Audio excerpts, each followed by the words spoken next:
all, so we might as well get started. Robin Quayle and I last year about this time, and Sherry McCord sitting over here, we three of us brought Bill in last February, had a real good turnout, and we decided to do it again this year. Robin and I have been talking with Bill for over the past several months, and we found out that he's got a lot of brand new material that you people, if you were to the one last year, it's going to be new material. And one of the things he said last year, he said he was going to touch from kindergarten to about the 4th grade last year. And it made some people mad, but yet made them mad enough to want to come back. Now, this year, he told me the other night, he said we're going to hit from about the 7th grade to the 10th grade, so we're into junior high. So maybe in 2 more years, we'll be into high school or college. So this is some of the things. Bill spent about 7 years in naval intelligence, and he'll get in a little bit about what he did in there. And then he spent the last 17 years putting together what he is going to share with us this afternoon. And at this time, I'd like to introduce Bill Cooper. Bill?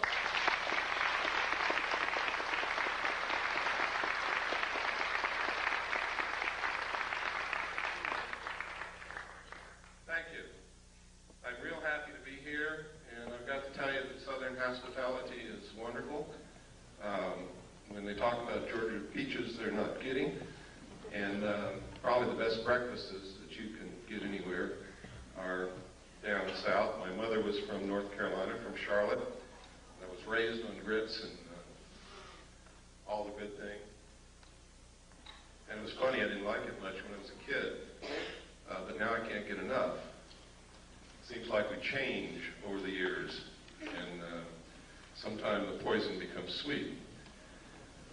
What I'm going to talk about today is a lot of how the sweetness has become poison. Just the opposite has been happening. But it doesn't have to be that way. We can change it. I'd like to know, how many of you are here from out of state?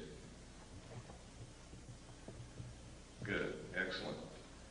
We try very hard to notify everybody that we have an address on anywhere around any state that I'm going to be in, and I see that people are appreciating that. So we're not wasting our money on the postage.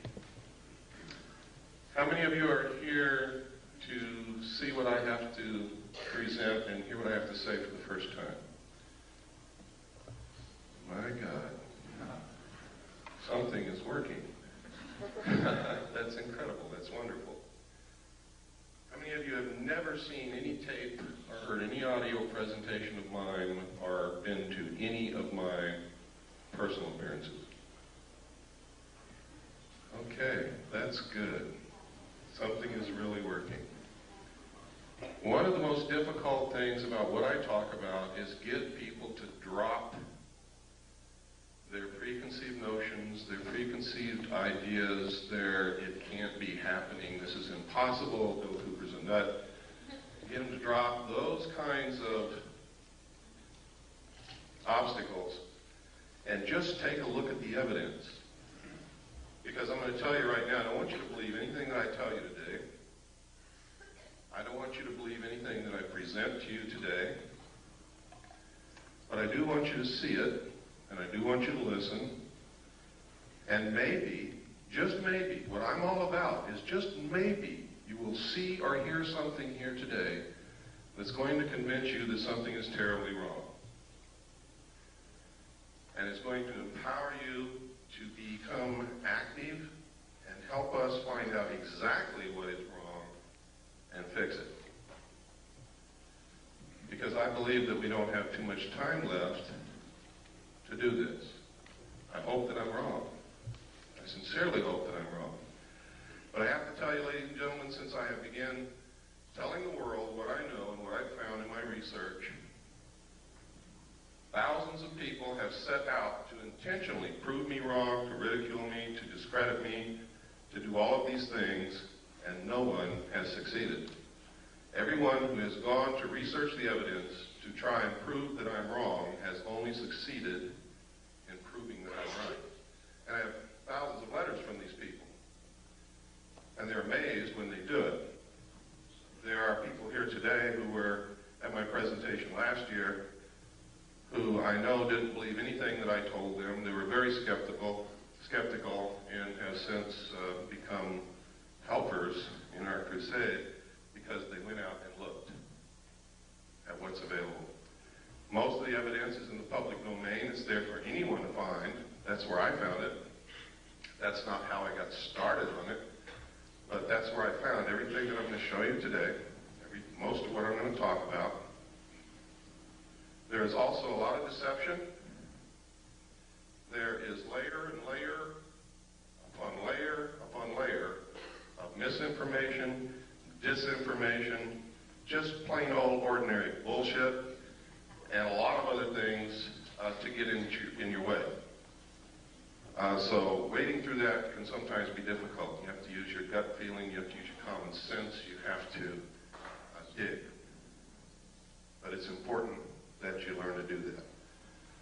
For those of you who are here for the first time today, let me give you some background on who I am so that I won't be some mysterious character in here rattling off information which may or may not be true. I was reared in a military family. My father was a command pilot in the United States Air Force. He is a retired lieutenant colonel. He lives in the state of Texas now. A command pilot means that he literally has flown aircraft for thousands of hours and he's still alive. He started in biplanes and he ended up in jets.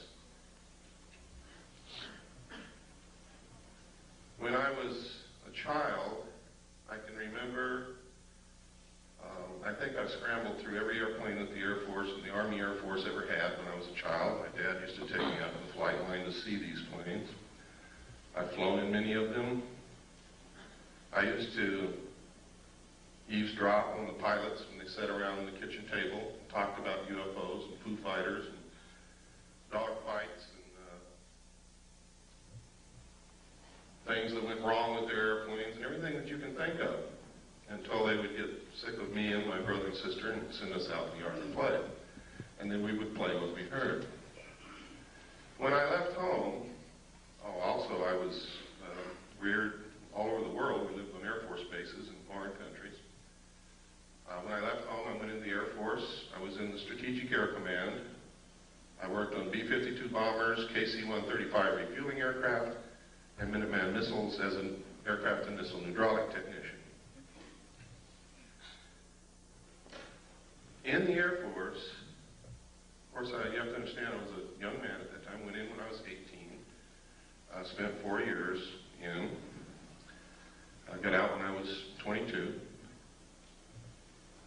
And I met sergeants, people who were over me, but who I became friends with, who sometimes after about 10 or 12 beers would begin to tell me the most incredible stories that I'd ever heard in my life about having participated in teams of Air Force personnel who recovered crashed extraterrestrial spacecraft.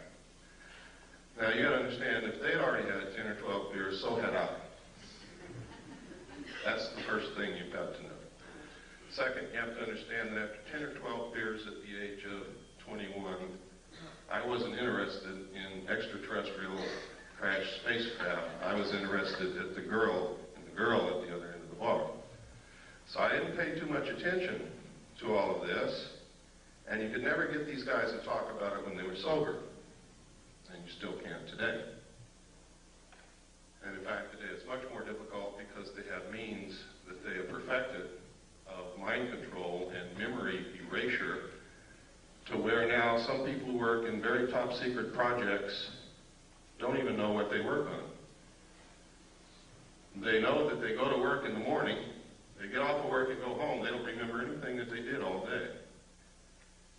The technology for this is well documented, it's in the public domain also, and it's one way that they've figured out how to keep projects secret. If you don't believe that the military can keep things secret, consider this. You just recently heard of the stealth fighter for the first time. This is 1991. I think the first mention of it publicly was in 1990. Did anyone hear of the stealth fighter before 1990? What year did you hear? Early 80s. Early 80s? Would anybody like to venture a guess on when the first flight of the stealth fighter took place?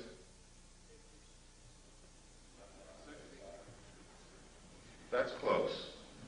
It was in the early 70s, ladies and gentlemen, first stealth fighter flew. So that's pretty good secret keeping.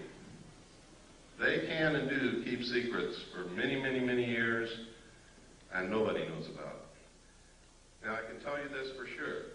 If they have revealed publicly the existence of the stealth fighter, they have something else that's secret that makes that look like a tinker toy.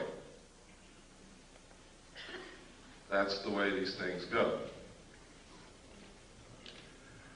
When I left the Air Force, I went into the United States Navy. I had originally wanted to go into the Navy. I love the ocean. I love ships. I love the water. I was a wonderful swimmer. I only had one problem. I got terribly seasick when I just looked at a boat. So that's why I really went into the Air Force. But when I left the Air Force, it had not satisfied my sense of adventure. I still love the ocean.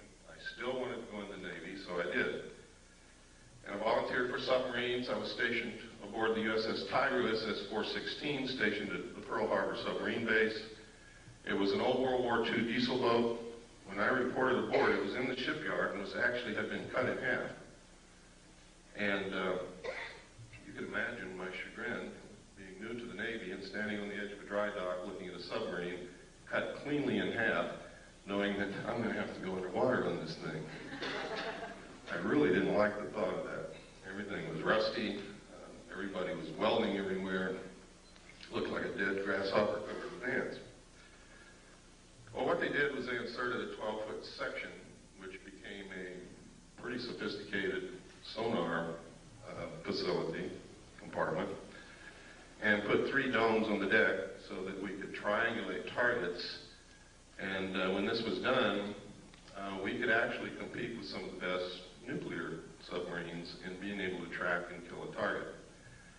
In fact, I remember thinking at times how easy it was to detect submarines and keep them from getting near an aircraft carrier, and then becoming a crew member on this submarine and surfacing within 100 yards of a carrier, not having been detected until we broke water. Now, to me, that was incredible, because that meant that that carrier was dead. I mean, if it had been wartime, we could have sunk that carrier very easily. I was acquainted with the state-of-the-art of aircraft technology. I was acquainted with not the state-of-the-art, but I knew what it took to go underwater and survive. It was while on this submarine as the port lookout on the transit between the Portland-Seattle area. We had been up there for the Rose Festival as a showboat, really. People came down and toured through the sub. And we met a lot of girls and had some really neat dates, and then we left. And about 1/3 of the way back from the Portland-Seattle area to Pearl Harbor, I was the port lookout. We were on the surface doing about 10 knots when off the port bow, I saw, and I was the only one that saw it, a huge flying disc the size of an aircraft carrier come up out of the water, tumble on its axis, and disappear into the clouds. Well, needless to say, I was stunned, literally speechless. I started to say something, we couldn't talk. Nobody else had seen it, and I knew that they weren't about to believe what I had seen if I told them. And it scared me a little bit too, because I had never believed in these things, even though I had heard stories about them all my life. And I didn't see your little run-of-the-mill 30-foot flying saucer. I saw something as big as an aircraft carrier. But I had a duty to report this because it could have meant a danger to the vessel. My duty was to the vessel and to the crew. But I wasn't about to tell the officer of the deck that I'd seen a flying saucer. So I told him, his name was Ensign Naval, I told him that I had seen something off the port bow at a relative bearing of approximately 15 degrees. Would he help me find it because I've lost it? And you work that way on the bridge of a ship. You work as a team. Everybody helps everybody else out. Since the lookout can't leave his station, officers very often bring them coffee.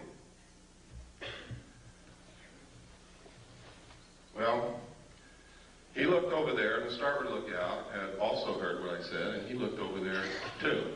And I was turning around to look back again, bringing my binoculars up, when the same craft, another one exactly like it, I don't know which to this day, came back down out of the clouds, tumbled again on its axis, and the most incredible thing happened. There was no splash. It was as if the ocean opened up ahead of it, and then it went into the hole which closed behind it. Now this sounds incredible. And to tell you quite truthfully, it is incredible. And if somebody had told me that and I hadn't seen it, I wouldn't believe it. And I would blame any one of you for not believing it. But I hope before this day is over, you're going to at least consider the possibility that these things exist, because I'm going to show you some real film, pictures, and documents, government documentation. And we're going to talk about a lot of other things that are going on. It's extremely important that people get out of the stuck in the mud, narrow view frame of mind. I can tell you that over the last 17 to 18 years that I've been doing research, I have discovered that our normal, everyday concept of reality is an illusion. It is a manipulation in most instances of the power structure that really runs this country and the world to keep us ignorant so that we won't know what the truth is. I can tell you that when George Bush says, out of the Middle East crisis will come a new world order, he is not joking. And the new world order is not what you think it is. Friendly nations working together. It's going to be a one world, totalitarian, socialist government. Some of the reasons for this are good, some of them are not. I can tell you that there is a hidden secret technology that is astounding, resembles nothing less than sheer magic, would literally set us free, enable us to cure most diseases, if not all, give us probably a source of, if not free energy, very close to free energy, very inexpensive energy, which we need very badly. And I'm going to talk to you why these things are being hidden, when this all came about, and try to give you a basic understanding of what's going on. All of it's covered in my book, which you may or may not have seen. The name of the book is Behold a Pale Horse. This book has more suppressed information printed in it than any other book that's ever been printed in the history of the world, I can guarantee you. And if they don't succeed in suppressing it, a lot of people's eyes are going to be wide open when they read it. Everything that I have found, I document. So it's not a question of deciding whether or not to believe me, it's a question of whether or not you can accept those documents as proof. Someone once said you can put 10 tons of proof in front of people. If they're not ready to accept an idea, they will not accept the proof. No amount of evidence will suffice to prove anything. It is the jury that will decide. And you are the jury. Smart people know that.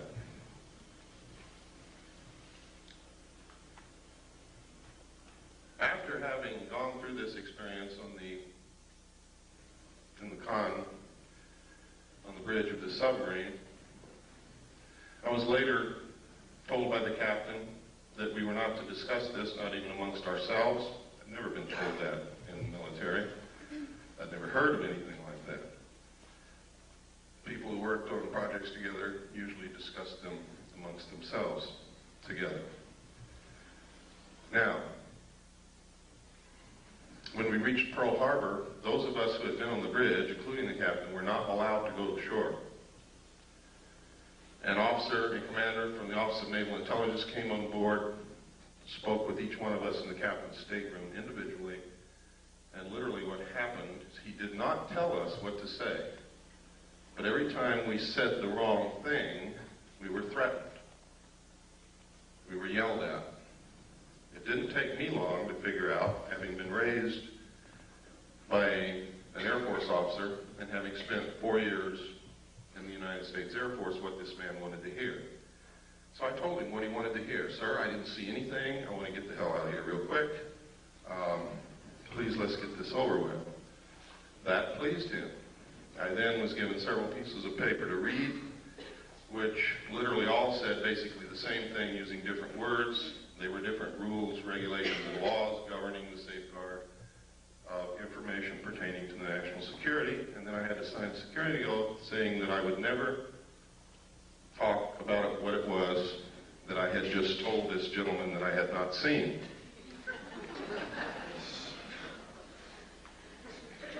And then I was allowed to go. Later I was selected and trained for Naval Security and Intelligence. I was given a secondary NEC of 9545, which is Internal Security Specialist. My job was to safeguard, control classified information, secure perimeters, buildings, naval installations, detect bugging devices, all of these things. I was specifically trained to conduct Pacific Area intelligence briefings. And then after all this training, I was sent to Vietnam and made a patrol boat captain for Naval Security and Intelligence. I was attached to Camp Carter, which was the headquarters of Naval Intelligence and I Corps. I was then sent to a division of Naval Intelligence, which was the Da Nang Harbor Patrol. I was given a crew, a patrol boat, and a lot of weapons and ammunition, and they turned me loose. And that was crazy, because I was a young man who didn't know what the hell I was doing. But I did okay, thank God. Some others didn't.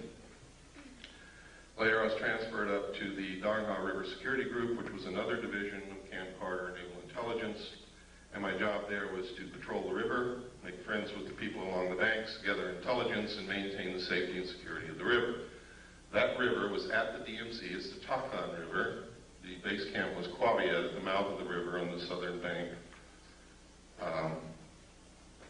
And it was a major supply route for supplies that went to Quezon, which was under siege. While there, I learned that there was significant UFO activity in Vietnam. A lot of it. Why? I don't know. There were rumors flying everywhere. We heard stories of enemy troops firing at UFOs, our side firing at UFOs, UFOs flashing back with blue lights that did crazy things, the same things that you hear happening today. I know of one instance for a fact that after UFOs hovered above a South Vietnamese village all night, the next morning there was not a living soul in that village. Don't ask me where they went because I haven't got the slightest idea. But it's incredible. We were told that any UFO information that we sent in dispatches, messages, or discussed over the radio, we were to use the code word enemy helicopter activity. And that's what we did. The enemy had no helicopters in Vietnam, period. So anything you see in the history of Vietnam that refers to enemy helicopter activity is in fact referring to UFO activity, unidentified flying objects.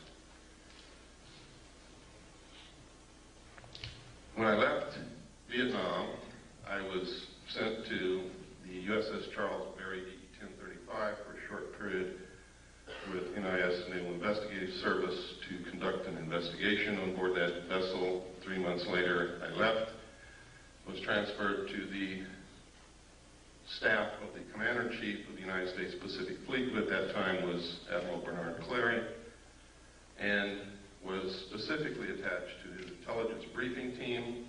I also stood watches. In the Navy, you have a primary job. Some people don't know this, so let me explain it. In the Navy, you have a primary job, which you do. You also have to stand additional duty, which is called watches in the Navy.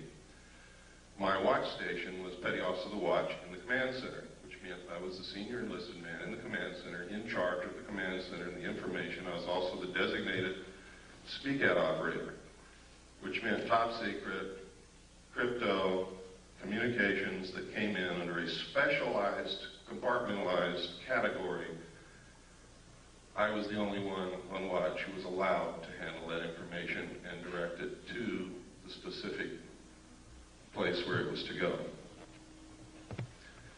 Now, normally these things are handled by radio men and communications technicians in a communications center.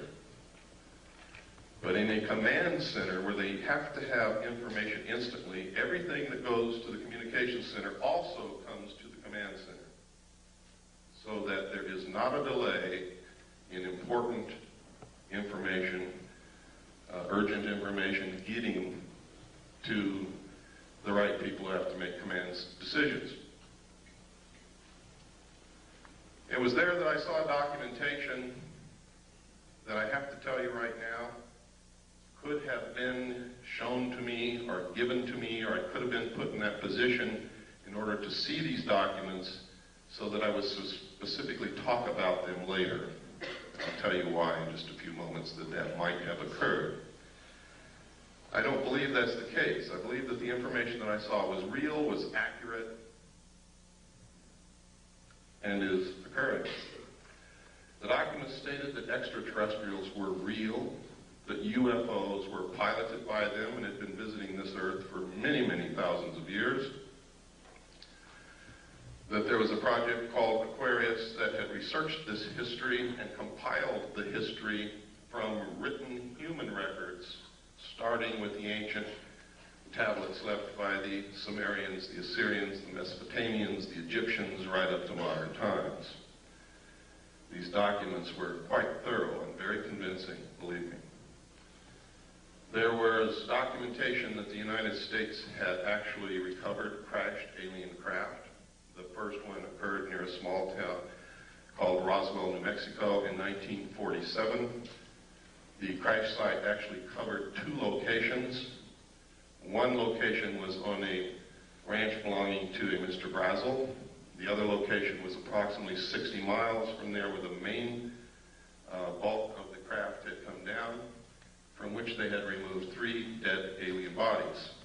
I saw photographs of these bodies, I saw photographs of the autopsies, and I saw photographs of the internal organs of these beings. It stated that in 1949 another crash had occurred, also in New Mexico, from which they had recovered more bodies, and that they had found 1 live alien creature wandering in the desert. Now you have to understand, just because I saw these documents doesn't mean that all of this actually occurred. These could have been presented to me to make me believe that this had occurred. It stated that they had kept this live alien in captivity until June the 2nd, 1952, at which time he died of unknown causes. They instituted a project called Sigma to attempt to contact the race that this being belonged to.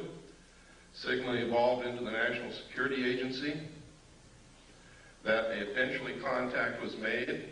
Landings occurred, communication took place, an alliance was agreed upon. This actually was supposedly happened at Muroc, which is now known as Edwards Air Force Base in California, in 1954. President Eisenhower was on vacation at that time in Palm Springs. During this time, you can see by reading the newspapers that he disappeared. The newspapers went crazy. Reporters were combing the countryside looking for the president. They were told that he had suffered a toothache and was flown by helicopter to a dentist. Well, this was not true. The true place where he was taken was Muroc, Edwards Air Force Base. The base was closed. This is also on record for 3 days. No one could go in, no one could come out. There are witness accounts that say 3 unidentified flying objects flew over Edwards Air Force Base and landed. We have a letter, which I'm going to show you later, from a Mr. Gerald Blight, who states that he was there when President Eisenhower was there. He saw the ships, he saw these creatures.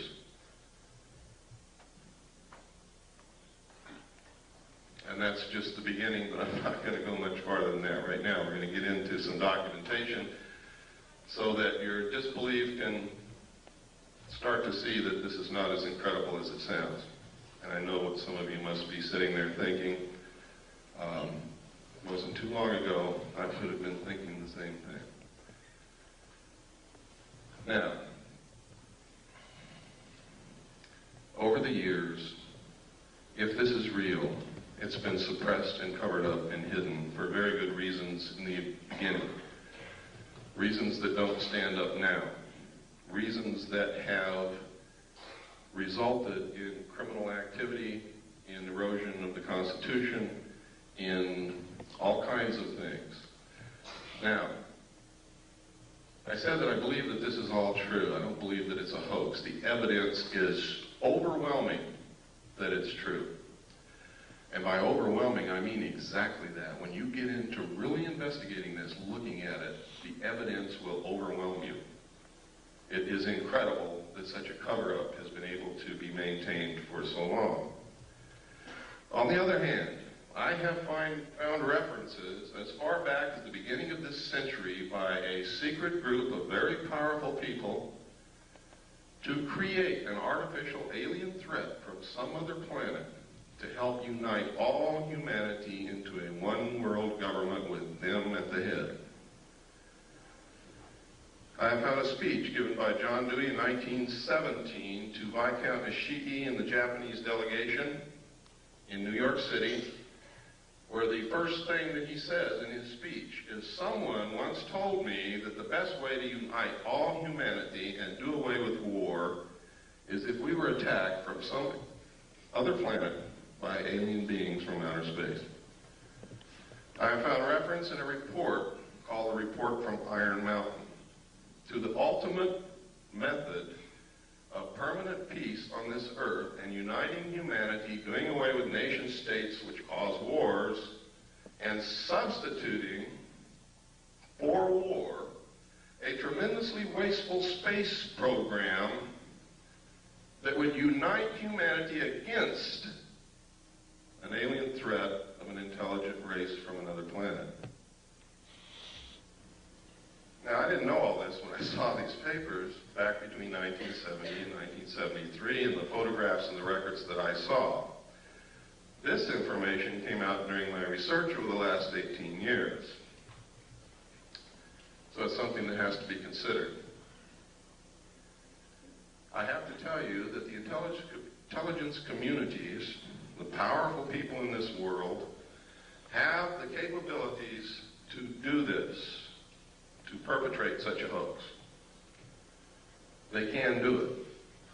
They have methods and ways to make us believe damn near anything they want to. But I will tell you this. The only question is whether extraterrestrials are real or not. There is no question whatsoever about the craft. The craft are real. They've been seen by millions of people all over the world. Credible people, military people, doctors, lawyers, bag ladies, elevator repairmen, people who work in grocery stores, heads of colleges, politicians, Jimmy Carter, Ronald Reagan, and many others. Now, Jimmy Carter said he saw a UFO before he was elected president. Now, if he's not credible, why did you elect him?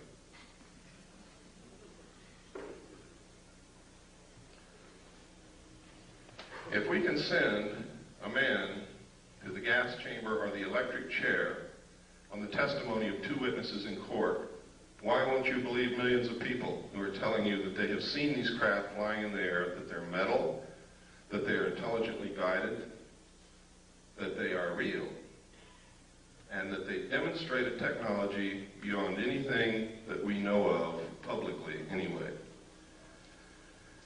I can tell you that we have this technology in the United States. It is being flown in an area called Area 51, Groom Dry Lake, in the Nevada Test Range in the state of Nevada. I have seen it fly. Many other people have seen it fly. I have a photograph of it in my book. I also have a drawing given to me by one of the people who have been there and touched it and seen it. The drawing matches the craft in flight exactly.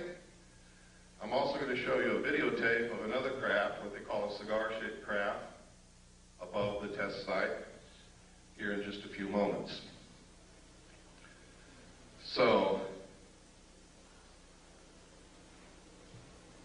when you hear people talking about secret weapons, when you see the stealth fighter unveiled, what they have behind it in the wings, that you too can also go see, by the way, in Nevada, if you have the money and the time to go out there and stand in the desert all night. If you look toward Groom Lake between sunset and sunrise on any given night, you can watch them test fly these craft. But you have to be prepared to stay there 2 or 3 nights because they don't always fly every single night. Now, at this time, to show you that I'm not so far out in left field that you could turn it off, I'm going to show you a tape now, and this tape is going to prove to you that the government has been lying to you for a lot of years. Now, when I say the government, I don't mean our constitutionally authorized and legal and lawful government. I mean the men who have infiltrated our government over the years and are controlling it, subverting it toward their own end. Have been lying to us. Our government hadn't had a chance to work over the last 40 years. And you're going to see why. What I'm going to show you is a tape of the Kennedy assassination. It's not a tape that you've ever seen before.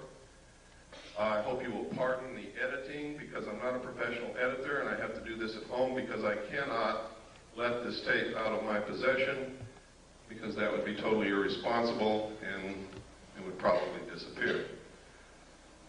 Keep your eyes on the driver of the car. Do not watch Kennedy. Don't look around at the scenery. Keep your eyes on the driver of the car. That's important. They have always known who killed Kennedy,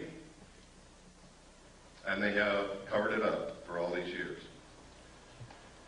Okay, if we have the lights off, and please run the Kennedy tape. Can I sit down? Can that door be closed?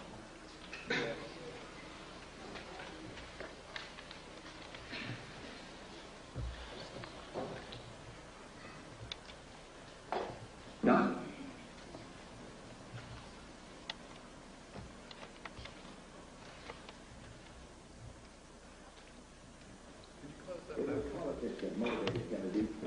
Can you turn up the volume, please? To reconcile differences between two factions of the state's Democratic Party, as well as draw political support in the state that he had barely carried back in 1960. Kennedy, in fact, had felt the visit to be so crucial to his re-election chances that he persuaded his wife, Jacqueline, to accompany him. The first day of the trip, which included visits to Houston and San Antonio on November 21st, had been very successful. Despite his mediocre rating in the latest Gallup poll, overwhelming and enthusiastic crowds greeted the President and the First Lady at every stop along the tour.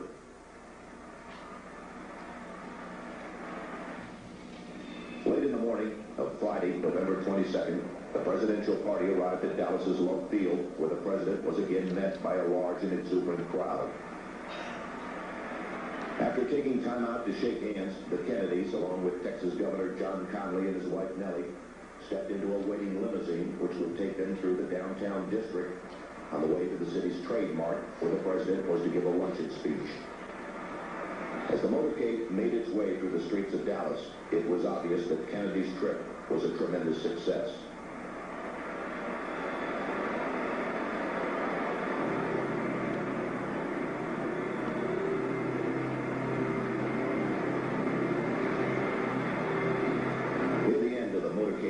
The limousine entered Dealey Plaza, a small open area on the outskirts of the city.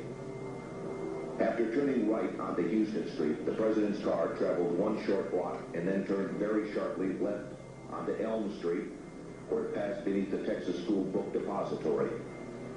It was 12:30 p.m. Central Standard Time. At this point, Abraham Zapruder, a Dallas clothing manufacturer who watched the motorcade from atop a grassy slope to the west of the book depository, turned on his 8mm Bell & Howell movie camera.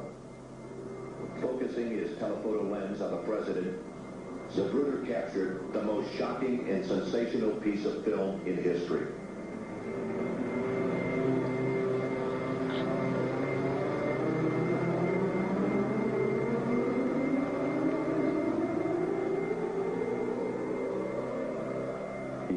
Motorcade in Dallas on November 22nd, 1963.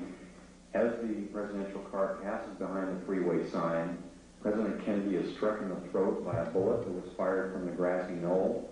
As he's grasping his throat through John Connolly, turning around to his right, he at that point is struck.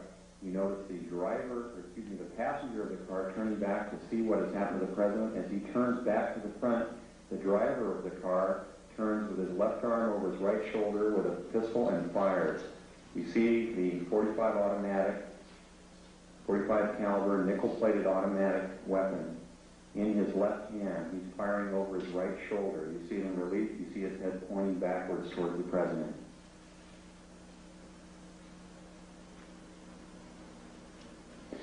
In this enhanced close-up, you see the impact of the bullet upon the president. The force of the shot drives him violently backward against the back of the seat.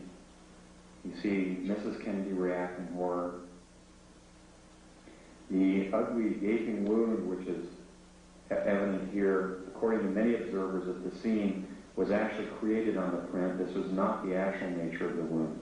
But you notice that Mrs. Kennedy wasted no time in trying to exit the vehicle because she clearly was able to determine exactly where that shot had originated. And it was her personal bodyguard, Clint Hill, another Secret Service agent, who attempted to keep her in.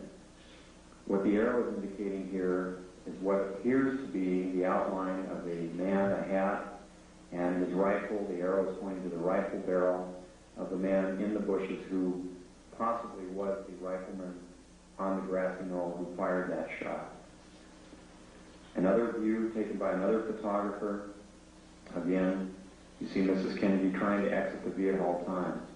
Here you see the passenger in the front turning back, looking at the president. Instead of jumping back to assist him, he turns forward. The driver is now rotating. The weapon comes into view and he fires.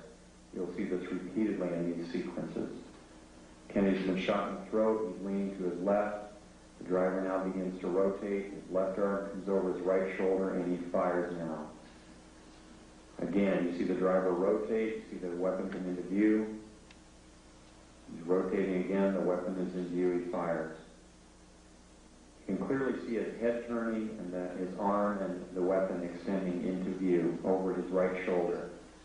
Many of the witnesses indicated that the car slowed almost to a virtual halt at about this point. And here in the normal version, you see how much more quickly it is speeded up. It's much harder to determine. Many of the people who asked the question why Jackie Kennedy did not.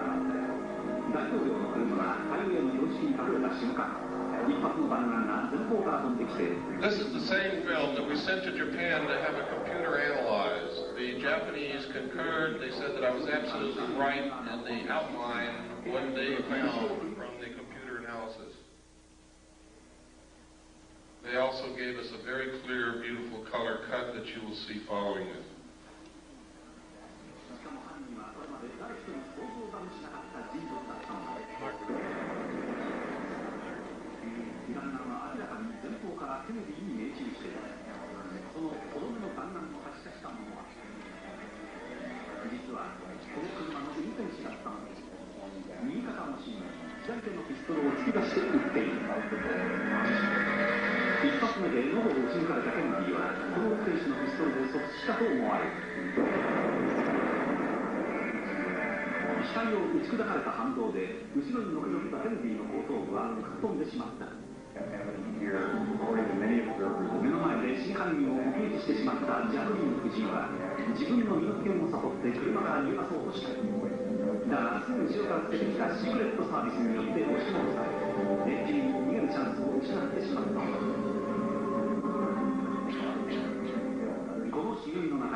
What the arrow is indicating here is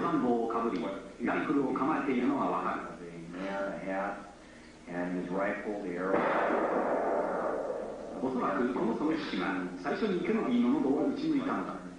On the grassy knoll who fired that shot. Another. 別のフィルムでもシークレットサービスが合わせてジャクリーン夫人を阻止しようと飛び乗るのが映っている。ここで決定的な瞬間をより鮮明なフィルムで見て画面右端の運転手が振り向き片腰にピストルで撃つのが見える。画面の右端に見える運転手の動作に注意すると分かる。ハンドルを握った右腕の足に左手でピストルを突き出している。もう一度見てみよう。間もなく運転手の頭が後ろを振り向くと同時に肩のところに白く光るピストルが出てくるのが見える。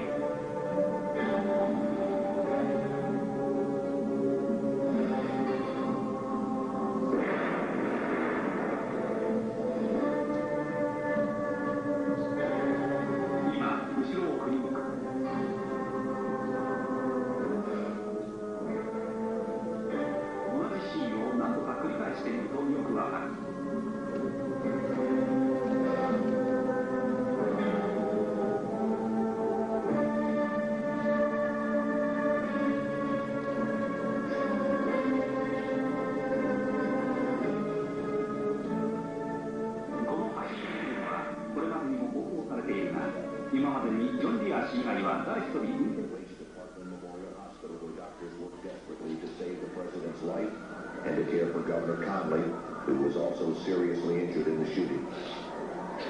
Although the governor would make a full recovery, it was obvious to the doctors that Kennedy's wounds were fatal, and at approximately 1 p.m., the president was pronounced dead.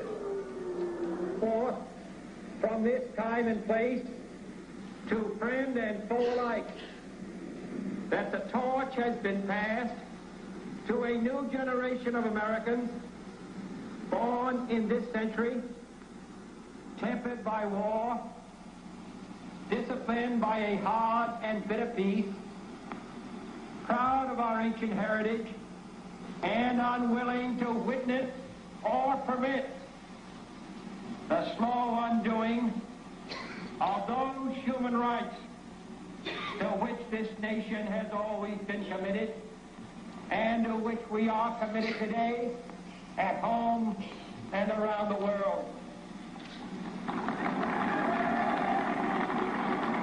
What began with such promise, however, would end less than 3 years later in tragedy. On November 22nd, 1963, President John F. Kennedy was assassinated, shot to death while riding in an open limousine through the city streets of Dallas, Texas. The death of such a young and vigorous leader was an overwhelming event which stunned both the nation and the world. In the years that followed, though, the Kennedy assassination became much more than a national tragedy. When viewed in light of later assassinations, the war in Vietnam,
lights, please.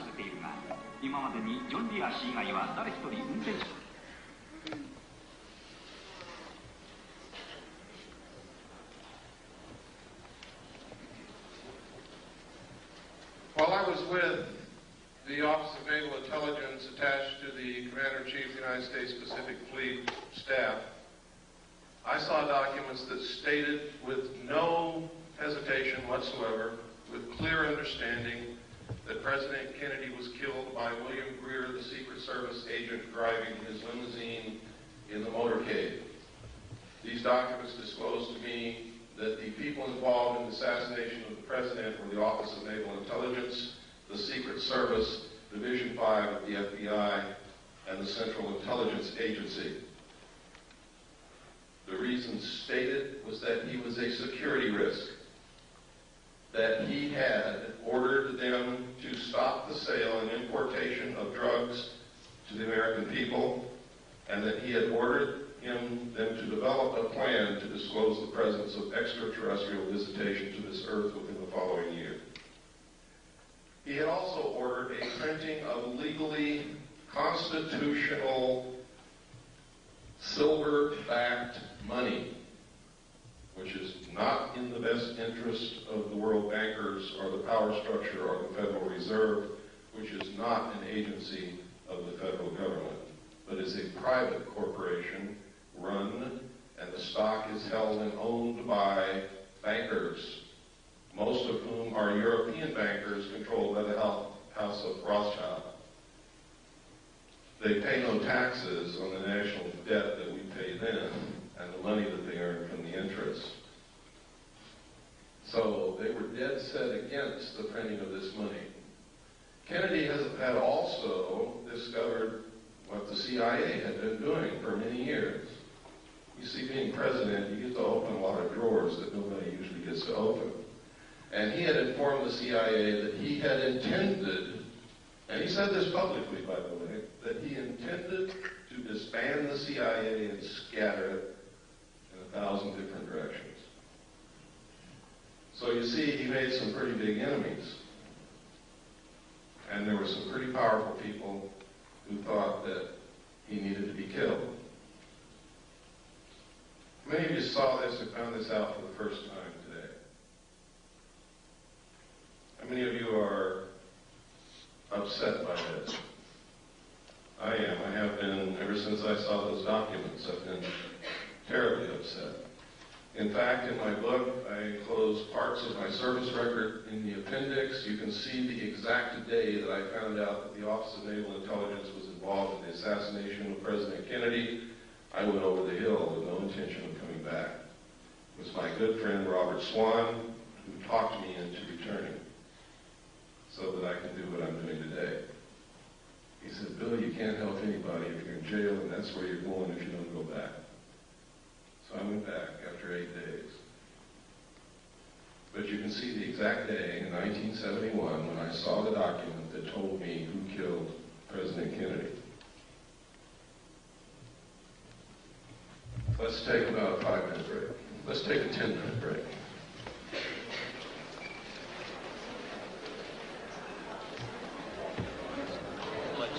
Bobby, please, we're going to get started again. I'm going to show a videotape of a UFO. You're not going to want to miss this because it's extremely rare footage of what they call a mothership, a cigar-shaped craft.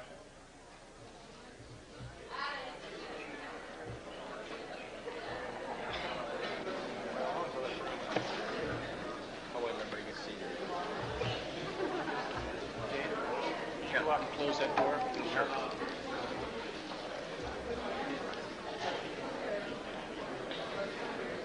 I meant to say this in the beginning, but forgot all about it. For those of you who have ordered my book, all the paperback books that were ordered have been sent. They've been sent for over a week. So if you ordered it and haven't got it, it's probably in your mailbox right this moment waiting for you to come home, or will be there in the next couple of days. The hardback books are printed, but they are not bound yet. They will not be sent for another 2 weeks.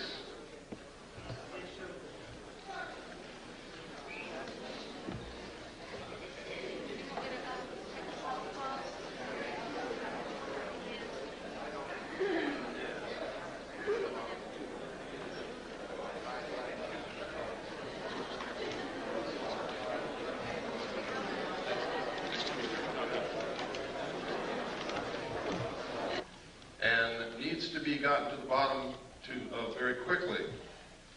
And that is that some people are coming forward and telling us that they're being abducted by alien beings and taken aboard their spacecraft. They're literally helpless. They can't move. Their clothes are taken off. They're given medical examinations. Some people are operated upon. Samples of their tissue is taken. Sometimes sperm and ova is harvested. Sometimes females are impregnated. It's all medical fact that these things are happening. It is not a joke. The only question is, was it really aliens and were they really taken into a spacecraft, or did something else happen and this is a planted story that's been put in their mind to disguise it? You see, this is a classic thing that they do in brainwashing. If they want to cover something up, they just put a different memory in your mind. Now that sounds difficult, sounds impossible, but if you go read the books that have been published by people who have participated in mind control experimentation, and the documents that have been released under the Freedom of Information Act, this is not a joke.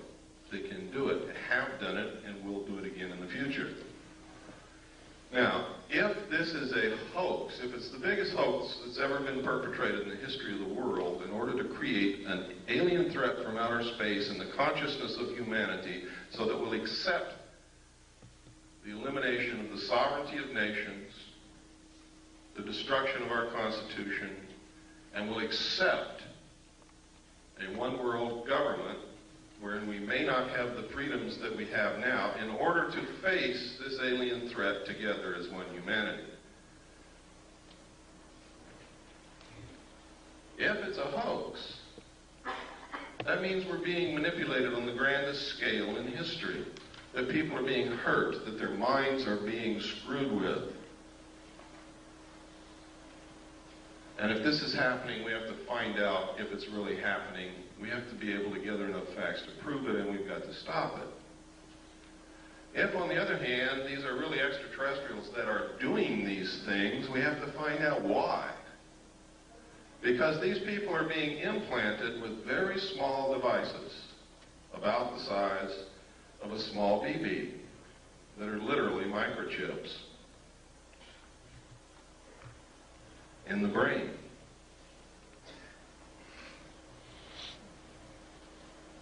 What is the purpose? I don't know. Can these people be controlled through these implants? I'm going to show you the locations where these implants are put into the brain. They're easily detected by MIR CAT scan, by anybody who is a medical professional adept at identifying foreign bodies in the human body. So, aside from the obvious reasons why we should be looking into this, those are some of the other reasons why we should be looking into it. If the New World Order is so benevolent and so good for us, why is it that we have to be coerced and manipulated into it? Because this isn't the only coercion that's going on if that's what's happening.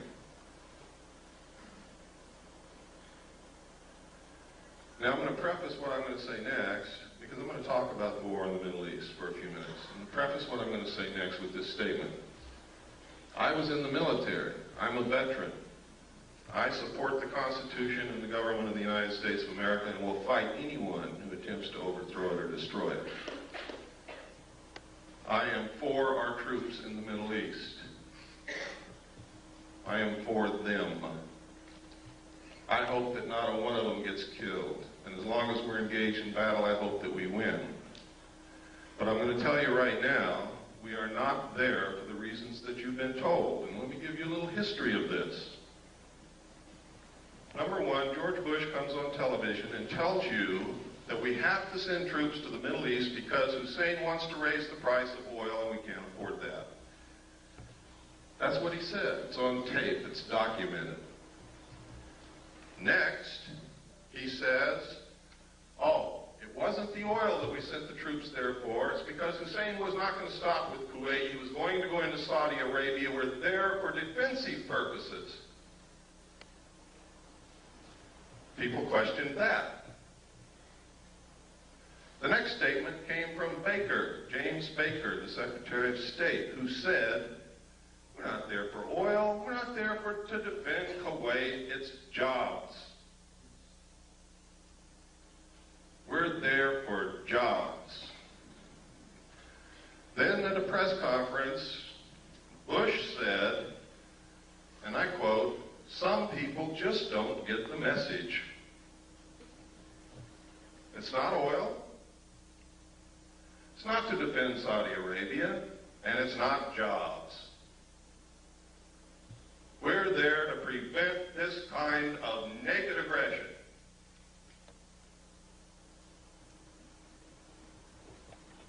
Now, I submit to you that if the President of the United States and the Secretary of State don't know why the hell we're there, and they change their mind every minute, that none of the above is true.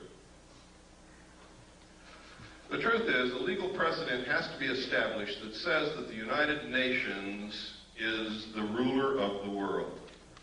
It has to be a legal precedent that all nation states submit to the will of the United Nations and give up their sovereignty to the United Nations and submit to the rule of the law of the world, which is the United Nations Charter and the resolutions passed by the United Nations.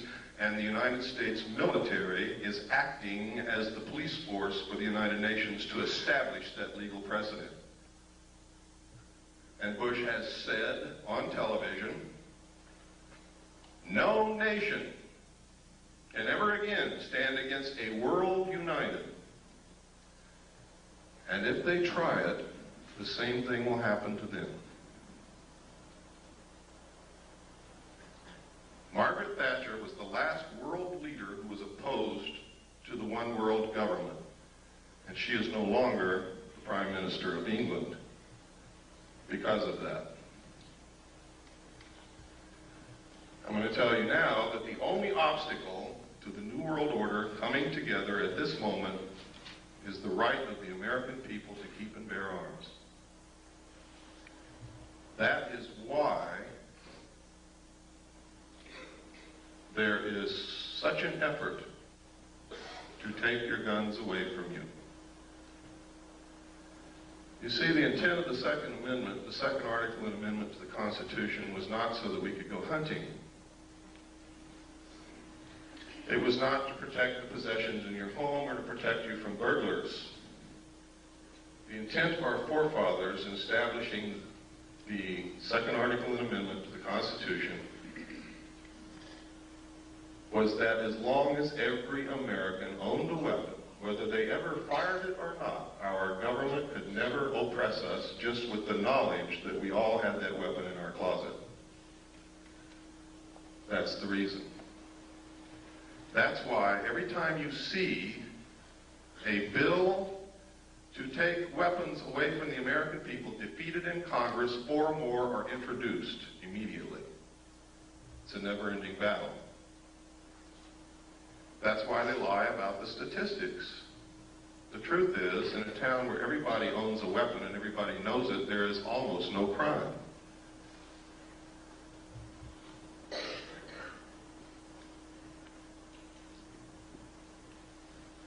I'm going to show you this next videotape while you're thinking about that, to show you that these craft do in fact exist. This was taken above the Nevada test site. This is what's called a cigar-shaped craft.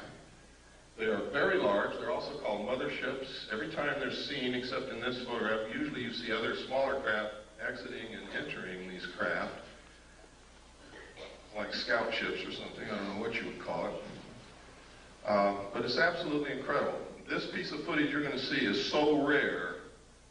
I've only seen one other piece of film footage on this particular type of vehicle, and it wasn't even 1/3 as good as what you're going to see here. So what you're going to see is extremely rare, and you'll probably be a long time before you ever see any footage like this again. It's very difficult to get. Go ahead, there's no sound.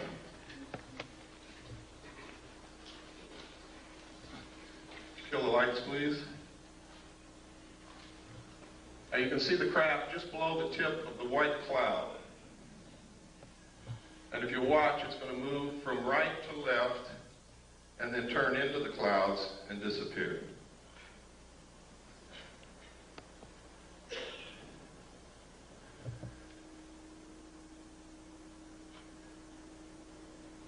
approximately 15 miles from that location when this footage was taken. Which means that what you're looking at there is approximately 2 to 3 miles in length.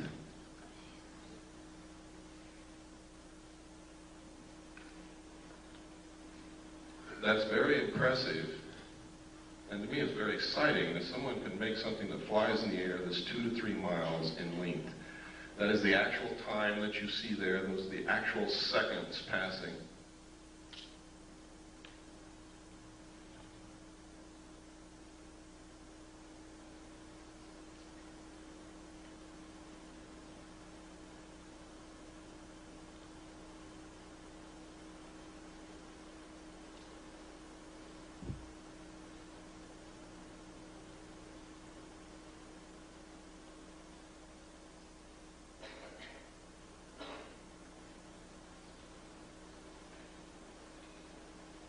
And it's almost gone now. Now it's into the cloud bank.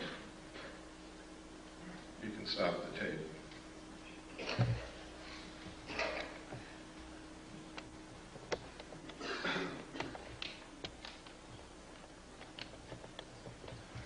Okay, if you'll turn on the slide projector, we'll get into some of these slides. I'm going to be going very fast through these slides. Some of you have seen a lot of them before. You're going to see some very startling information here. You're going to see some documentation that's going to prove to you that the government's been lying to you for many years. You're going to see some documentation that proves who I am and what I'm all about. After I left the military, ladies and gentlemen, in December the 11th, 1975, I attempted to leak the material that I knew to the press. I was attacked twice. I've lost my leg. I've had my skull caved in. I kept silent for 16 years, during which time I was the head of the mixed gas deep saturation diving department of the College of Oceaneering. I was the executive director of Adelphi Business College. I was the executive director of Pacific Coast Technical Institute, the executive director of the National Technical College.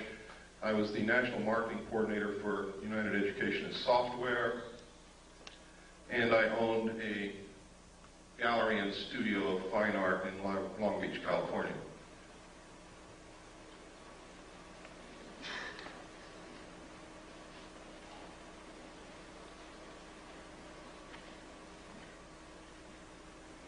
Is it on? It's on. Maybe just go forward one.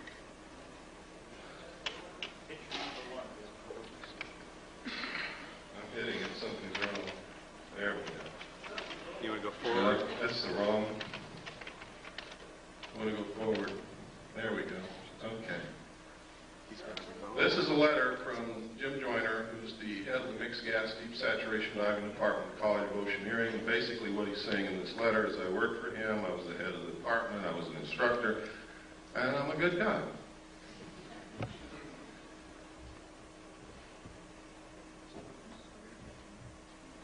This is not working. It's not. Go ahead and push. Just say forward, and he'll push the button. Okay. This is a piece of research that was done by Bob Exler. In his own research, he verified something that I had not told anybody, and that was that when I was with the Commander-in-Chief of the United States Pacific Fleet, I worked directly under Bobby Ray Inman. He verified all of this, verifies that I was there, and that I had reported seeing UFO-related documents under their command. And it goes through to outline Bobby Ray Inman's career path, which is incredible. He believes that Bobby Ray Inman is very much connected with the cover-up group, is one of those in the know, knows everything about the alien situation.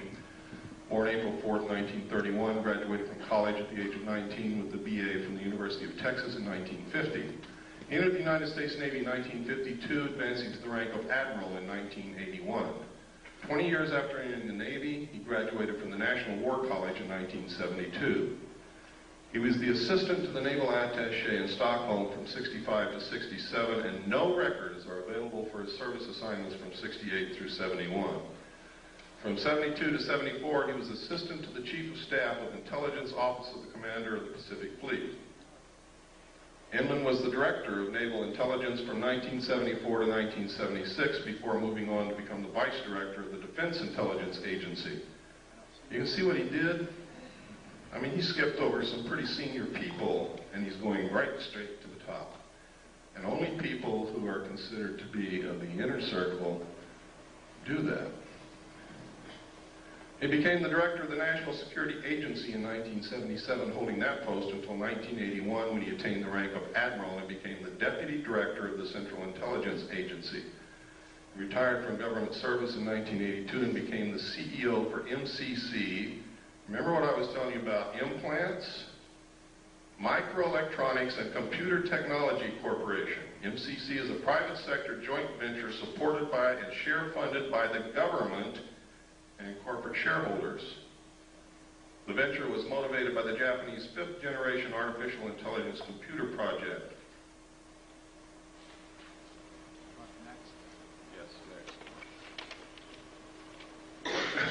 This is a letter from Bob. Remember I told you Bob Swan was the one who talked me into going back after I went AWOL. Later, I got married on June the 2nd, 1972. On June the 1st, 1972, I sat down with Bob and a bottle of scotch and I told him everything I knew and gave him a set of documents to prove it.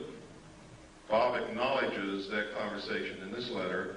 He acknowledges what I told him about alien installations on the moon, about the Kennedy assassination, about the fact that I gave him documents that were highly classified, and he says that he doesn't know what happened to them, he doesn't have them anymore, and it's exactly what he should say. Next.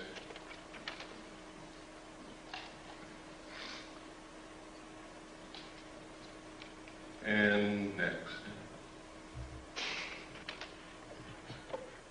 This is a document known as the Eisenhower Briefing Document. It was brought out by a research team of Moore, Chandray, and Friedman.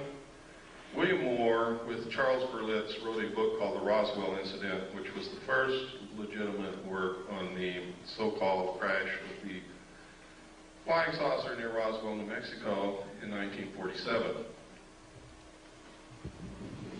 This document is a fraud, and I can prove it to you very easily. But it has a lot of truth in it. In fact, the document itself reads as if it were taken right out of Moore's book, The Roswell Incident. All of the designations on it are legitimate. Top secret and magic was the same designation given to the material that I saw when I was with Naval Intelligence. Magic means Magi controlled. Magi is the majority agency for joint intelligence, which reports only to a top secret group called Majesty 12, also known as Majority 12. It is made up of 19 members. There are 6 from government, 6 from the Executive Committee on the Council on Foreign Relations, 6 from the Jason Scientific Group administered by the MITRE Corporation and Dr. Edward Teller. This briefing document calls it Operation Majestic 12. The documents that I saw said that it was Operation Majority. Also, look at the date, 18 November 1952. Eisenhower was not yet president, and if this is truly one of the highest held secrets in this country, he would never have been exposed to this information until he actually took the oath of president. He was not even in government service at the time he was elected. He was the president of a college. Next, please. I can tell you that of those listed there, those names, Admiral Roscoe Hillenkoetter was the director of the CIA when this group was supposedly formed. If in fact it was formed at that time, he would have definitely been a member. Secretary James B. Forrestal, according to the documentation that I saw, was a member and was the man responsible for the operation of the recovery of the craft at Roswell, New Mexico. And it is really his story that is outlined in Whitley Strieber's book called Majestic. The main character in that book was an abductee, carried the bodies from the crash site to Los Alamos National Laboratory. In the documentation that I saw, that actually did happen to James B. Forrestal. Next slide, please. And next slide. We don't have time to go through every sentence and every paragraph, so I'm just going to hit the major points. Next. Next. On this page, you can see, without any doubt, that this document is a fraud. In enumeration of attachments, you'll see attachment A, special classified executive order number 092447 TS/EO. TS is top secret, EO is executive order. Executive orders are numbered consecutively from president to president, from executive order to executive order, no matter who occupies the White House, for the purpose of continuity and record keeping. Truman wrote executive orders in the 9,000 range. Eisenhower wrote executive orders in the 10,000 range, and so on and so forth. President Nixon wrote in the 11,000 range, and some of the ones that he wrote were actually signed by Carter. This is 92,447. Any way that you look at it, it can only be a date. 09, which would be what month? September the 24th, 1947. Executive orders are not listed by date, they are listed by number. Next slide, please. This is a memorandum for the Secretary of Defense. This also is a fraud. Next slide, please. This is legitimate. This came directly from the National Archives. It is legitimate. One thing that makes it important is it does mention NSC, National Security Council, / MJ12 Special Studies Project. In the documentation that I saw, Majesty 12, also known as Majority 12 for security reasons, where it got the name Majority 12 is that they had to have a majority of 12 votes to carry on any motion or any operation or anything that they wanted to do. If they didn't have 12 votes, they couldn't do it. It was abbreviated MJ12. I also saw documents that there was a special studies group made up of scientists and prominent people belonging to a secret society called the Jason Society, which actually makes up the core of the Council on Foreign Relations. And under them is a Jason scientific group administered by the MITRE Corporation to study all the facts, lies, evidence, disinformation of the alien question and arrive at what the truth was. It was a 3-year study. Dr. Zbigniew Brzezinski headed the study group for the first 18 months. The second 18 months was headed by Dr. Henry Kissinger. During that time, Dr. Henry Kissinger, and this is historical record, wouldn't even speak to anyone. He was gone, get up early, he'd leave, he'd come back very late at night, didn't talk to anybody, didn't care about anybody. He was so engrossed in whatever he was doing that it was like he was living in another world. His wife actually divorced him for this. So it fits. If he was really studying the alien question, I think that's the only thing that I can think of that would engross me so much that I would neglect my wife. Something of such historical and monumental consequence as that. Next slide, please.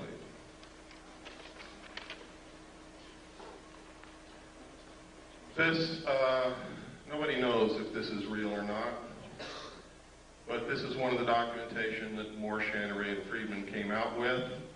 Next slide. This is a letter from Jesse Marcel Jr. In the Roswell crash in 1947, Major Jesse Roswell was an intelligence officer attached to Roswell Army Air Force Base, and he was the one who was sent out to check out this wreckage that Mr. Brazel reported on his ranch. When he got there, he determined that this wasn't anything he'd ever seen before, didn't know what it was, gathered it all up, put it in his car, took it home, showed it to his wife and child that night, and the following morning took it into the base. That night, when he showed it to his child, Jesse Marcel Jr., interpreted that this was a was pieces of a flying saucer. Now, I don't know if his father told him it was a flying saucer or not, but I believe that the suggestion was probably planted in the kid's mind because the only thing that the father had was bits and pieces of stuff that looked like tinfoil from cigarette packs and balsa I-beams, although they weren't balsa, it was some kind of metal, but they were very light. Next slide.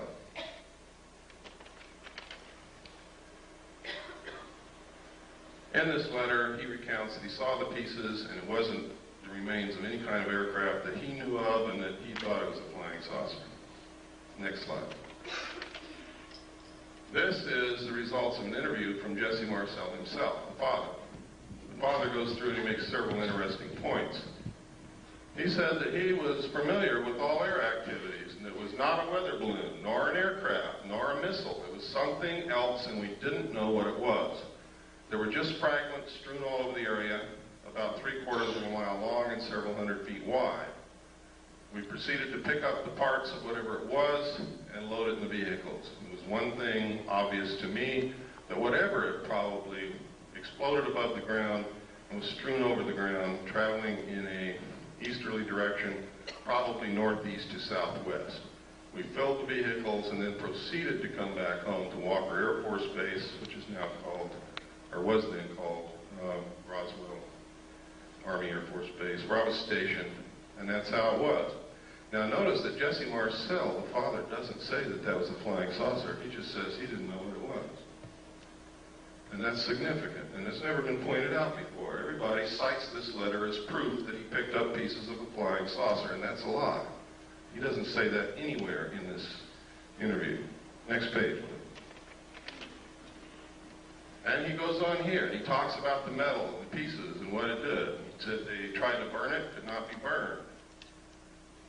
Would not burn. The same with the parchment we had. The metal was so thin, just like the tinfoil in a pack of cigarette paper. I didn't pay too much attention to that at first until one of the boys came to me and said, you know that metal that was in there? I tried to bend that stuff and it won't bend. I even tried it with a sledgehammer. You can't make a dent on it. And he talks about some other things that they did. But nowhere in here is significant. Does he ever say that it was a flying saucer or an extraterrestrial craft? He just says he doesn't know what it was. Next slide, please. And even here, he doesn't say or venture any guess as to what it was. Next slide. This is a letter. This is called the Smith Memo.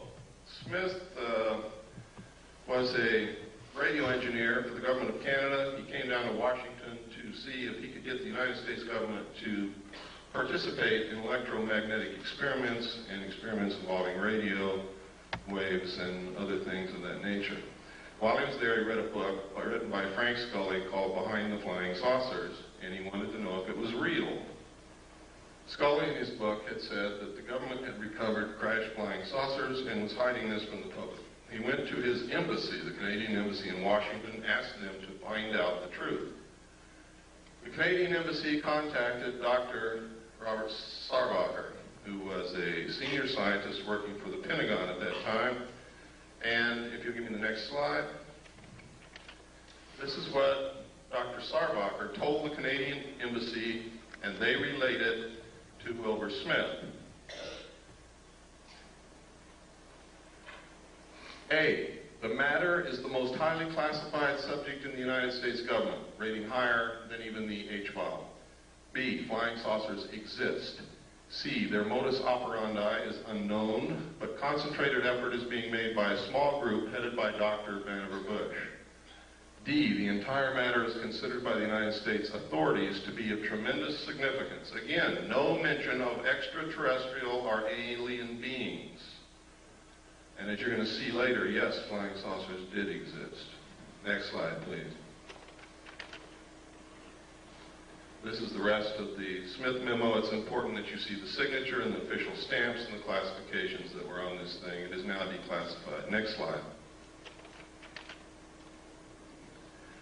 At the same time that the government was denying that they were interested in flying saucers or that flying saucers were real or that they were investigating or anything, this poster was on the bulletin boards of Air Force bases everywhere. I remember seeing this for many years on bulletin boards where my father worked. And it says, the first thing up there, UFOs, serious business, and outlines the fact that every base must have an officer designated to specifically investigate UFOs and report the evidence. And down here it tells him what he has to have. One of the things is a Geiger counter, a magnifying glass.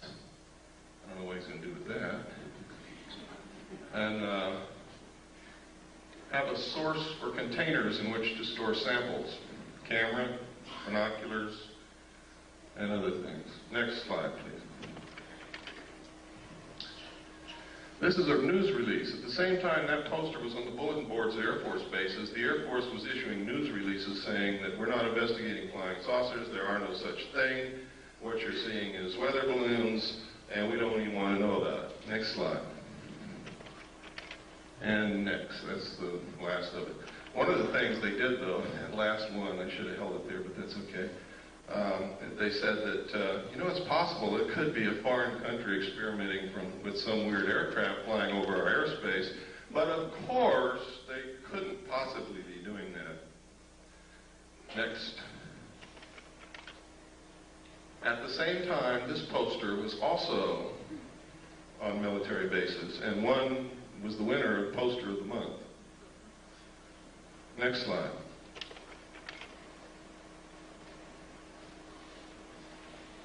These are cows.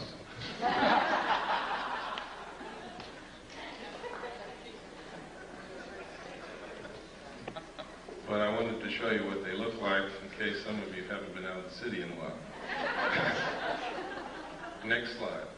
In some cities that I go to, there's really a reason for doing that. I wanted to show you this.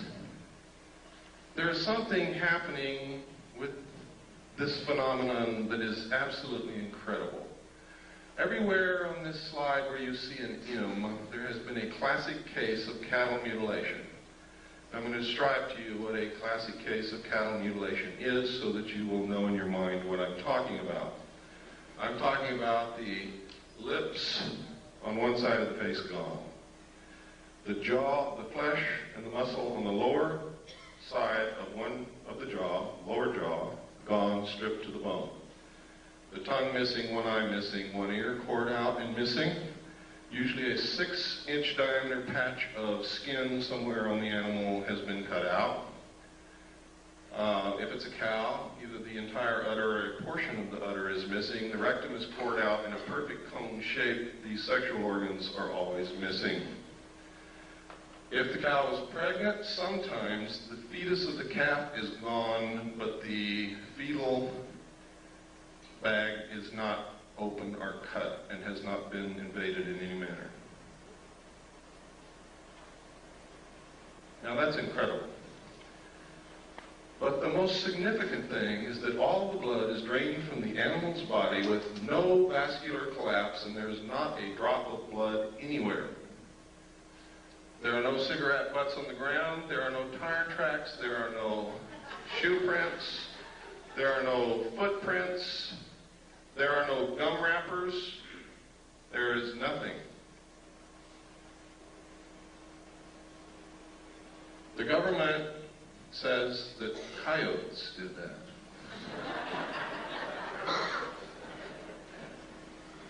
Now, I'm not going to pretend that I know who or what it was, but I do know one thing, it wasn't coyotes. And I also know that our medical personnel, with the best surgical tools at their disposal, cannot make or duplicate the same cuts that are bloodless, that seem to be literally between the cells.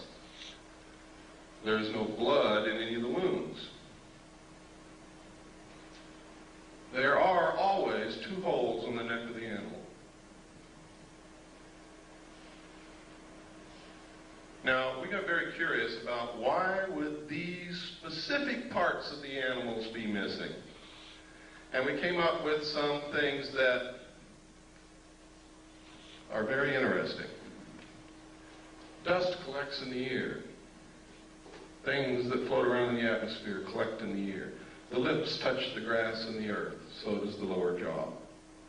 The eyes exposed to the atmosphere. The rectum is where most of the heavy impurities, the things that cannot be digested, that are poison to the system, collect, and that's why people get rectum cancer and colon cancer from these things. The sexual organs, which show genetic damage.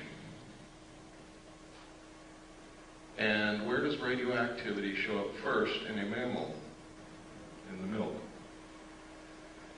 So then we got very interested in where these mutilations occurred, what time of year, which way was the wind blowing, and what was upwind from these locations, and we found in every single instance there was a nuclear site of some kind, a power plant, a weapons base, a weapons storage installation, weapons manufacturing plant, a testing area, missile stockpile, uranium mines, and tailing piles,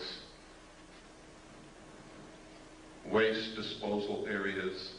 In every single instance were upwind from these sites. From that, I deduce that whoever is doing it is trying to find out how much radiation has leaked into the atmosphere, the food chain, and the groundwater, and what is it doing to the living mammals in its path. The fact that they leave these carcasses laying out there is an act of terrorism. Literally.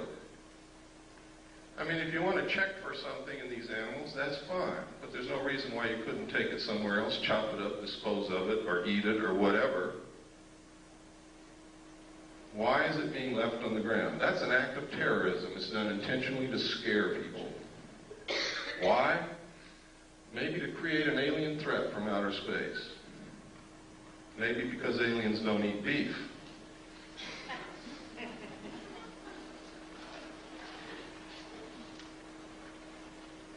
Next slide, please. Sometimes these are seen in the sky over the areas where these things occur. Next. Sometimes it's these things with something going up and down from them. Next. Sometimes these things are found, they're being found all over England. One of the incredible things about the crop circles in England is they are literally a message of some kind. There's a book called The Father of Lies. In the back of that book, it gives an example of the cipher that the secret societies used in ancient times to communicate with their members so that people who were not initiates would not learn the secrets of the society. The symbols of their cipher match exactly the crop circles found in the ground in England. Now, this was by accident that I ran across this. There's a woman in California who lives in Victorville, who is a wonderful woman, discovered this. She had been looking at pictures of crop circles. She had the book, Father of Lies, and she was reading the book, and it struck her all at once. These are the same. And so she let us know, and we have verified it. They are exactly the same. Secret societies have a lot to do with what's going on, believe me. Next slide. Sometimes these things are seen. Next slide. Always they find this. Next.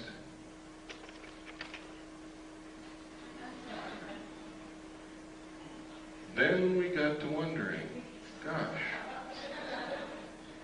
all through history there's records of people and animals being found with the blood sucked out of them. Is this the source of the vampire legends? Way back through history, we have found that there are accounts of animals and humans who have been mutilated in this classic manner. Next slide, please. This is some of the information a man by the name of Bill English has released. It is some of the exact information that I saw while I was in Naval Intelligence. He was working as while he was working in England at a national security agency, listening post really, and he saw the same documents there. Next slide. This is UFO observers' instruction from the Air Technical Intelligence Command, which tells you how to report UFOs at a time when the United States Air Force said they were not reporting UFOs, didn't care about UFOs, they didn't exist. Next. Next. These are all official Air Force forms. Next. Next. Next.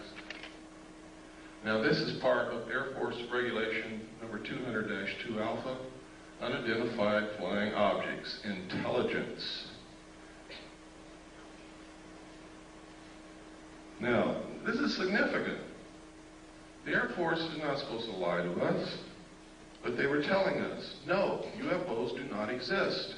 We're not interested in UFOs. There is no evidence of UFOs. Anybody that says they say a UFO is crazy. We don't care about UFOs. Yet they have written a U.S. Air Force regulation called 200-2. And this says on the cover sheet, direct communication is authorized between ATIC and other Air Force activities in matters pertaining to UFO investigation. Specifically, the ATIC may call upon the commander of the 1127th Field Activity Group, Fort Belvoir, Virginia, to conduct further field investigations if review of the initial report indicates such a requirement. In this event, the headquarters, 1127th U.S. Air Force Field Activity Group, will prepare the final report by order of the Secretary of the Air Force, Thomas D. White, Chief of Staff. Next page. This tells how to report it, what forms to use, identifying information, weather and winds, comments of preparing officer, classification, time and date of sighting, manner of observation. Next. General information, releasing information. That's funny. Releasing information, it says under here. All information of releases concerning UFOs, regardless of origin or nature, will be released to the public or unofficial persons or organizations by the Office of Information Services Office of the Secretary of the Air Force. This includes replies to correspondence, except congressional inquiries, submitted direct to ATIC and other Air Force activities by private individuals. Exceptions. In response to local inquiries resulting from any UFO reported in the vicinity of an Air Force base, information regarding a sighting may be released to the press or the general public by the commander of the Air Force base concerned only if it has been positively identified as a familiar or known object.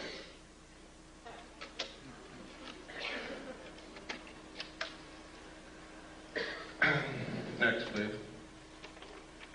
And it goes on, but we just don't have the time. This is how to report one that moves around in the sky. Next. Next. Next.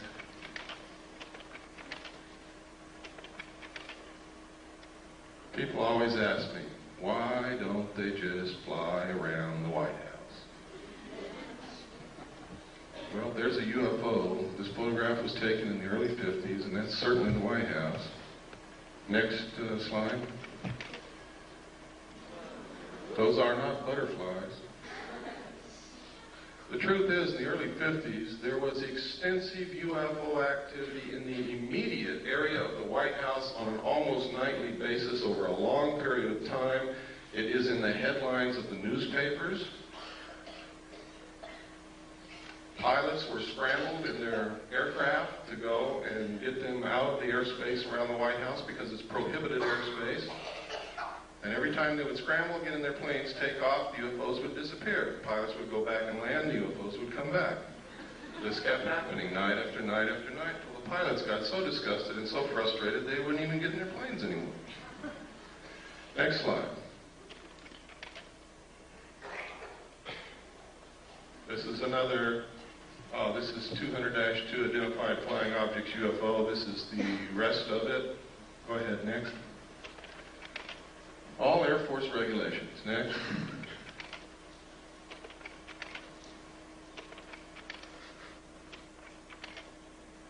Okay, I told you earlier about implants.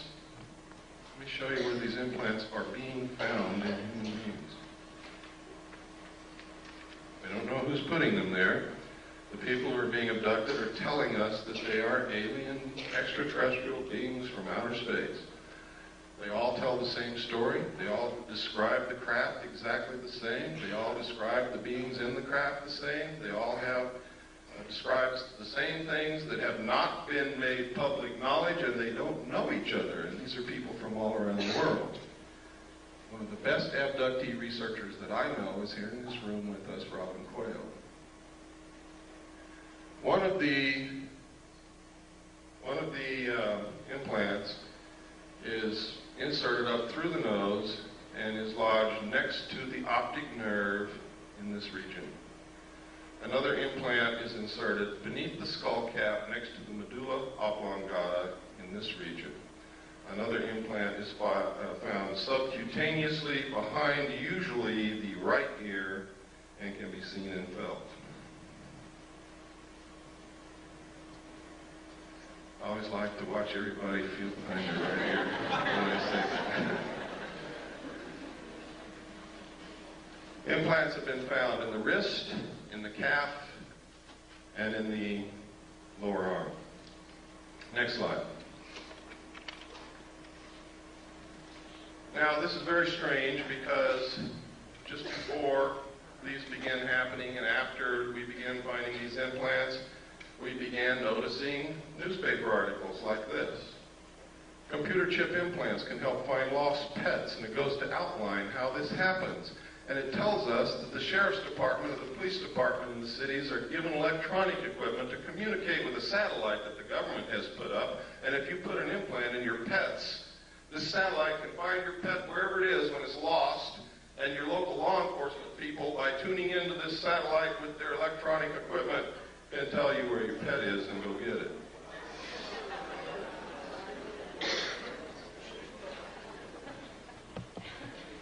Then, next slide, please. Then you hear Dan Rather on the 6 o'clock news say that the pet implant program has worked so well that 97% of all lost pets that have been implanted are being found and returned to their owners, that you should have your children implanted. He said this in 1989. Then you see in the Los Angeles Times, not the National Enquirer, ladies and gentlemen, the Los Angeles Times on 12/12/89, forecast 10 changes for the coming decade. And one of those 10 changes, number 4 in fact, will become necessary in the future with the availability and widespread use of electrical and chemical implants that will allow 24-hour-a-day control of individuals' behavior. Now, are you beginning to get interested in the abductee experience? I hope that you are. You might be next. Next slide. This is just a letter to me from another researcher, next slide, who sent me this. It's in my book. It's the Foreign Broadcast Information Service, Foreign Press Note. Foreign Broadcast Information Service is a division of the Central Intelligence Agency, which monitors foreign broadcasts on radio, television, military, civilian broadcast waves, and gleans information.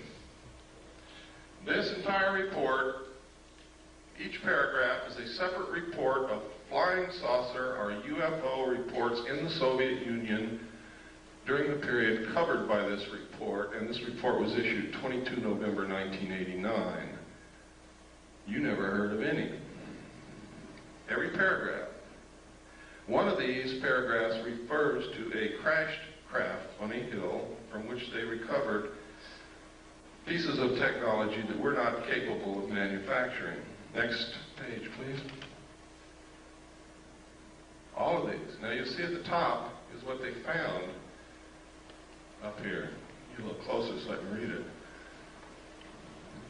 Some of the scientists have concluded that the object that crashed into Hill 611 was an extraterrestrial space vehicle constructed by highly intelligent beings. Doctor of Chemical Sciences V. Vysotsky, it's a good thing I'm not Russian, I couldn't talk, stated that without doubt this is evidence of a high technology and it is not anything of a natural or terrestrial origin. He cited the fact that the remnants of fine mesh included bits of thin threads with a diameter of only 17 microns, and that these threads in turn were composed of even thinner strands twisted into braids. Extremely thin gold wires were discovered intertwined in the finest threads, evidence of an intricate technology beyond the present capabilities of terrestrial science, according to this man that I can't pronounce his name. Next slide. And it continues. Next. Next. And I was marking some of the locations. There's a mark on here somewhere. Right here. There's one of the locations, one of the reports. Next slide. These are some of the others. I didn't mark every one of them. I marked the important ones in the Union of Soviet Socialist Republics. Next slide, please. This is the first known civilian photograph of a UFO. Next slide. This is a letter, the Gerald Light letter. This letter is absolutely astounding. It confirms everything that I've been saying. Nobody knew that this letter even existed until Bob Exler presented it at the 1989 MUFON Symposium in Las Vegas. He presented this on July the 1st. I had already issued my information that this confirms on May the 23rd of the same year. In here, he says, "My dear friend, I've just returned from Muroc." Remember, I told you Muroc is Edwards Air Force Base now. "The report is true, devastatingly true. I made the journey in company with Franklin Allen of the Hearst Papers and Edwin Norris of Brookings Institute, Truman's erstwhile financial advisor, and Bishop McIntyre of LA. Confidential names for the present, please. When we were allowed to enter the restricted section after about 6 hours, in which we were checked on every possible item, event, incident, and aspect of our personal and public lives, I had the distinct feeling that the world had come to an end with fantastic realism. For I have never seen so many human beings in a state of complete collapse and confusion as they realized that their own world had indeed ended with such finality as to beggar description." Can you get the sense of what this guy had gone through? "The reality of other plane aeroforms is now and forever removed from the realms of speculation and made a rather painful part of the consciousness of every responsible scientific and political group. During my 2 days visit, I saw 5 separate and distinct types of aircraft being studied and handled by our Air Force officials with the assistance and permission of the Etherians." Notice he calls them Etherians, which means that he attaches some spiritual significance to them. And notice also that he capitalizes Etherians, signifying that he may have viewed them as gods. I have no words to express my reactions. It has finally happened. It is now a matter of history. President Eisenhower, as you may already know, was spirited over to Muroc one night during his visit to Palm Springs recently. And it is my conviction that he will ignore the terrible conflict between the various authorities and go directly to the public via radio and television if the impasse continues much longer. Well, we know that he didn't do that. And it goes on. We don't have time to read it all. It's in my book in the appendix. Those of you who get the book, you can read it at your leisure. Next. This is the second page. Next. This is Bishop McIntyre. Next. There's old Ike. Remember the slogan, "We like Ike"? Ike started this crap. Next. There he is again. Remember what Ike said to us when he left office? Does anybody remember that?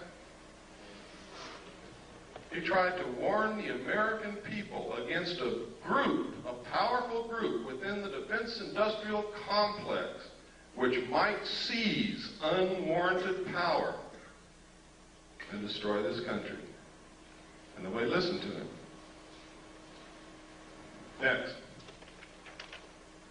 I think he would have said a lot more, but he didn't want to die. Is this one of the little guys he met? Or is this for our entertainment? Next. Is this one of the little guys? Now, this is a very well-known photo that's been leaked out to the public. It's been thoroughly debunked by everybody in the world, but it's never been proven false. Never been proven to be a fraud. Nobody knows where it came from. Now, I hope you all know what debunked means. Let me show you what debunked means. What's your name, ma'am? No, it's not. What's your name? No, it's not. What's your name? No, it's not. That's what debunked means. Next slide. One of the things that I saw and I talked about earlier was that there was an elite group of scientists called the Jason Group, administered by a corporation which at that time was not the MITRE Corporation, but is the MITRE Corporation now. I talked about that all over the country. People said, you're crazy. Well, I found reference to them in the Pentagon papers that were leaked by Daniel Ellsberg. And in the Pentagon papers, it said that the Jason Group had invented and come up with the electronic barrier that was placed across the DMZ of Vietnam to detect and prevent the North Vietnamese regulars from coming across the border. I was there on the DMZ. It didn't work, so they're not as smart as they think they are. But they do exist. Some people submitted Freedom of Information Act requests and actually got the truth out of the Pentagon. The first official acknowledgement that they exist. We submitted one and got it, but what I'm going to show you is not what I got, because people always doubt what I get, so I'm going to show you what somebody else got. Richard Whitmire of the Gannett News Service published this in the Olympian in Washington, and this is what he found. Next slide. He found that these guys are incredible. They have the highest security clearances in the nation. There are several Nobel Prize winners in the group. They hold the protocol rank of Rear Admiral, which is 2 stars whenever they visit any military installation, ship, airplane, Air Force base, or government facility. They are paid $500 a day consulting fee, and they are literally some of the best brains in this country. Next slide. Next. And these are some of the lists. These are some of them. There is only one woman among them. Her name is Claire Max. Let me see if I can find her. I think she's on the next slide. There she is, Claire E. Max. Institute of Geophysics and Planetary Physics, Lawrence Livermore National Laboratory. What do they need with a planetary physicist in a government consulting group? Next. Next. I always try to point out what's happening with women because I'm very sensitive to women's needs nowadays. I think, really, truthfully, if the world were run by women, we wouldn't be in this situation. Next.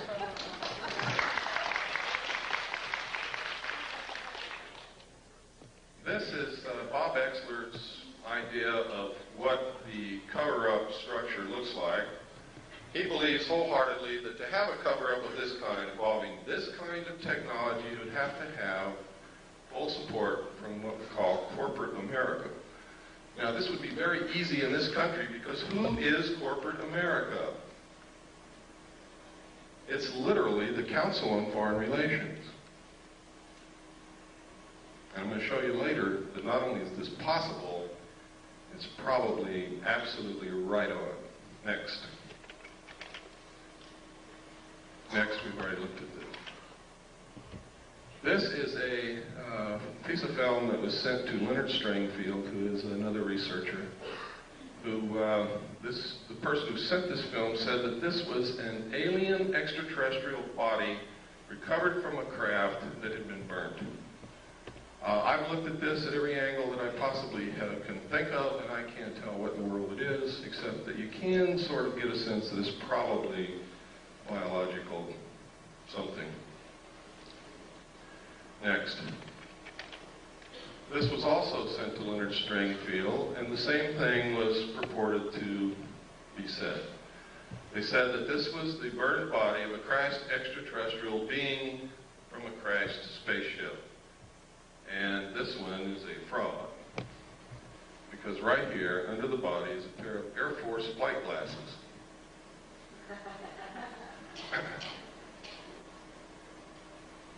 I've seen enough of those in my life to know exactly what they are. Next. This is an official U.S. The newsreels captured it. We went down to watch Roy Rogers on Saturday morning, and they showed us this thing hopping around the flight line in front of a bunch of reporters in bleachers, and it never went anywhere. It just sort of hopped around, and the pilot had this incredible, terrified look on his face. Next slide. This is a photograph taken at a junkyard at a, I believe it was White Sands test range. Nobody knows what it is. Looks like a mad welder went wild. Next. This is a photograph. It's supposed to be able to learn how well parachutes of different designs work with this thing. Is that true? I don't know. Next.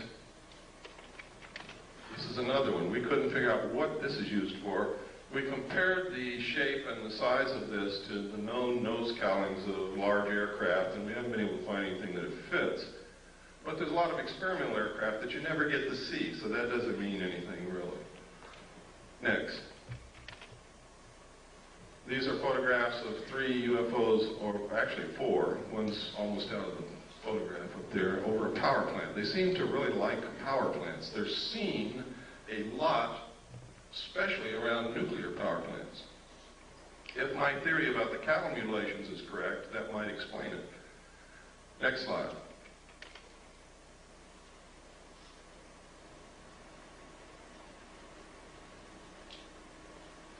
February 27th, 1951. Isn't Lassie beautiful? Next slide. This advertisement was in this magazine. Flying mobile camper of the future may be electric powered, plugging into any electric outlet for recharging. Now this is during the period of time when people like Herman Oberth, the world-renowned rocket scientist who was the teacher to Dr. von Braun, was saying that we couldn't take credit for all the technology that we've developed in the last decade. And when the reporter asked Dr. Oberth, what do you mean? What other nations helped us? He said, it wasn't another nation, son. It was those little guys from out there. And security people grabbed him and hustled him right out of the press conference. That was at his retirement. It was also the same period of time when William P. Lear, John Lear's father, said on a television talk show, when asked what he could see for the future, he said, you will be able to get into a phone booth in Los Angeles and step out in New York City. And he wasn't joking, and the audience laughed at this man. This was one of the bigwigs in the defense industrial complex who knew exactly what was being researched in our laboratories at that time. Next slide. And also in this magazine, this scientist, Richard Wilson, exposes flying saucers. He says what they've been saying for day one, they're weather balloons. Next slide.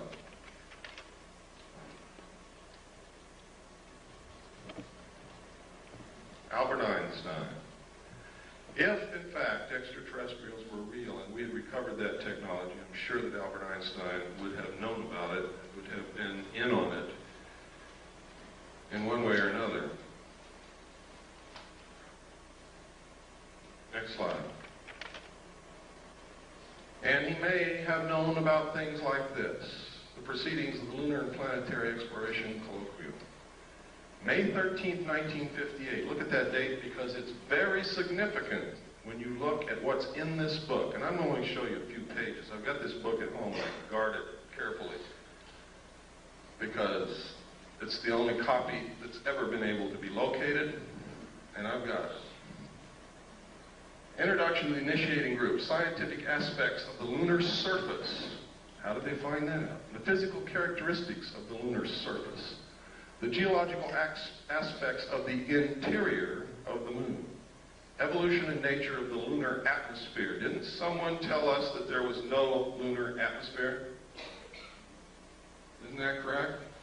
Or was I not paying attention that day? Next slide. In this paragraph, they say the introduction to the initiating group is that this is a lunar-based planning group. And then it's going to be attended by the RAND Corporation, by people from UCLA, by North American Aviation. Next slide, please. You can see that this colloquium took place between May 13th, 1958 and April 25th, 1959. Next slide. Next. Here's another contents of a separate section of the same document. The chemistry of the moon, chemical resources on the moon, power for a lunar colony, where to land on the moon, observations on Mars and Venus. It doesn't say observations of Mars and Venus. Gamma ray spectroscopy of the moon's surface, program of lunar and planetary experiments, and the crater Linnae, which is very important, ladies and gentlemen, because the crater Linnae has completely disappeared from the surface of the moon. You cannot find it. It's as if bulldozers have covered it up. Next slide. But in 1958, in this document, there may have been someone on the moon at that time. Next slide. Are orbiting the moon who took these photos of the crater Linnae. What's so interesting in the crater Linnae? Why did they have that in their colloquium? Well, there's a couple of things. One is this right here. Look at the crater. See the crater? See where the shadow is? And see where the sun is? There's another crater. See where the shadow is and where the sun is? That means this is not a crater, this is something sticking straight up from the surface or coming out of the surface of the moon. The caption in the photograph said that this is gas escaping from the interior of the moon. But there's even something even more interesting, and that is in this crater there is a dome. And in this crater there is also a dome. These are both the same photograph taken with different filters. Next slide. Now, supposedly we had nothing up there in 1958 and 59 orbiting the moon, and there was nothing on Earth that could take a photograph like that from the Earth. This is the Tonopah area of Nevada. Tonopah test range is out in this area. Next. Down here you see Nellis Air Force Base. See again up here, Tonopah test range. Down in here is Mercury. Over here is Groom Lake. Next slide. This is the Tonopah test range with some revelations on it. Stealth fighter flight path, turn off to TTR, rocket on stand, radar road, large radar facilities, unmarked runway used by stealth fighters is here. We could go on and on, but we don't have the time. Next. This area is also the test range. Nellis Air. Over here it says Force Base. Gold Flat, you see over here is Tonopah. Right up here it says Saucer Mesa. See that? Saucer Mesa. I don't know if that means anything, but I think that's a hell of a coincidence in an area where they're testing flying saucers, that you've got a name on a map called Saucer Mesa. Next. This is a letter from a man who worked in, this is in my book, so I'm just going to brush over it lightly, who worked in Area 51 and saw the saucer fly. Next. That's just a lens cap for my camera. We cover up names to protect the identity of people so that they don't get hurt. But in here, he talks about seeing crates. Look at Project Red Light. Project Red Light is the name of the project that I saw that flew the crashed alien discs and the technology that we had. flying saucer. He also talks about the fact that when a certain siren would go off, they were supposed to run into a building and they couldn't look out the windows. Or if they were caught outside, they all wore a little pouch on their belt that contained a black hood. They were to take the black hood out of the pouch, put it over their head, and lie down on their stomach on the ground and not move. Next. And he goes through, he talks about, he says he saw the pilots, they were human and they were just slightly larger than he was. Next. And next. This is a photograph of one of the craft flying above Area 51 in Nevada. Next. This is a photograph of some craft. I forgot where this was taken. It was not in Nevada, but this symbol, some people say that this symbol belongs to a group of aliens called the UMO group. Now, I did a lot of research to find out if there's anything in this earth named UMO. I found an UMO corporation in London, England, that was a KGB front company. Just like the CIA has front companies. One of them is Gray Advertising in New York City. Belongs to the Central Intelligence Agency. They are the ones who paid the expense checks for UFO cover-up live. Next. This is a saucer developed and flown by the French. It is real. It flies. It's not a joke. Next. It's another view of the same saucer. You can see the hatch down here. This is significant. That is a watertight, airtight hatch. What kind of technology is that based on? Boy, you got me. It says here, it says 3 135 horsepower engines would supply the power. Doesn't say that it did, and it doesn't say what kind of engines. Next.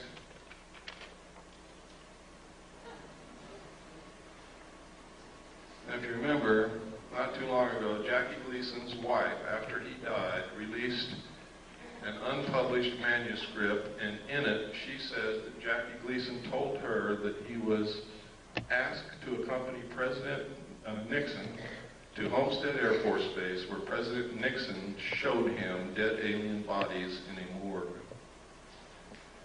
Jackie Gleason was very much interested in UFOs and all of that kind of stuff, and he was a friend of President Nixon. Nobody knows if the story is true, but I don't think his wife has any reason to lie to us. Why would she want to discredit her dead husband with something ridiculous that wasn't true? Next. And that was the cover of this magazine, June 14th, 1955. Next.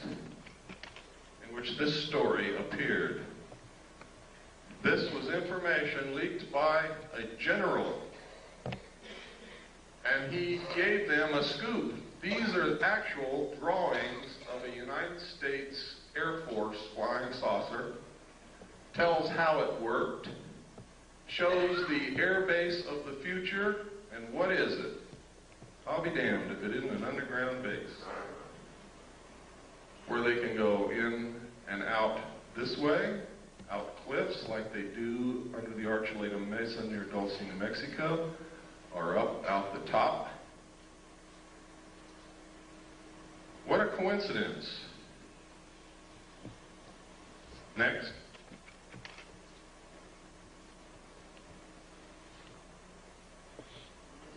Next. As it evolved into this. Here we are again at the Nevada test range. Next slide. Now, this is Broom Dry Lake right here. Notice it says danger. Right up here is where the 29.5-mile marker is. Right up here somewhere is the little alien. Down here is Las Vegas. This highway goes up out of Las Vegas through Alamo to Ash Springs. Then you take this highway down here to the 29.5-mile marker. And you look directly at Groom Lake on any given night from dusk till dawn, and you will see them fly. You can take photographs of them. You can videotape them. Thousands of people have done it. They have called into radio shows and said what they saw. When Billy Goodman was on KBEG in Las Vegas, every night, dozens of people would call in and report what they saw out there. Next slide. That's Groom Lake again, showing the tunnels that go to Los Alamos and up to Tonopah. Next. These are the facilities at Groom Lake. The United States Air Force and the government say that there is nothing there. It is a barren desert wasteland with a dry lake bed. There is nothing there. This is where they developed the U-2. Next. It's another view of the same thing. Next. Here's another view. Same. Another view. Another view. Another view. I guess by now you all know there's something there. The runway is over 30,000 feet long. That's 6 miles. It's really closer to 7 miles from the people that I've talked to. This is a satellite, an SR-71 photograph. Next, this is, no, the other one was a satellite photograph. This is an SR-71 photograph, I'm sorry. Next slide.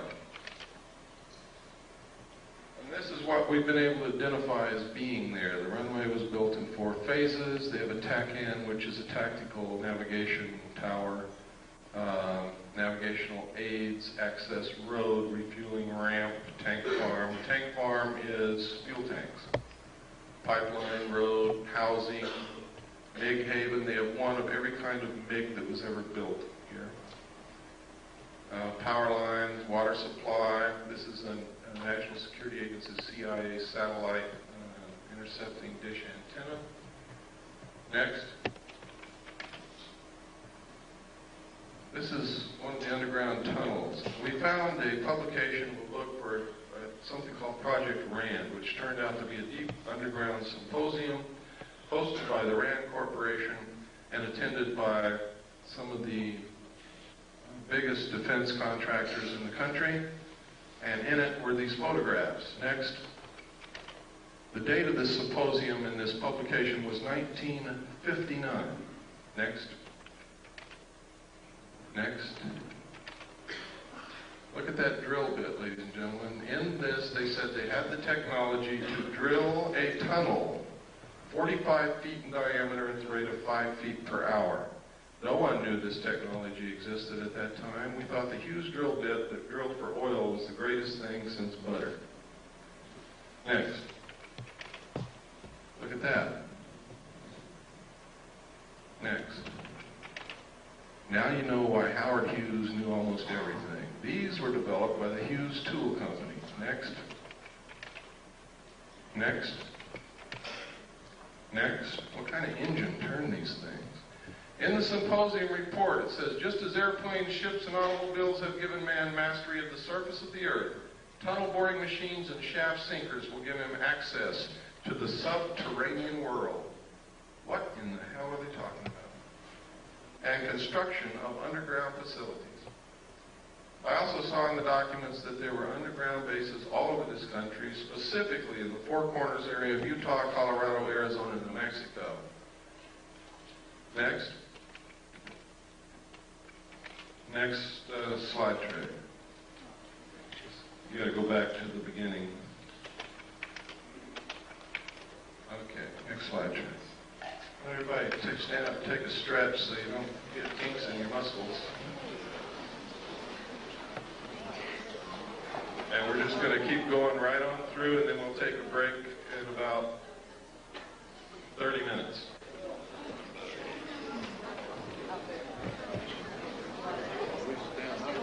Wrong, and you need to help us find out what the truth is. I don't pretend to know all the truth. I think I have some of the answers. I think I have reached some pretty good conclusions, but again, those are my conclusions, not yours.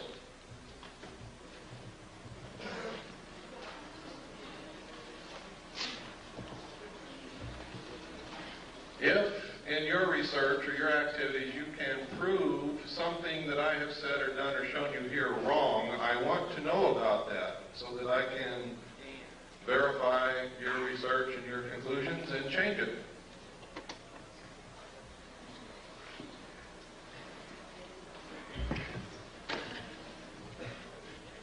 Just go ahead and put the first slide on.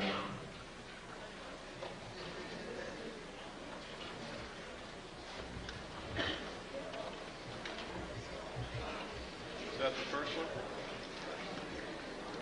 That's backwards. Backwards? I think so. Is it first?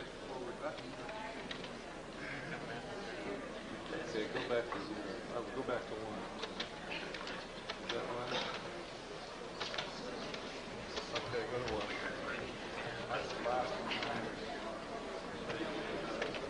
Okay. Should be number 2. Okay, when we began to research this underground stuff and these tunnels, we found newspaper articles that stated, this is the Los Angeles Times, Wednesday, June 28, 1989, the secret of Moscow's underworld. Moscow also has tunnels under it, as does much of the Soviet Union. And next slide. Next. This is the Dulce, New Mexico area. Let me get my little wizard zip gun here. This is the small town of Dulce, New Mexico. Everybody is making a big mistake calling this the Dulce base, the Dulce underground base, the Dulce papers, the Dulce this, the Dulce that. It causes confusion. I don't know how many people have gone to Dulce, New Mexico, walked all day around that little town, and have come back and said to me, there's nothing in Dulce, New Mexico. And they're absolutely right. There never was. Except some very nice people who are terrified. North of Dulce, however, there is an area called the Archuleta Mesa, up here. Under this mesa is an underground installation of immense proportions. Up Seguro Canyon here, there's an area right in here where there are 400-foot cliffs, out of which people who have gone on expeditions that knew exactly where the base was, because they came and talked to those of us who know and found out where to go, have gone up to these peaks across Seguro Canyon from Archuleta Mesa and observed the mesa and these cliffs and the surrounding area. They have seen UFOs fly over this mesa. They have seen them stop over the mesa and showers of sparks come down. Nobody knows what it means. They have seen craft fly in and out of this 400-foot cliff area here. They have seen strange marks on the ground from the air. They have reported during the night hearing what sounds like CB radios or police radios coming from in this area. And I'm sure you've all heard what that sounds like. But there's nothing up there. There's not supposed to be anything up there. The old-timers who live in the area will tell you that, and that's on the Colorado side up here, the old-timers who live up here on the Colorado side, will tell you that back in the 50s, there was a logging road built up in there, and logging trucks went back and forth every day, but they never brought out any logs. Next slide. This is the Colorado side of Archuleta Mesa. Here's the logging road that they built. You can see it. Went all the way up here and then up into the mesa. It's not being used now. This is all under the Jicarilla Apache Indian Reservation, and Archuleta Mesa is considered to be their holy land, their holy ground. It's an excellent security proposition for them. They didn't have to build fences or anything. The Indians keep people away. The Indians see the strange lights and the craft flying back and forth, and they attributed this to their religious beliefs that they have seen all through their history, that it's in their writings, in their tales, in their stories.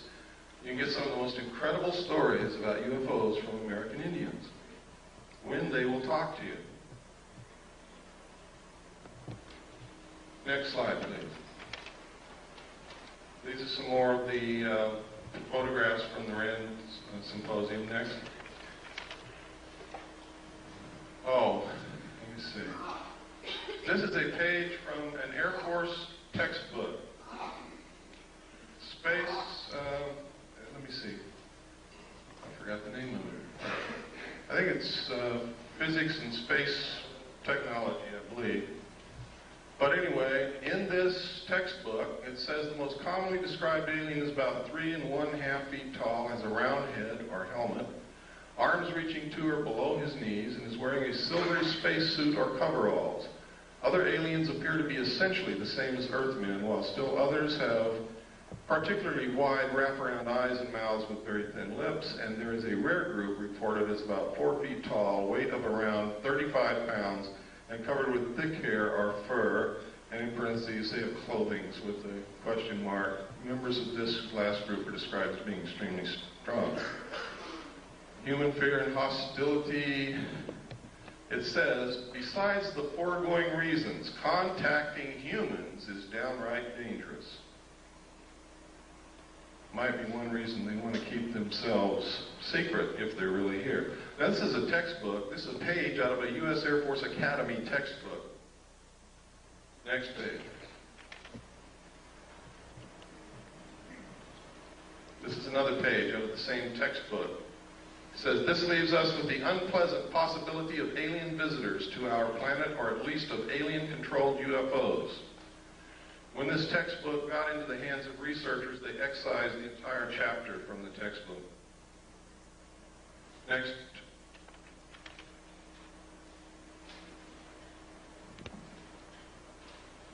See if the name of it's on here. Nope. Okay, next. This is Janet 146D. You want to know why people don't report these things? Want to know why more airline pilots don't speak up? Why more captains of ships don't speak up? It's because of Janet 146, Joint United States-Canadian Communications Instructions for Reporting, and notice it says vital intelligence sightings.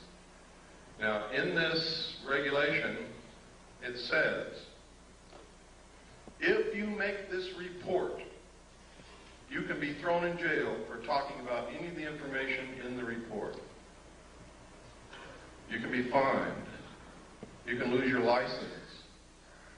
But if you don't make the report, it's okay to talk about it. Next. And this just goes through telling you what's in here. Next. Next. Next.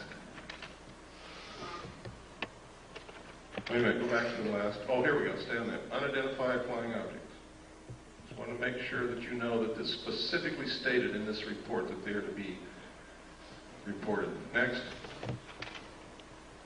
Okay, let's go through this. Go ahead. And go ahead.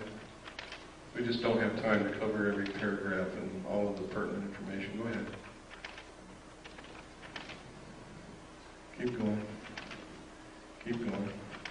You can see how extensive this is. Keep going. Keep going. This is some footage that I put in here because someplace I get to where I'm going, and they have assured me they will have a video projector, and they don't. So you'll see a little bit on Kennedy assassination here. I use these photographs because this man was extremely human and photogenic and charismatic. So much so that if you hated his politics, you still couldn't help like John Kennedy. Most of the pictures you're going to see came out of this magazine, next, this magazine, next, and this book, next.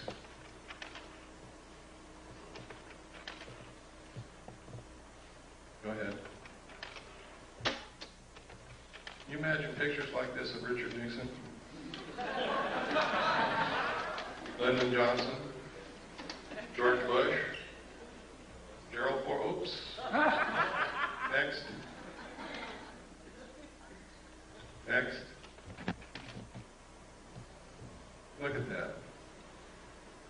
I'm not going to ask you this because some people are probably not going to be able to raise their hand. But I just wonder how many men in here have kissed your father lately. Next. This is a photograph of Kennedy after he'd been shot in the throat. Jacqueline is looking at him in horror. He's clutching his throat. Next. This is William Greer beginning to turn around. You can see his hand here, his arm. You can see the end of the gun barrel right there. Next. Now you can see him. Here's his hand, his arm. The gun is right behind this flash of reflection here. You can see him looking directly back at the president. Next slide. Next. Now, you can see the top of Kellerman's head right here. People argue that that's a reflection off the top of Kellerman's head. It is not. You can also see Kellerman's hand is on the wheel. Kellerman, that's his arm and hand, is actually driving the car at that point. Kellerman is a Secret Service agent who was the passenger in the front seat. Pardon? No. No. John Connolly was sitting directly behind Agent Kellerman. And his wife was sitting directly behind Greer. That's John Connolly's wife, and that's John Connolly. Next. This is Kennedy's grave. Next. Everybody wonders why Jacqueline Kennedy never said anything. That's the reason right there. Where were her children? They were being guarded by the Secret Service, who just shot her husband. It was the Secret Service. Who the hell was she going to tell? And what was she going to tell them? To this day, her children are under the guard of the Secret Service, and so is she. Next. It was not Lee Harvey Oswald, ladies and gentlemen, because that's him right there, standing in the doorway of the Dallas Book Depository as the motorcade drove by.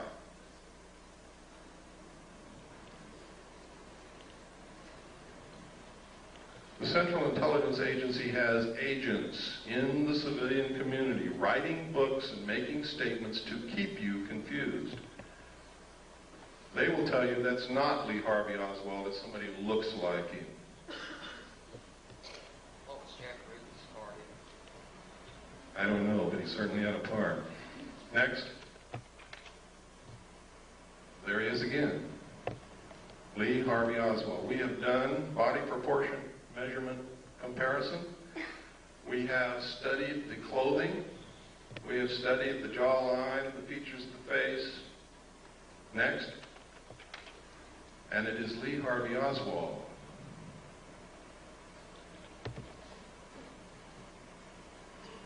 Next. And that's us if we don't do something quick. Next.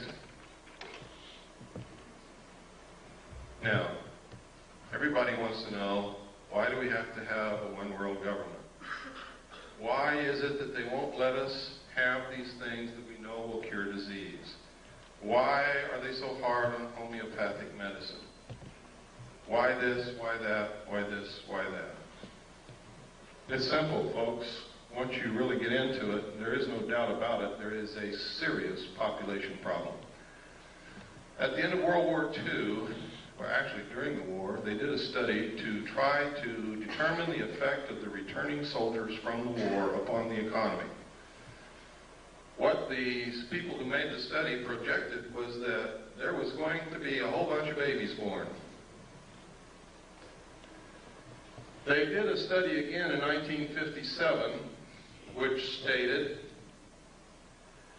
that the exponential increase of the population would ensure that the population would double between 1957 and 1990, and it did. They said that if something wasn't done, the increase in the use of insecticides, toxic chemical waste, effluent sewage, the pollution of the air, the use of fossil fuels, the use of timber, the increased need for raw materials was going to put us in a crisis, because they said that if something wasn't done to stop the growth of the population would double again 28 years from 1990. And it will. And then we will need twice as many trees, twice as many homes, twice as many cars, twice as much oil, twice as much food, twice as much everything. We will be putting twice as much sewage into the earth, twice as much pollution into the atmosphere, twice as much toxic waste material. And the study said if we don't stop this, if something isn't done, the human race will cause itself to become extinct shortly by or after the year 2000. Some people still didn't believe it. So the Club of Rome was formed secretly by Dr. Aurelio Pacheco in Rome, Italy. He got together a group of elite men and scientists, and they did another study and came up with exactly the same answers. They then commissioned a group of people in the United States at MIT. They put together a team to establish a computer model to determine what can be done to stop this, what can be done to ensure that it doesn't happen again, what can be done to ensure that the human race survives. And the answer is some of the things that I'm going to show you. All of this is in my book. It's thoroughly documented. It's going to really upset some of you, but it's true. The first indication publicly was this book written by Dr. Paul R. Ehrlich. Now, y'all wonder why is Dr. Paul Ehrlich writing these books? It's because his wife, ladies and gentlemen, is a member of the Club of Rome. Next slide. This was copyrighted first in 1968. It was the first indication of the results of the secret studies. This was published by Paul Ehrlich. Next. It says here, probably accurate to say that if all the food produced in the world today were in some sense equally distributed, that everyone would have an adequate diet. Does that mean that those who claim that there is no population problem, only a problem of distribution, are correct? Absolutely not.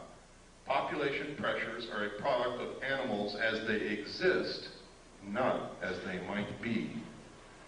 If lions ate grass instead of antelopes, the plains of Africa could support many more of them before the plains would be overpopulated. Similarly, the carrying capacity of Earth for saints is considerably higher than the carrying capacity for Homo sapiens. In theory, the problem of human overpopulation could be solved by a reduction in population size or by a change towards more saintly behavior.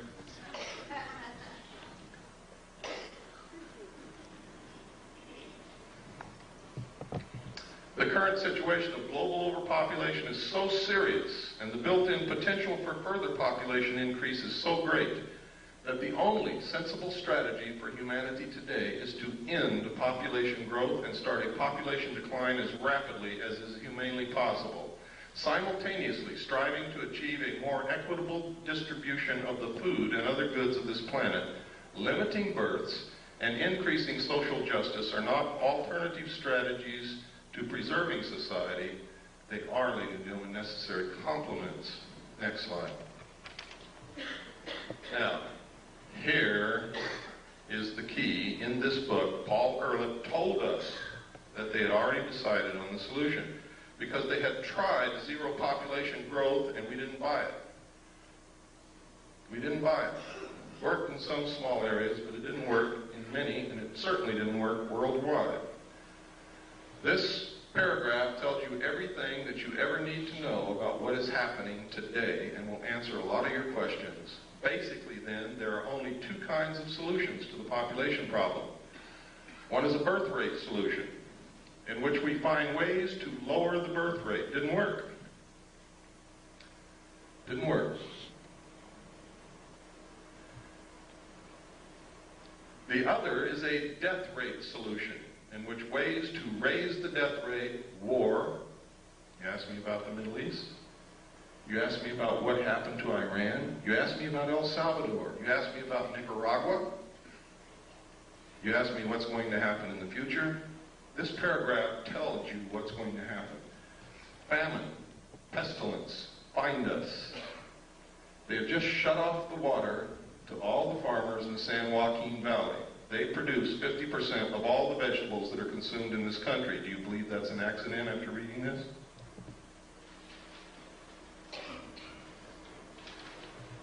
Large corporations and banks have been forcing the small farmer out of existence and buying up land which sits fallow. Do you think that's an accident? We have sold all of our grain to the Soviet Union. Do you think that's an accident? There's not 20 days supply of grain in this country if we needed it in an emergency. Now listen to this. The problem could have been avoided by population control, in which mankind consciously adjusted the birth rate so that a death rate solution did not have to occur. He's telling us, ladies and gentlemen, that they have already decided upon it and that it is in effect. Next. The next warning was the limits to growth. This was published by the Club of Rome. Next. The conclusions are, and this is only what they revealed to the public, what they told to the power elite of the world is an entirely different story and is much more radical. If the present growth trends in world population, industrialization, pollution, food production, and resource depletion continue unchanged, the limit to growth on this planet will be reached sometime within the next 100 years.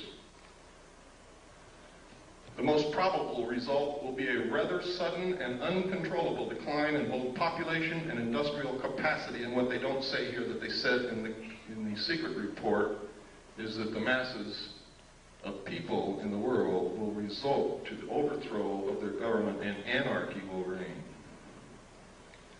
as they try to feed themselves and their families and find jobs. It is possible to alter these growth trends and to establish a condition of ecological and economic stability that is sustainable far into the future. The state of global equilibrium could be designed so that the basic material needs of each person on Earth are satisfied and each person has an equal opportunity to realize his individual human potential. Who would suffer the most under such a plan? Not the rich, ladies and gentlemen. They are in control. It's going to be us. Americans consume most of the raw materials in the world. 50% of the energy supply is consumed in this country. We pollute the earth more than any other nation. It is us who are going to have to go back and live like our ancestors did, and they're going to make us if we don't learn how to do it on our own. I'd rather be a volunteer than a slave. I don't know about you. If the world's people decide to strive for the second outcome rather than the first, the sooner they begin working to attain it, the greater will be their chances of success.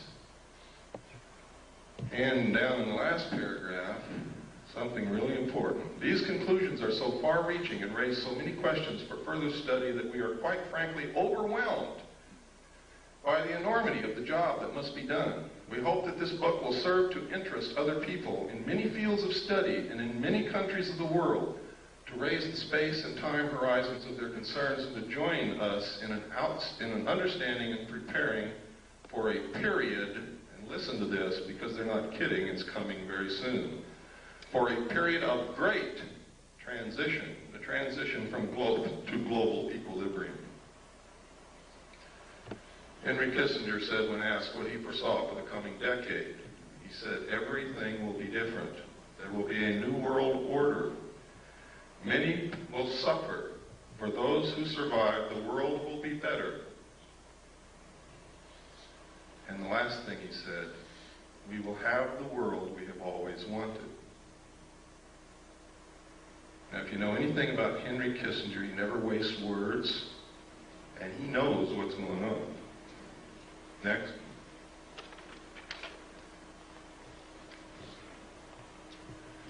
This is the regionalized and adaptive model of the global world system from the computer model at MIT, designed for the strategy for survival project of the Club of Rome. Patriots in this country have been running around calling the Club of Rome a subversive organization. They've been trying to ensure our survival. They're a study group. a think tank. That's all they are. They don't make the decisions. Next.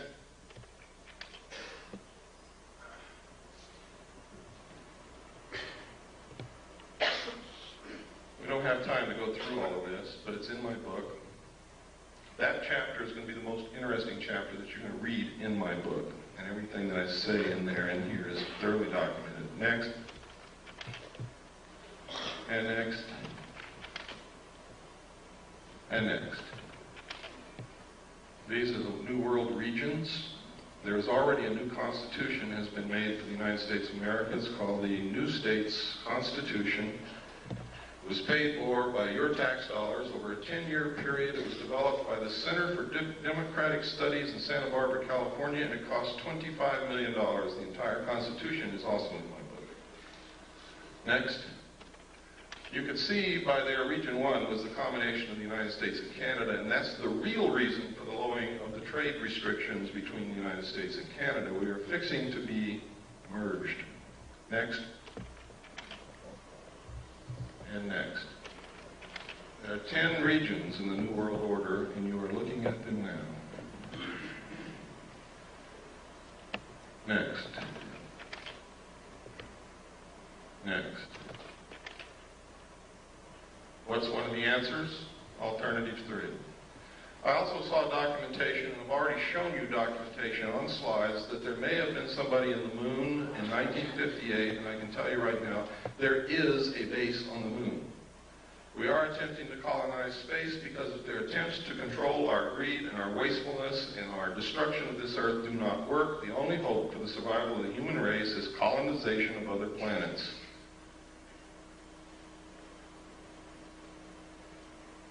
Next. This is verification. I can't tell you who wrote this letter, but it is a letter that was delivered into our hands from, well, I can't tell you that, but this confirms that as far back as 1962, working for the Jet Propulsion Labs in Pasadena, she was working on photography taken of the moon and Mars from objects that went there. I can tell you that the first landing on Mars of a probe occurred on May the 22nd, 1962, sent back photographs and verified the existence of an atmosphere that could support life.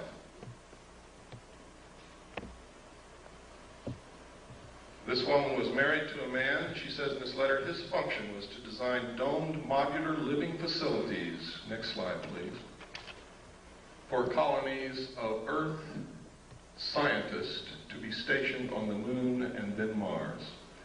It was called Project Adam and Eve. We didn't get this letter, ladies and gentlemen, until August of 1989. I had already revealed the presence of a colony on the moon and Mars on July the 2nd, 1989. Okay, next. Next. Next. Report from Iron Mountain on the possibility and desirability of peace. Next. This is really important. Though not yet expressly put forth as the development of a long-range sequence of space research projects with largely unattainable goals, this kind of program offers several advantages lacking in the social welfare model. First, it is unlikely to phase itself out regardless of the predictable surprises science has in store for us. The universe is too big. In the event some individual project unexpectedly succeeds, there would be no dearth of substitute problems. For example, if colonization of the moon proceeds on schedule, it could then become necessary to establish a beachhead on Mars or Jupiter and so on. Next. This is a book called Exploring Space with a Camera, published by the National Aeronautics and Space Administration. Next. In which you see tracks on the surface of the moon.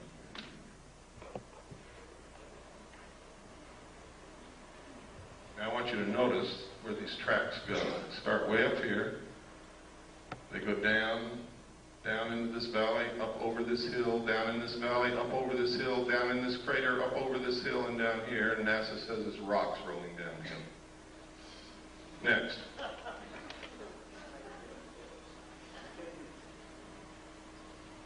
Next. Here's another one. Look at this. It goes way down in this crater, up here, over here, down in this little crater, up, down again, and stops right there and makes a long shadow. Next.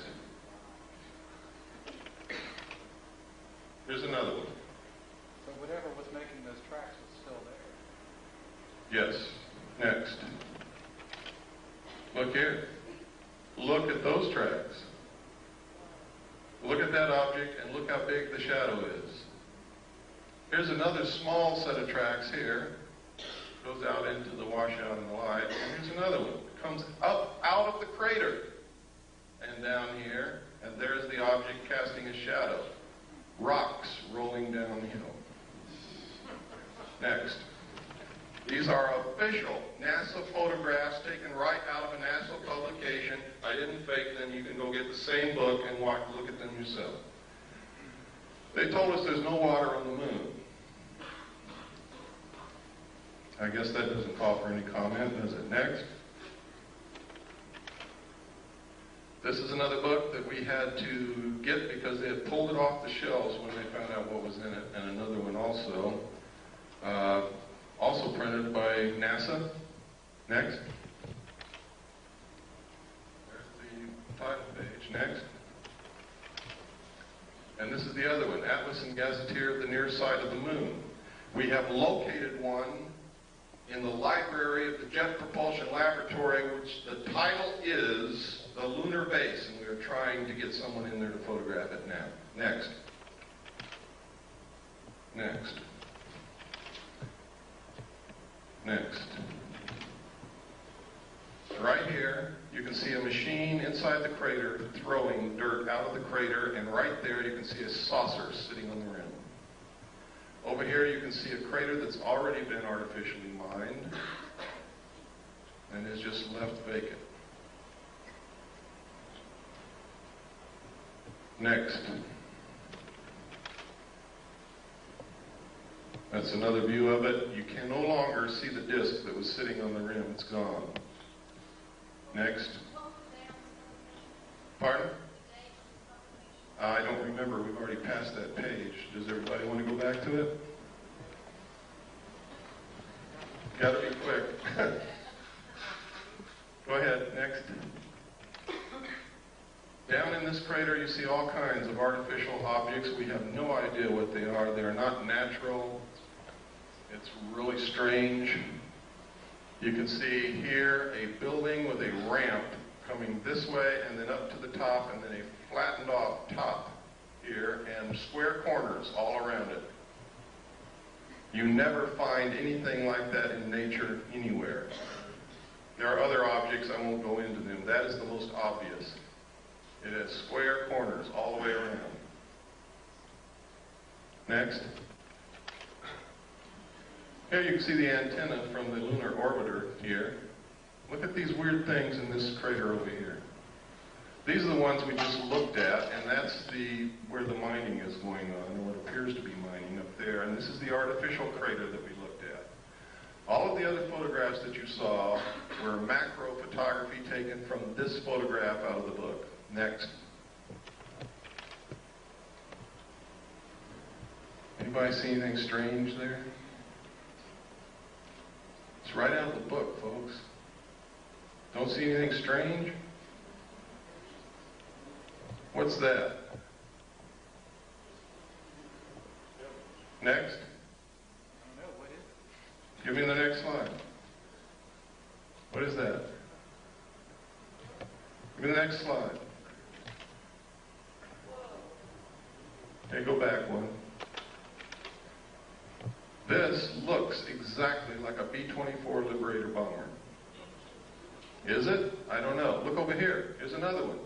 There's a wing, there's a body, there's a tail section, small plane. Next.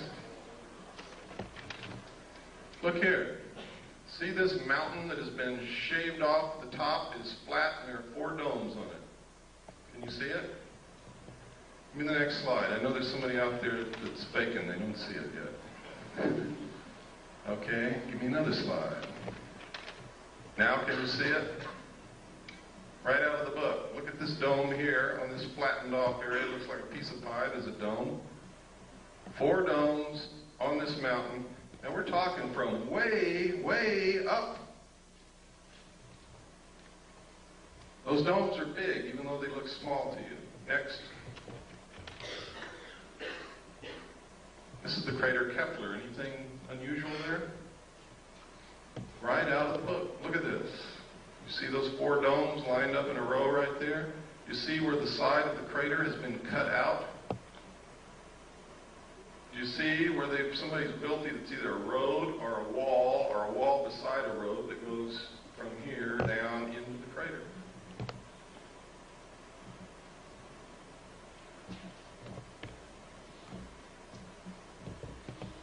Incredible things in these books. Now, we only had a short time to look. We didn't have any magnifying glass of any kind, and we had to take these pictures. If we had had the time, we probably would have found a lot more. But we had to do what we had to do and get out of there because of the restrictions put upon us. Next. There's a close-up again. You can see the 4 domes right in a row. You can see the crater's been artificially cut out. Next. Look at this. What is this? This is the weirdest thing I've ever seen. We don't know what it is, but it resembles the freeway interchange in Los Angeles, doesn't it? We don't know what it is. We didn't know what it is. But look what's in this crater right here, and you see it all over the moon. If you look real good in these craters, it's a big, giant, T-shaped object that can bend itself to conform to whatever it's sitting on, and you see them in all of these photographs. Next.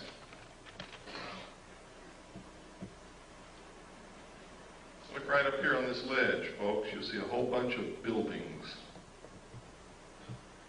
See them?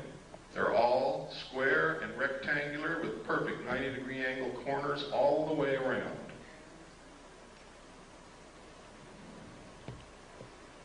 Next.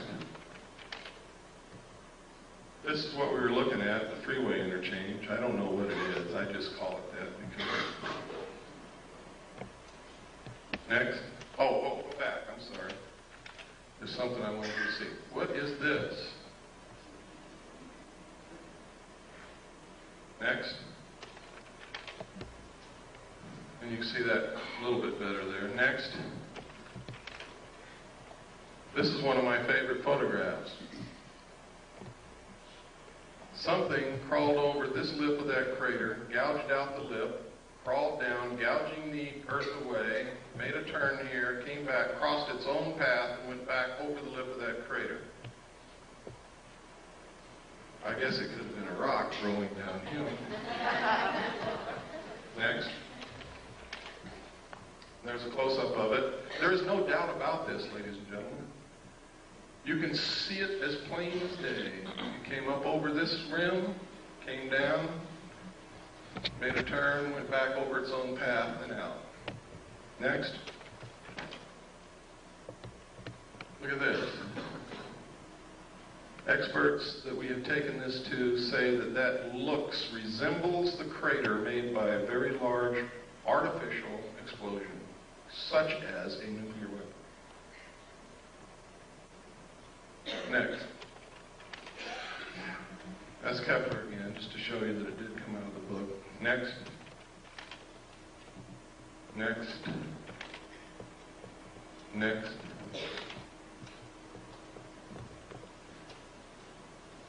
What was it? Oh, you can see these T-shaped things again. There's another one.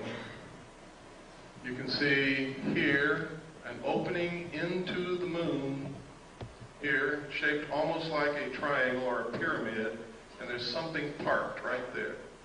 I have no idea what it is. There's another one up here, the opening, triangle shape, and something parked right there. Look here, there's another T-shaped object here, or cross-shaped here. There's a building right here, or what appears to be a building. Look here. Look at these tracks. Look at this. It has an arm coming out the side and something trailing behind it. Next. Look at it. Boulder rolling downhill. Next. I forget what this was. I think we were just looking at this strange, looks like somebody's been running around there with a bulldozer. We don't know what it is. Next. Can you see the clouds? Can you see the clouds in the lunar atmosphere, ladies and gentlemen? This is an official NASA photograph out of an official NASA publication, a book that they printed that shows clouds in the atmosphere of the moon. Next. Of course, we could be imagining things, but we're not, because you can see those clouds go over geological formations and over the rims of craters. Next. You ever seen a square crater? Next.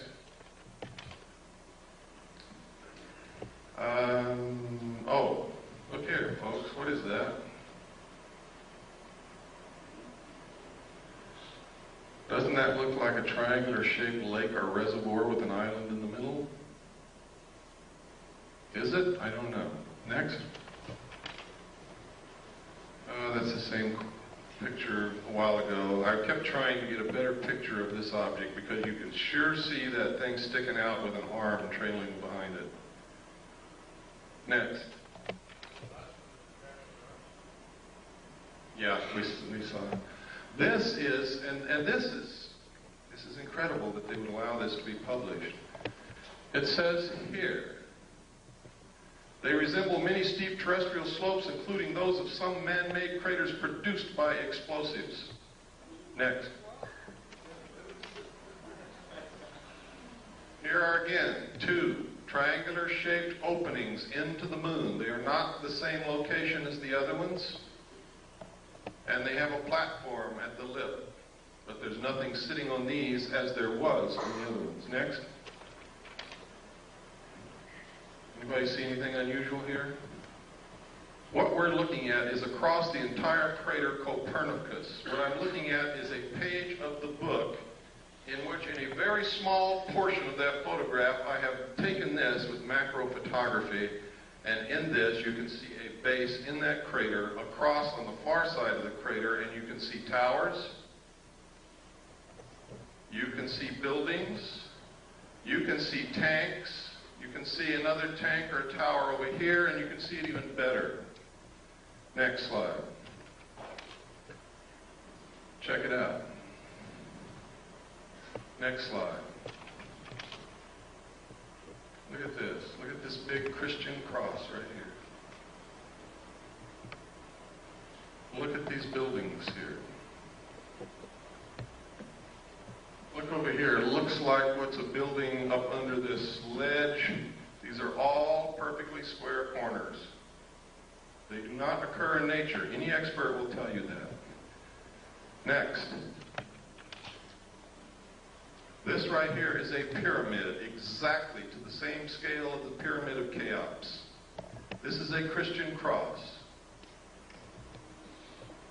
Now, this is so far away that this cross has to be hundreds of feet high.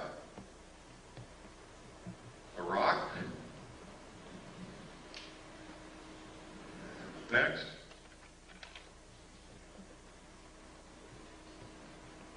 See the pyramid? See the tower? See the buildings?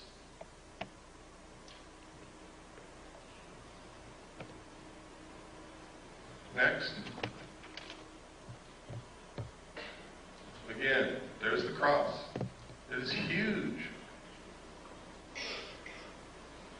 You can see tanks right along here. They look like oil tanks. Here's another tower over here. See it? Next. Again, you can see the pyramid, you can see this tower, you can see the cross, you can see looks like a city here. These are buildings. All have perfect 90-degree angles, all over the place. Again, here's the tanks, look like oil tanks. Next. What was this?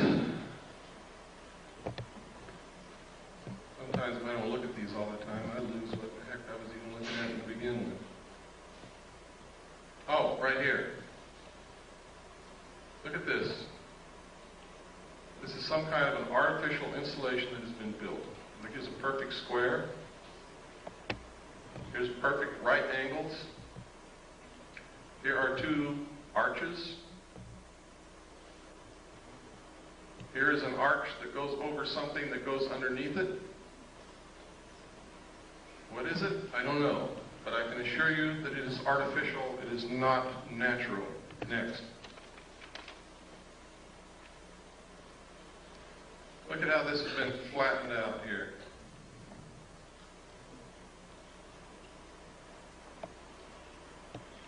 And I think there were some domes or something here, if I remember correctly.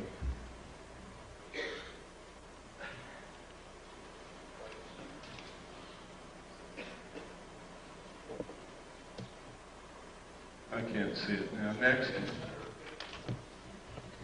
And next.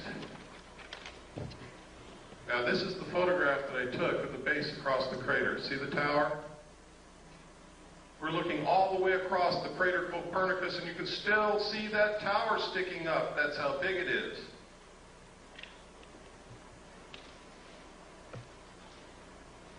That's what caught my eye.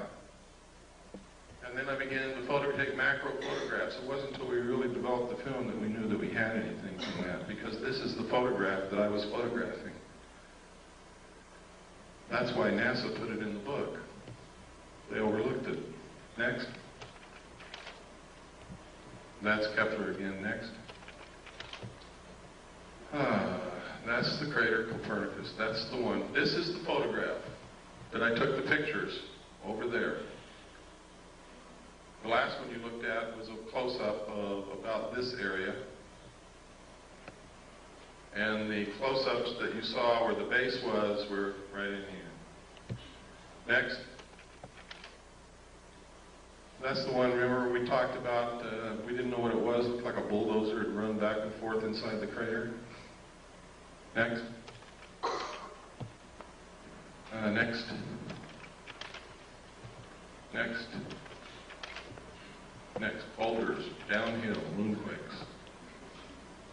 There's the Christian cross. This is the base again. These are the buildings in here. Next.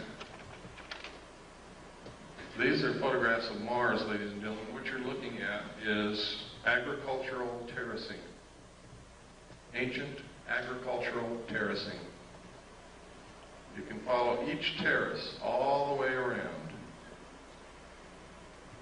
NASA says this is wind erosion. But NASA tells us that Mars doesn't have any appreciable atmosphere, only 1% as dense as Earth's. Next. Next.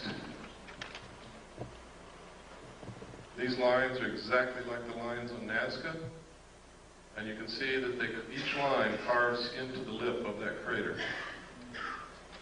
Next. Here you can see the face on Mars. Up here you can see an arrow in the surface of Mars. See it? Over here you can see pyramids, what we call the fort. We don't know what it is. Incredible? Damn right it is. Look at this plateau with these buildings on top of it. Next, or whatever they are. Another view. Next. Under computer enhancement, the face has eyeballs and also has teeth. Up here, I was reading this book, which is the Encyclopedia of Space or something put out by NASA, and this covers Mars. And on here I notice it says Mars airplane, robotic surface exploration, Mars airplane. what are they talking about? They told me Mars only has an atmosphere 1/100th as dense as the Earth, yet they're preparing to build a Mars airplane? Well, maybe my concept of a plane is wrong. Let's pursue it a little further. Next. There's an official NASA photograph of the Mars airplane that they intend to build. If what they tell us about the atmosphere of Mars is true, this airplane will not fly in the atmosphere of Mars. It's absolutely impossible. Look at the nose of that airplane, ladies and gentlemen. You will see a propeller spinning. Next.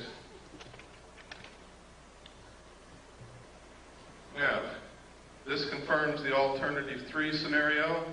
Franklin D. Martin, NASA's Associate Administrator for Exploration, has the host of reasons for sending humans to Mars, but after he gives all those reasons, he says, science is one of the reasons you do these things, but it's not the driver. The driver is the survival of the human race. Next. These are some more of those lines like Nazca on Mars. Here you see the arrow.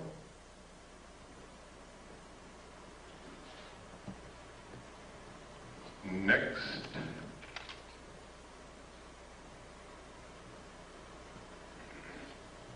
Next. Oh. Okay, let's go back one and change slide trays. We're almost through the slides, and we can get into some serious stuff.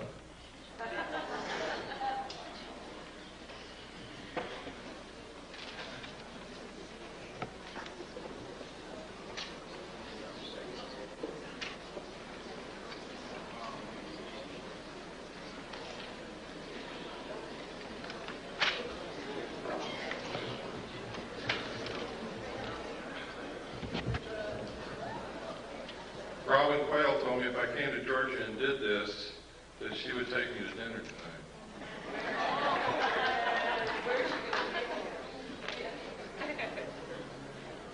But I think she left already. This is the face on Mars again. Look at that square crater right next to the arrow. We measured the arms of this arrow and the length across it. It's a perfect triangle in here, and these arms are exactly the same length. The chances of that being a natural occurrence are almost zero. I imagine there's some remote chance, but I certainly wouldn't give that much credence. Next.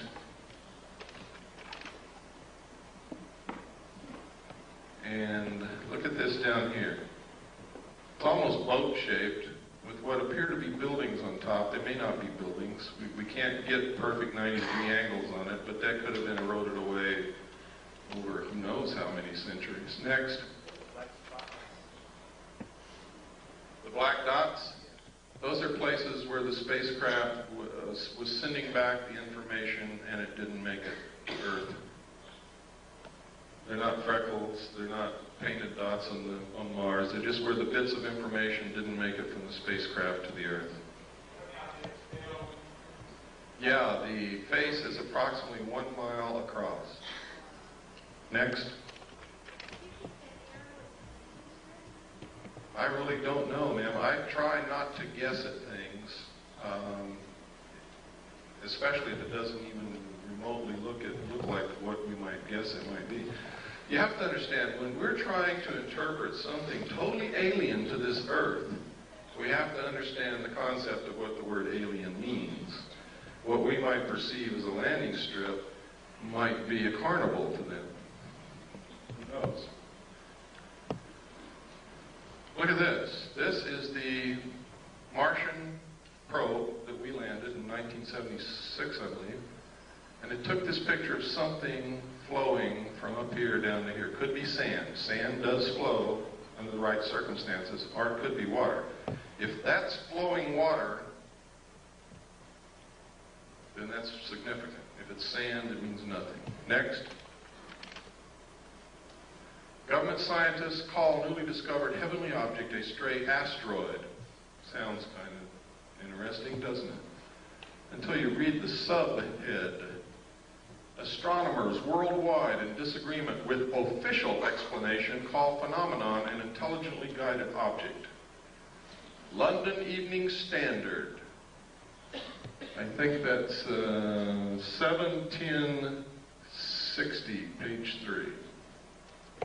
Next. Now, if you won't believe all this other stuff, how many people in here believe that Gordon Cooper, the astronaut, is a credible individual? Can I see a show of hands? He's an astronaut. He's also a colonel in the United States Air Force. Now he's retired. He wrote this letter to the United Nations, and in the first paragraph he says, "I wanted to convey to you my views on our extraterrestrial visitors, popularly referred to as UFOs, and suggest what might be done to properly deal with them."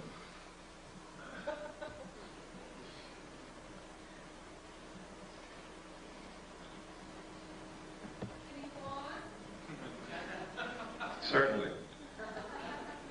I was waiting for the gasps to die away. I believe that these extraterrestrial vehicles and their crews are visiting this planet from other planets, which obviously are a little more technically advanced than we are here on Earth.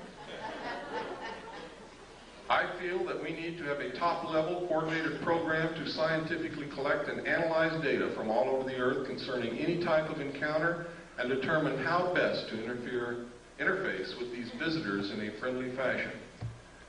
What's another reason for a one-world government? I'll tell you why. If people can't get on a bus with black people without causing incidents, if they can't accept a Chinese person who moves into their neighborhood because they're a chink, how in the hell are we going to interface with a completely alien race from another planet?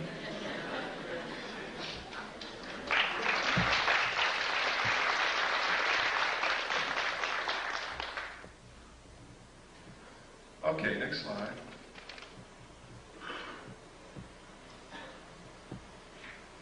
This is in my book too. A lot of this stuff is in my book with a lot of stuff that you're not seeing here. In fact, there's a lot of stuff in my book that nobody has ever seen before in their life outside the secret government. This is an accident report that occurred at Ellsworth Air Force Base, South Dakota. 7 miles southwest of Nyland, South Dakota. They got an alarm situation that at a missile site called L9, there had been a security breach. They sent a SAT team out that consisted of Airman First Class Jenkins and Airman First Class Reiki. There was SAT alert team, or security alert team called SAT. Next slide. When they got out there, they saw these crazy little guys running around in silver suits with helmets on their head and something hovering real bright above the missile silo.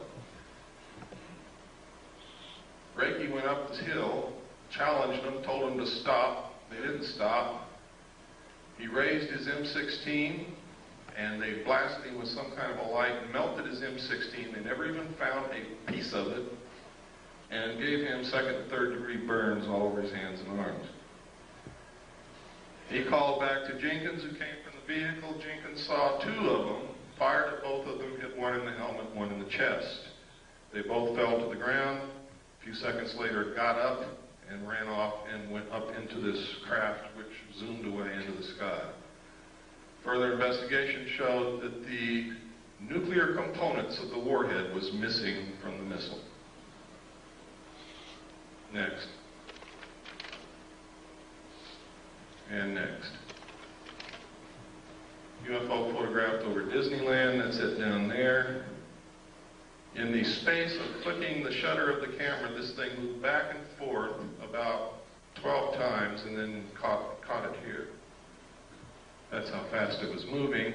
And the reason I included this, because while people who go to Disneyland may be interested in fantasy, they're usually families, they're usually middle-class people, they're usually respectable, they're usually credible, and thousands of them saw this. Next. There it is.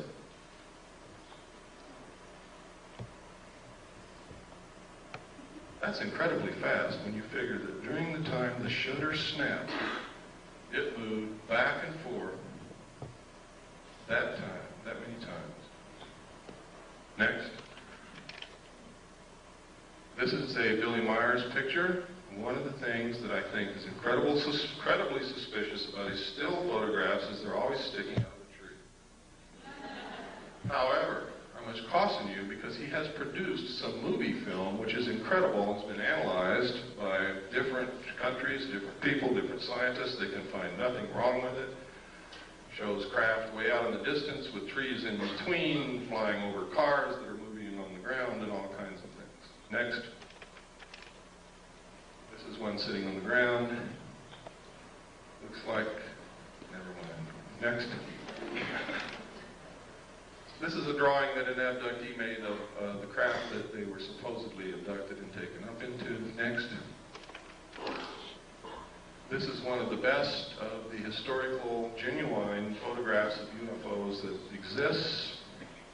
Because of the different things in the photograph, you're able to obtain perspective, depth, and you're able to triangulate and compute the size and shape and distance away from the camera of the saucer.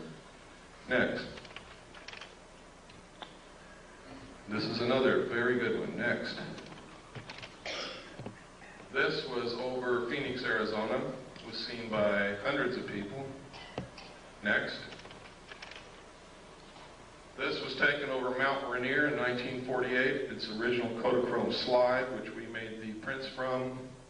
And I made slides from the prints that we had then, and we also made 4x5 negatives and transparencies in case something ever happens to the slide. This is given to us by someone who works in the government whose identity cannot be revealed. This is perfectly symmetrical. It is not a meteor. It is moving exactly parallel to the ground. This is ionized air. It is not fire or flame. Next. This is commonly what's known as a lenticular cloud formation. This red haze over here is the test firing of a rocket at the Rocket 9 facility at the west end of the San Fernando Valley. I only know that because I used to live right on top of the mountain next to it. Next. Somebody's hat blew off. Next. Notice that photograph was taken by the local barber. These are photographs that were taken in New Mexico and Colorado during a particularly heavy, what they call a flap. There's a lot of sightings by a lot of people in one area. And there were a lot of photographs came out of that. These are some out of the newspaper. I tried to photograph them so that they can be identified as not something that I made up. I have been accused of being the most rotten bastard that ever lived, making up everything, phoning photographs. So I have to be very careful. Next. This photograph was taken over London. It's one of my favorite. I have a degree in photography, and this is a very artistic photograph. It's a very rare photograph, and it is a very unusual subject, and I have to like it. Next. This is another part of what I call Project Snowbird, to make the public think that what they're seeing can be explained away by technology like this. And you saw some of it on the news about the war. They said they had things that can fly over the enemy and do recon with no pilot in them, so no loss of life if it gets shot down. That's what that is. Next. And next. And this is just about the Aurora spacecraft that they fly in Nevada. It's what they call a TAV, Trans-Atmospheric Vehicle, which literally takes off from Groom Lake, flies completely out of the atmosphere, can orbit the Earth, and I believe that it can do more than that. That's where I'll leave it. Next. This is the first photograph that we had of the UFO over Mount Rainier taken in 1948. The man at first would not allow us to even touch the slide. So we took a camera and made a picture of the slide, blew up the slide, made a print, and made Polaroids from the print, and then we're photographing the Polaroid. That's how crazy we were getting, until finally he agreed to allow us to use the slide, and we were able to make the prints that we have in the transparencies and the 4x5 negatives to preserve that image Next. We go through a lot of work to produce the material that we have, believe me. It costs a lot of money, it takes a lot of time, it takes a lot of searching. Sometimes it takes begging and pleading and everything else. Next. And next. Next. This is what's called a cigar-shaped object. This appeared in Omni magazine, and this is a photograph, taken photograph of the photograph in Omni magazine. Next. Next. This is a classic UFO photograph. It's considered one of the best ever taken and is considered by every expert to be absolutely genuine. Next. This is the man who took Albert Einstein's place, Stephen Hawking's. How many of you read his book? Anybody here? I would suggest that you read it. Next. Another lenticular cloud formation. Is there really a cloud? Or could they possibly have the ability to generate what looks like a cloud around them? I don't have the answer to that question. Next. I read in documents when I was in Naval Intelligence that they do have the ability to generate clouds of what appears to be clouds around them. I guess water vapor. I have no idea in the world what those are except clouds. Next. And next.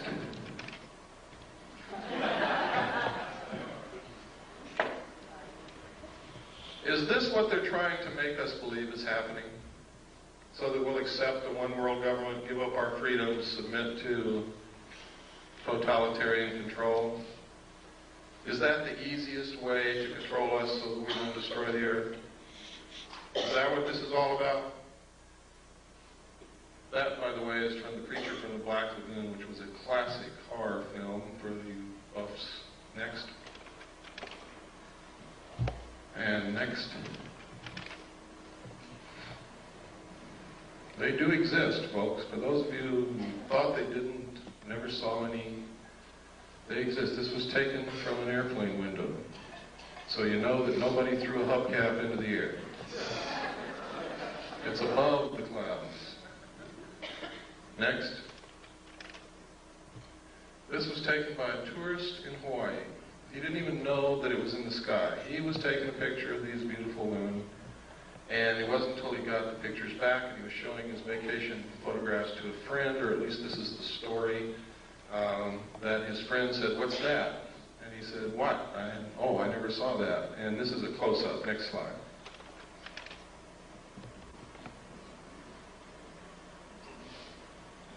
Incredible. Next. Now, they say this is a UFO. I spent a lot of time in Vietnam, and it sure looks like a flare to me. Next. Anybody know what this is? This is the Russian space shuttle. What's it look like? Looks like the U.S. space shuttle. Now, I'm going to tell you something that for some of you is just going to shatter your whole world. The United States and the Soviet Union have been secret allies ever since World War II.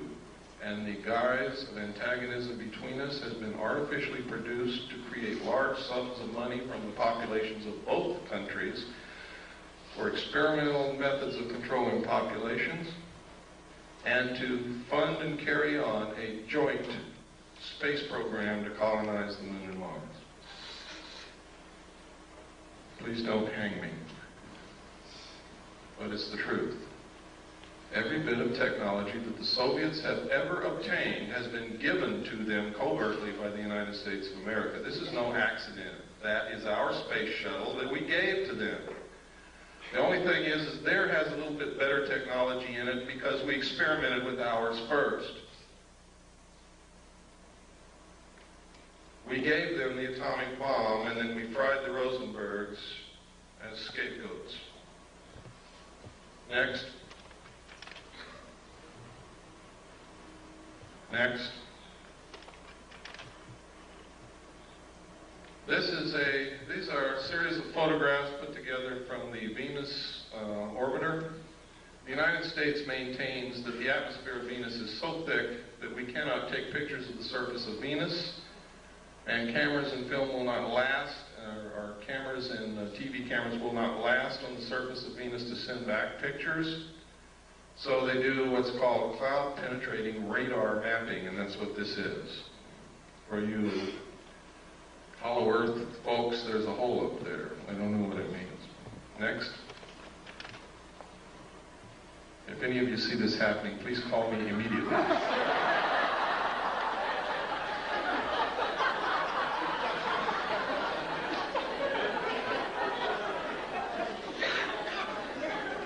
Next. This is a photograph of the Russian Venusian lander sitting on the surface of Venus, sending back pictures of a sun-drenched desert landscape. Somebody's lying. Immediately after the Russians released this photograph, officials and government people from Washington called a high-level meeting with the Russian space program people, and you never saw it again. Next. These are comparisons of the two, the Russian photographs and the photographs that we get. Now, I want to give you some food for thought. Recently, they had a flyby of Uranus. Remember that?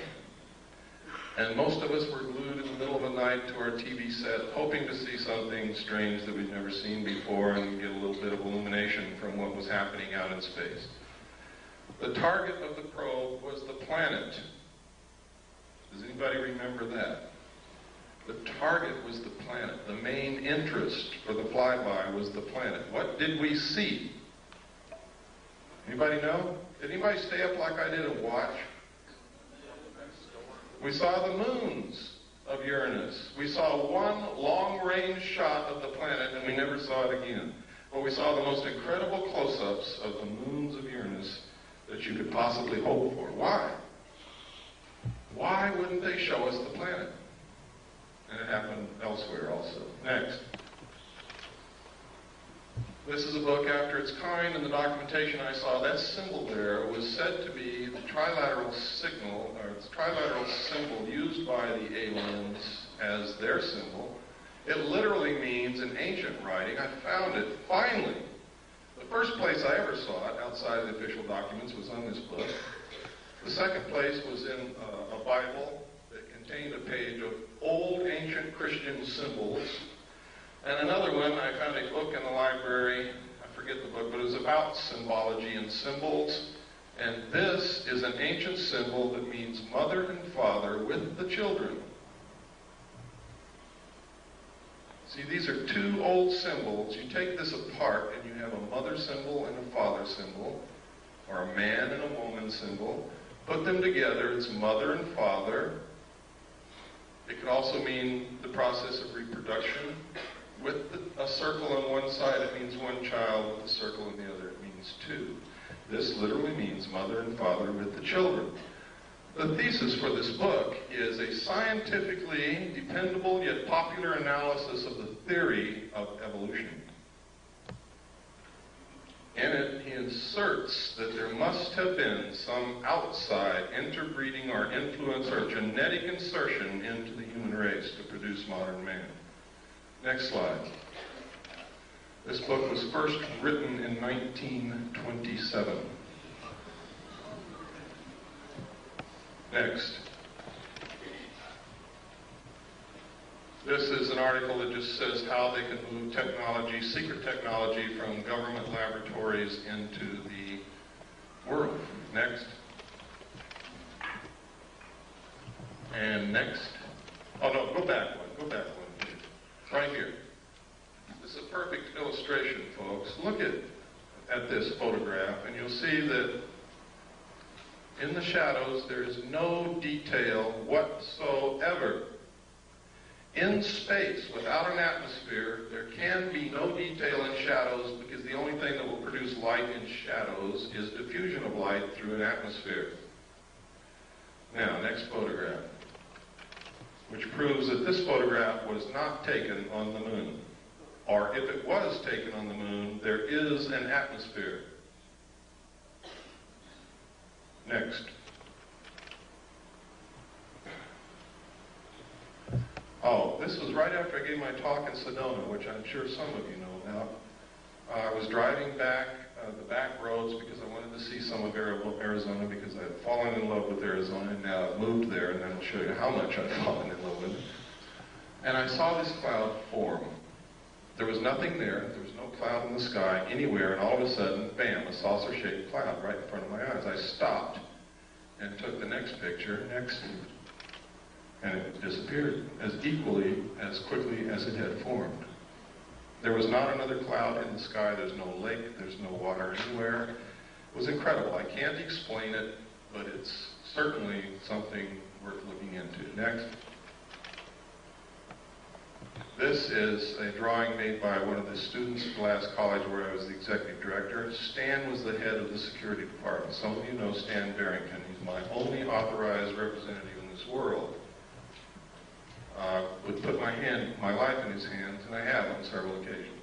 Stan was the head of the security department, and one of the students in the security curriculum was in trouble, was failing. Stan was counseling the student, and she drew this picture. And she drew, next slide, this, and next, this, and next, and these little guys.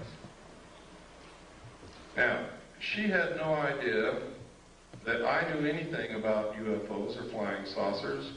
Nobody in the world did at that time. Stan didn't even know then, and I didn't even know then that Stan had guarded a flying saucer when he was in Delta Force in the Army. But Stan brought me these things, and he said, "You ever seen anything like this?" And I said, "I don't know, Stan, where'd you get it?" He told me, and we brought the girl into my office and sat her down, and I began to try to find out why she was failing and where this stuff came from, and it turns out she had a year of missing time. A whole year out of her life she could not account for, and she couldn't concentrate on anything, and that's why she was failing. Next. This was drawn by Krista Tilton.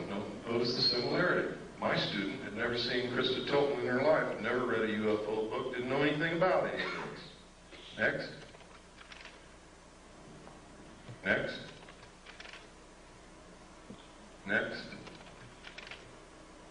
This is Aviation Week in Space Technology, November 21st, 1988. Write that down because somebody's going to ask me. November 21st, 1988. You can find it in used bookstores and libraries. Next picture. In which this ad appeared, talking about technology so advanced it will help answer some big question, and on the facing page, what's there? This picture. On the side of the neck, there's hair growing. We did extensive analysis of this photograph. We rephotographed it, we relit it, we blew it up. We tracked down the photographer who would not tell us what it was he photographed. We asked originally to Amico for the name of the artist who drew the picture. They said, "I'm sorry, we can't reveal the name of the photographer." We found the photographer. He would not tell us what he photographed, but he sent us an 8x10 copy from the original negative, and then we began to work on that as well as with the ones we had photographed out of the magazine. And this is what Amico told us. They told us several different things. First, they told us that it was a 9-foot-tall bronze statue. Second, they told us it was a 12-foot-tall bronze statue. And third, they told us it was a 9-inch clay statue. When we pressed for more information and became literally obnoxious on the phone, not accepting what they were telling us and wanting to see the original artwork, they refused and hung up on us. So, whereas I cannot say definitely that this is a live alien, I can tell you one thing: it is not a bronze statue. I can also tell you it's not a clay statue. And hair on the necks of statues. Next. You can see the moisture in the eye, the incredibly small detail in the texture of the skin and whatever this is, and in the eye. Look at the lip. You ever kissed anything like that before? I know a guy that did in the back seat of a Chevy. Next.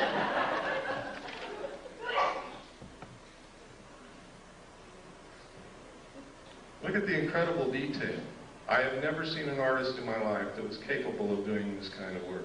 But I haven't seen all the artists that there are either. Next. Look at the lines on the neck. Look at the detail in the arm. Next. Look at the hair on the neck. Can you see it?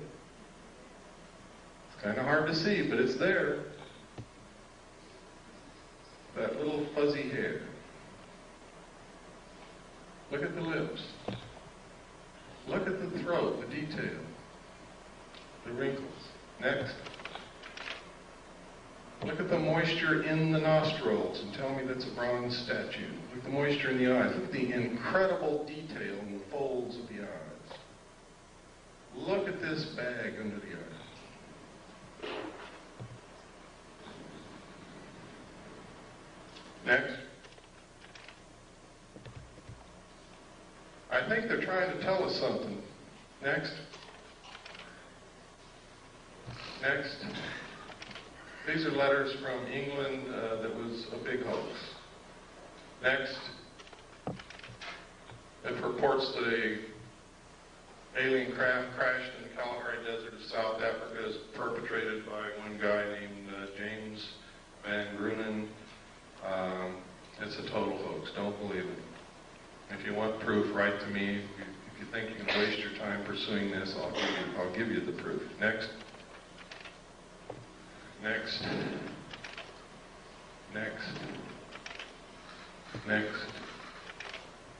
Next. Next. Next. Next. Just keep on going right on through.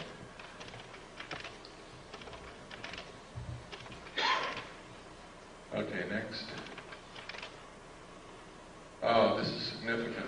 1917, the Imperial Japanese Mission, record of the reception throughout the United States, the special mission headed by Viscount Ishii. John Dewey, professor of philosophy at Columbia University, he's the one who built our education system that is not teaching our kids anything. He said, first sentence in his speech, someone remarked that the best way to unite all the nations on this globe would be an attack from some other planet. In the face of such an alien enemy, people would respond with a sense of their unity of interest and purpose. Next. Knowing who John Dewey was, and knowing what he's done to our educational system, and knowing that this was written and planned a long time ago, this is probably going on. Next.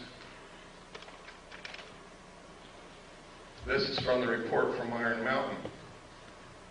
Credibility, in fact, lies at the heart of the problem of developing a political substitute for war. This is where the space race proposals, in many ways so well suited as economic substitutes for war, fall short. The most ambitious and unrealistic space project cannot of itself generate a believable external menace. It has been hotly argued that such a menace would offer the last best hope of peace, etc., by uniting mankind against the danger of destruction by creatures from other planets or from outer space. Experiments have been proposed to test the credibility of an out-of-our-world invasion threat. It is possible that a few of the more difficult to explain flying saucer incidents of recent years were in fact early experiments of this kind. Next.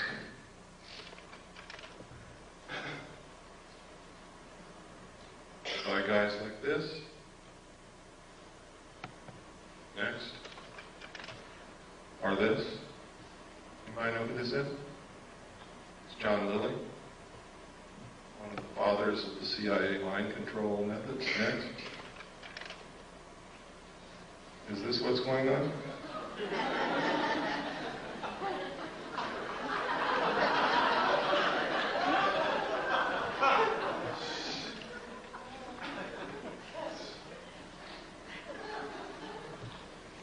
Next. Silent Weapons for Quiet Wars is the first chapter in my book. Once you read that, you will have a complete understanding of what's happening in one very important area. And you will get an understanding of what the elite think of us, the common man, the mass of ordinary, everyday people, which is what most of us really are. We're all special in our own way, but we are a part of the masses of people. They believe that we are cattle, that we do not use our intellect, that we are easily manipulated, that we will not solve the problems of the world because we are greedy scumbags.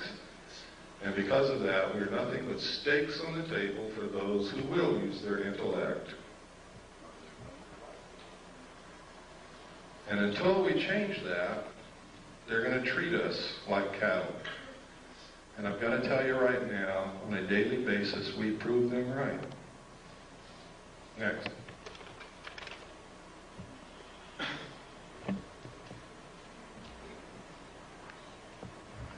Close Encounters of the Third Kind, E.T., V, many others. Many movies. We've been bombarded with alien movies, alien commercials, an alien spaceship landing at the end of the 1984 Olympics to reinforce in our consciousness the creation of an alien threat that does not exist, or to wake us up to an alien presence that has been here for many years. It's not an accident that these things are happening. It's not an accident that you're seeing on your TV. Was ITT or ATT? AT&T, one world, one card. These aren't accidents. Right out here in the lobby of this church, you see a picture of the world on the bulletin board. And go, when you leave, just look what it says. Next. Don't get me wrong, ladies and gentlemen, I'm not opposed to a one-world government at all. I think in the evolutionary future of mankind, it is absolutely necessary and unavoidable.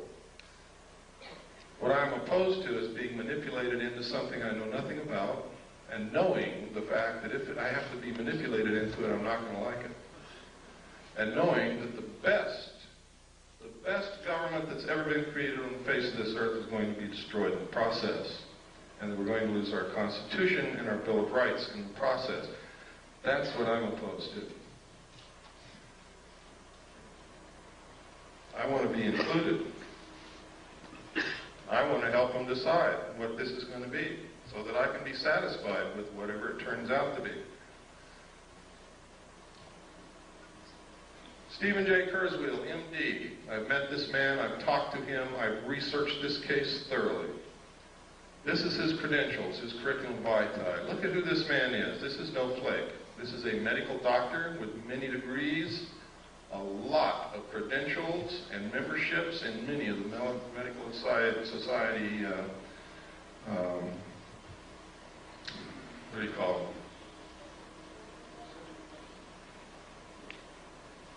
Associations, I guess. He's also Phi Beta Kappa and an Alpha Omega Alpha Honor Medical Society. This guy has the credentials that most people would drool for. What happened to him? I'm going to show you his testimony here in a couple of minutes. What happened to him, he was approached by someone named Joan Thompson at not at a UFO meeting, to attend a UFO meeting. He said he really wasn't interested, but went because she was a pretty woman. He wanted to meet her. He went with her. It was like a date. He said what he learned there astounded him. He never heard of any of that stuff. But he also met somebody named Bud Hopkins. Joan Thompson told him that she was an agent of the Central Intelligence Agency, and Bud Hopkins identified himself as also being an agent of the Central Intelligence Agency and recruited this doctor to help them work with abductees and report information to the Central Intelligence Agency. He worked with them for a while until he found out that Bud Hopkins had no credentials whatsoever, was an artist, a painter, but was hypnotizing people who had been abducted, was conducting group psychology therapy sessions with them, was extracting as much information as he could out of them and then dumping them like a hot potato. And this man, Stephen Kurzweil, MD, with all these credentials, reported Bud Hopkins to the New York State medical authorities,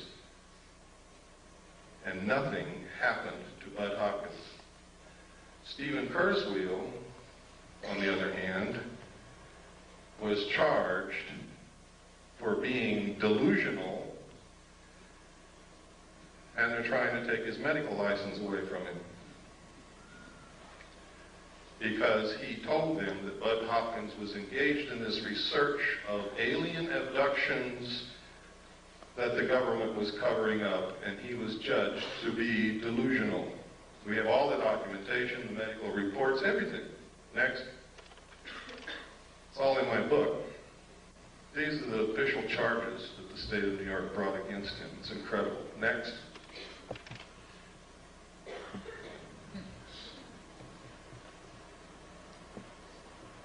Schizoid personality disorder. Grandiose and paranoid type. Next. This is his testimony, sworn under penalty of perjury, signed and notarized. It's in my book. It proves the assertion that I've been saying all along, that most of the people that you ever see on the stage of a UFO symposium are working for the government. When they have a show on TV like UFO Cover-Up Live, which William Moore participates in, who is an admitted government agent, with all the others, and then they give a phone number at the end for you to call in to tell if you've ever had an abduction experience, and you go to your phone and call the CIA and tell them that you have had one.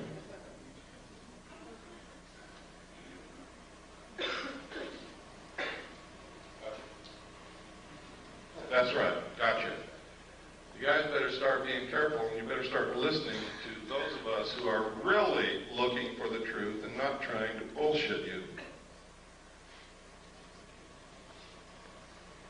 We are being manipulated on a grand scale by people who know what the hell they're doing. And if we don't wake up, we're going to be wherever they want us to be, and only we're going to discover that that's not where we want to be. Next. This. Oh. In my original paper, The Secret Government, which I published May the 23rd, 1989, I said that there had been a military coup in the United States. I documented in my book. 3 other people have confirmed that they saw the same message that I did, and that message was before Nixon resigned. Nixon was not going to resign. He didn't think that they could impeach him. And I don't know whether he could or not. Nobody will ever know because no trial occurred.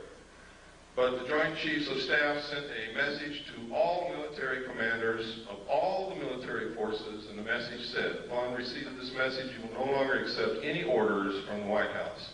Acknowledge receipt. That's unconstitutional. That is a military coup. Nixon was forced to resign because they yanked the military out from under him. They cut off his communications to his commands because those communication centers are under control of the military. In my book, it's documented. You no longer have to take my word for it. Nobody believed me when I published that at first. But now 3 other people have come forward and stated that they saw exactly the same message that I saw. And that's in my book. Their names, everything. Their statements, sworn statements. This is the sworn statement of David Race. It is notarized on the original. You can see the notary seal, which didn't photograph very well. Next. He also named 4 other witnesses that saw it with him. Richard Doty. This is extremely interesting. Richard Doty. Richard Doty was the agent in shadow called Falcon on UFO Cover-Up Live. I also found reference to a project called Project Mogul, which you have to remember that it was in July 1947 that the Roswell crash supposedly took place. You have to remember it's William Moore, a confessed government agent who researched and wrote the Roswell incident. It's Richard Doty Falcon who's been working with Moore for years to supply him information. Richard Doty is the counterintelligence agent for the Air Force Office of Special Investigation at Kirtland Air Force Base.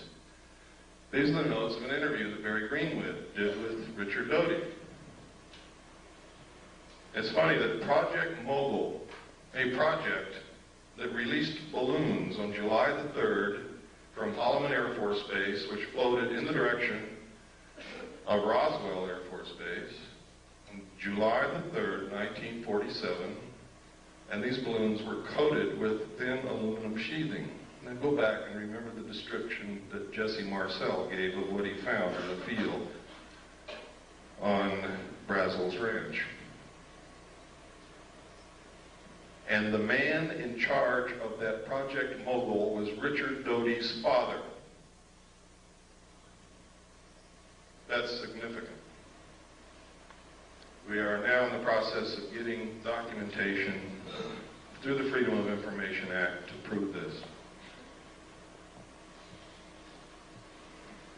Next.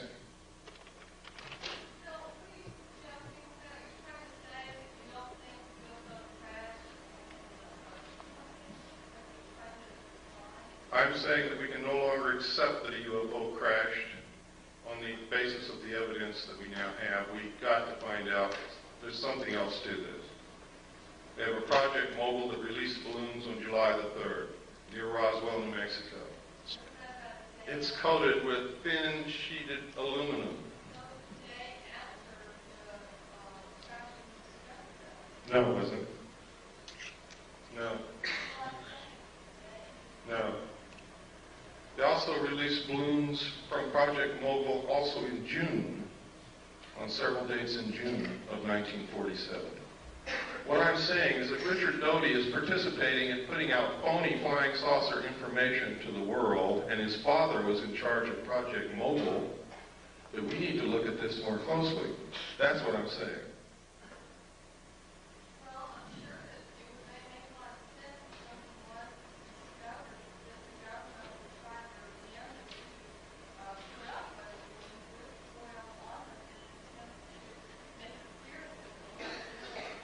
You don't understand. These balloons were also released in June of 1947. The crash at Roswell occurred in July.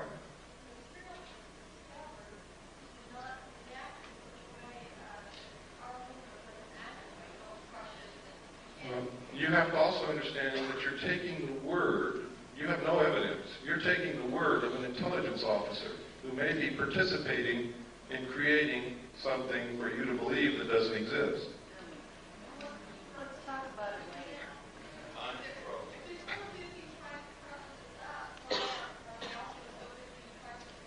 Listen to me very carefully.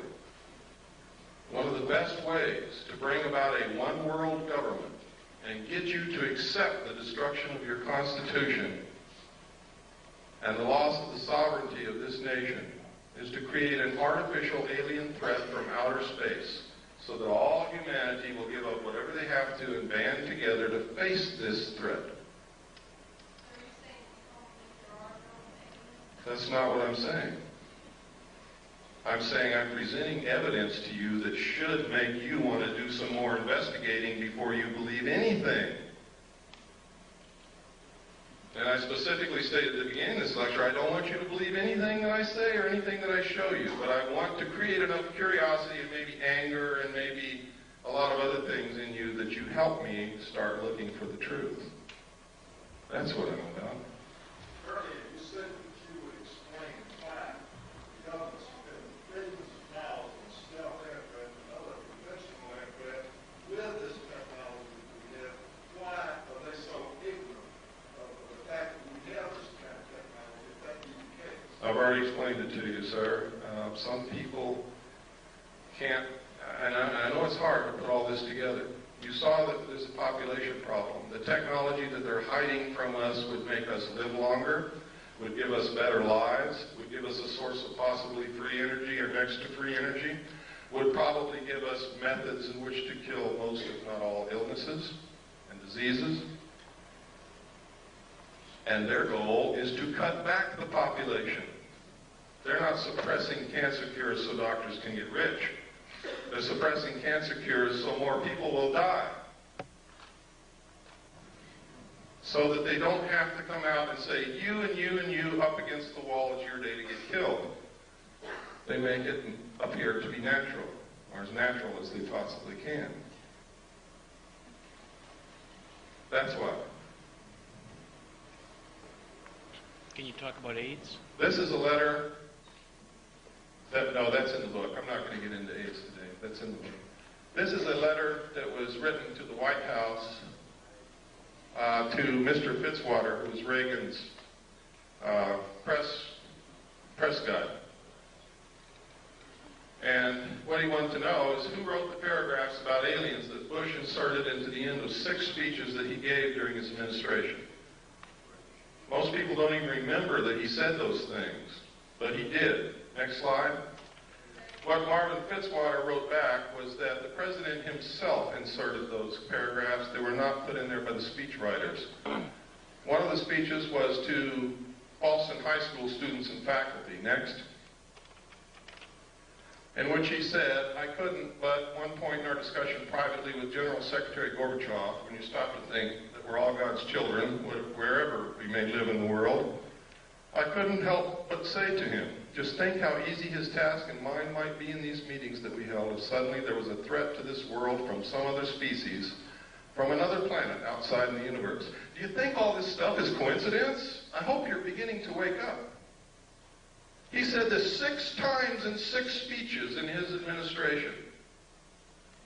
This is come together one world government stuff. This is alien threat from outer space stuff. 6 times the president said. Next. To the General Assembly of the United Nations. Next. In our obsession with antagonisms of the moment, we often forget how much unites all the members of humanity. Perhaps we need some outside universal threat to make us recognize this common bond. I occasionally think how quickly our difference worldwide would vanish if we were facing an alien threat from outside this world. And yet I ask you, is not an alien force already among us? What could be more alien to the universal aspirations of our peoples than war and the threat of war? What would a one world government do? Abolish war. What is the threat that will bring it about? An alien threat from outer space. Please wake up. Next.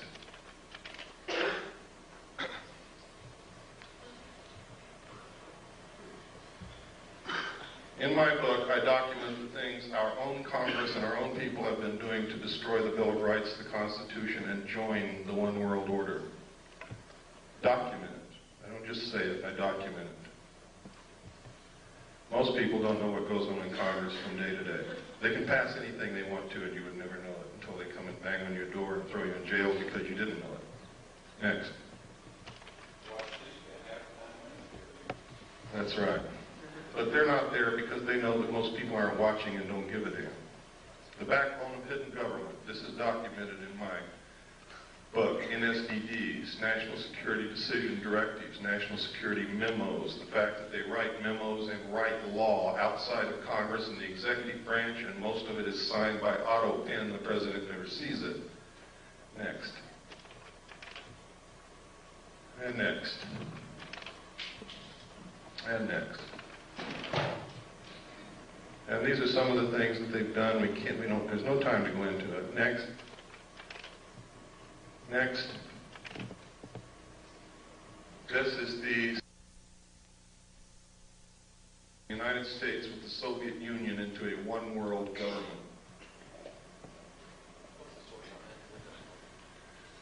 That's from an organization called Free, put out by Johnny Stewart. The address over there, it's in my book.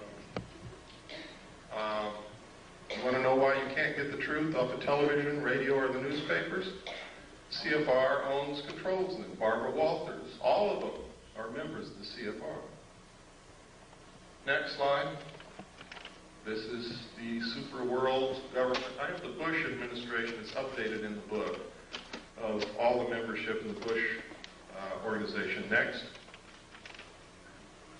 This is George Bush. No, notice Dan Quayle's not a member.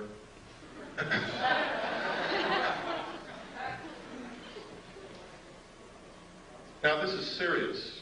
Their goal is a one world order, one world government, the destruction of the sovereignty of the United States and the merger of the United States and the Soviet Union. Why do you think our generals and admirals have been going back and forth to the Soviet Union and theirs have been coming back and forth over here? They're getting ready to do it. Why do you think the Soviet Union began giving some more freedom to their peoples? The people didn't bring that about. It was given from the top down because it's time to solidify the New World Order when the European states come together. Why do you think that there are so many attacks upon our Bill of Rights right now? Because we all have to be on an equal level. We can't have all these freedoms if the rest of the world doesn't.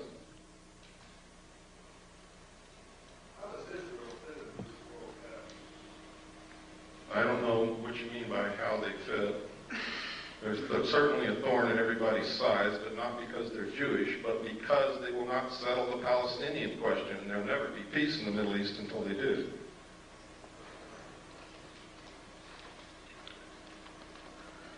This is not a Jewish plot. This is not a communist plot. This is not the Nazis plotting this. This is a secret group of men who've been around for a long time called the Illuminati.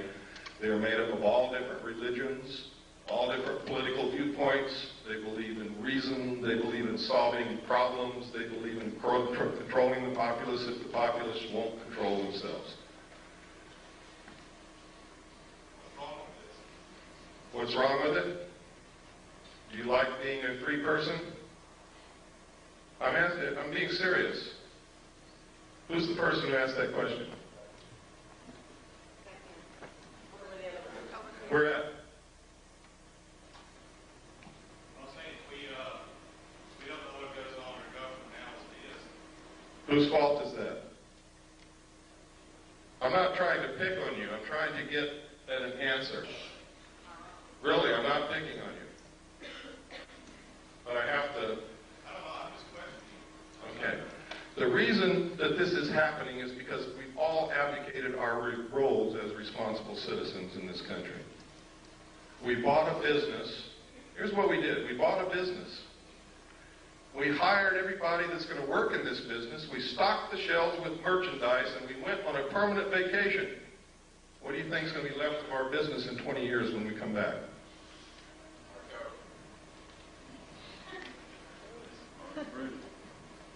Nothing's going to be left. Because as soon as all those people that are working for you find out you're gone, everything's going to go, too. Oh, yes. Well, let me get through this because I've got a time limit and I've got to get through all this information. It's important that you know it.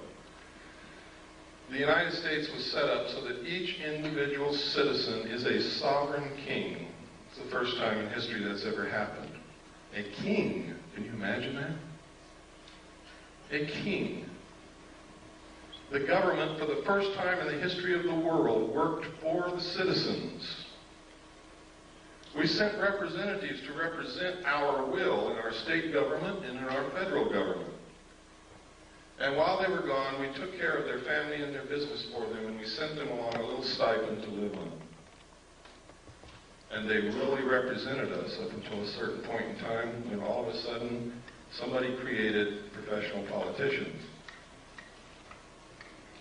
And we quit watching what they are doing.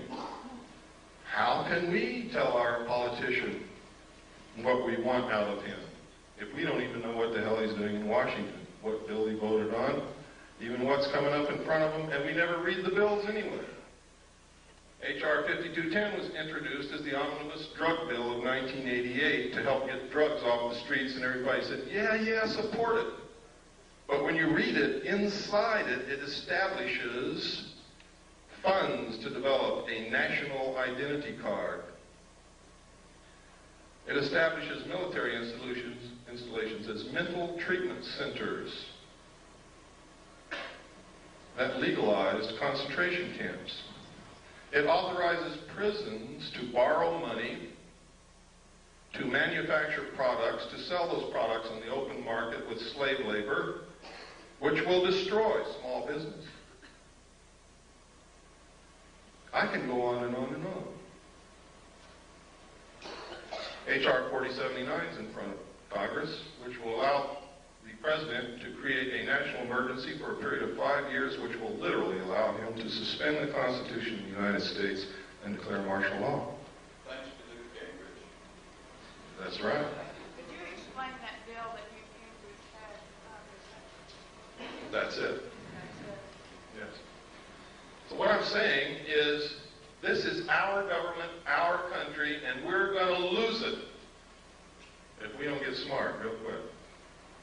And we're going to find ourselves a part of a one-world totalitarian socialist state merged with the Soviet Union and the other countries of the world in a cashless economic system. Bankers already know it.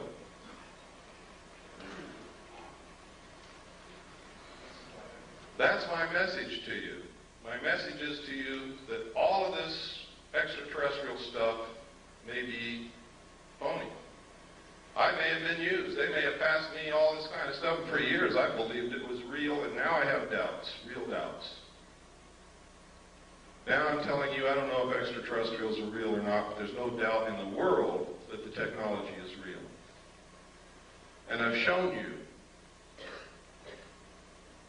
documentation after documentation after documentation. And there's more in my book. Much more. So much, in fact, that that book is probably going to cause me a hell of a lot of trouble. But it's worth it if we can save our country. Next slide. There's the membership in the media.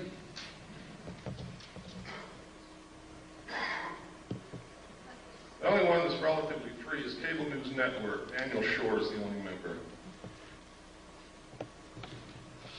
And that might be why you see a little bit more on CNN than you see in any other network or station in this country.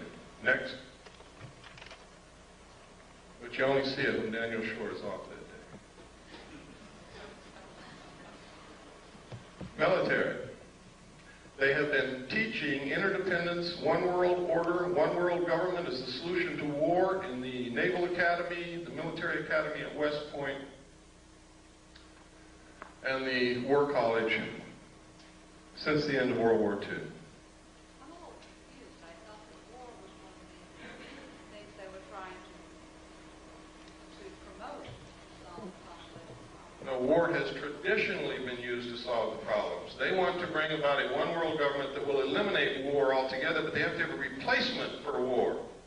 The replacement would be a tremendously wasteful space program to repel an enemy from outer space that may or may not exist. What we got to do is find out what the truth is.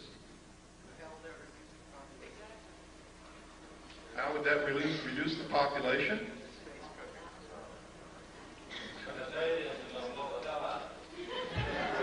Next slide, please. Next. Next. Is Colin Powell on that list? Next. Next. These are the letters I get back from Congress. Thank you. Next. Thank you. Next. Thank you. Next.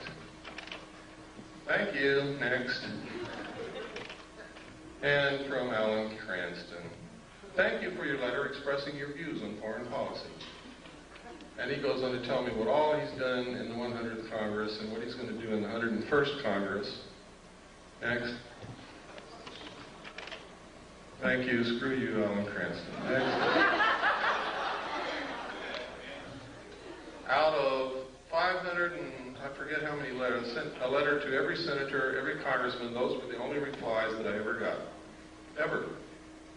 I sent one to the president. I sent one to the vice president. I sent one to the attorney general and each of the Supreme Court justices. I never received replies from any of them. This is one reason why I never received replies from congressmen. This is a person who is a staff member of a congressman on Capitol Hill. She's actually the office manager. She says she sympathizes with everything that I sent, But the reason that the congressman isn't going to answer my letter, my inquiries, is that she threw it all in the trash can. Next. This is George Bush and the secret team.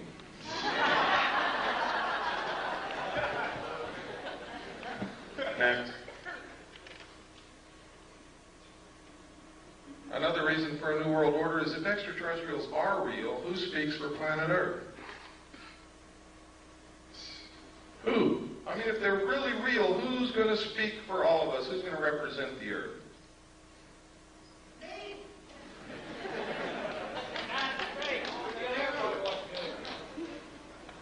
Next.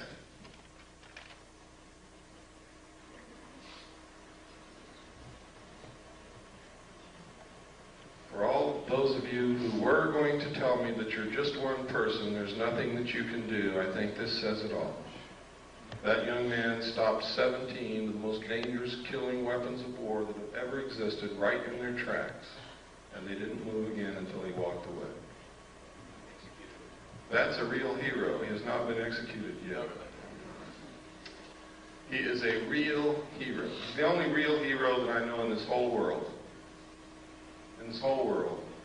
That's him right there. He's Chinese, and most of us would say, here comes the chinks into the neighborhood.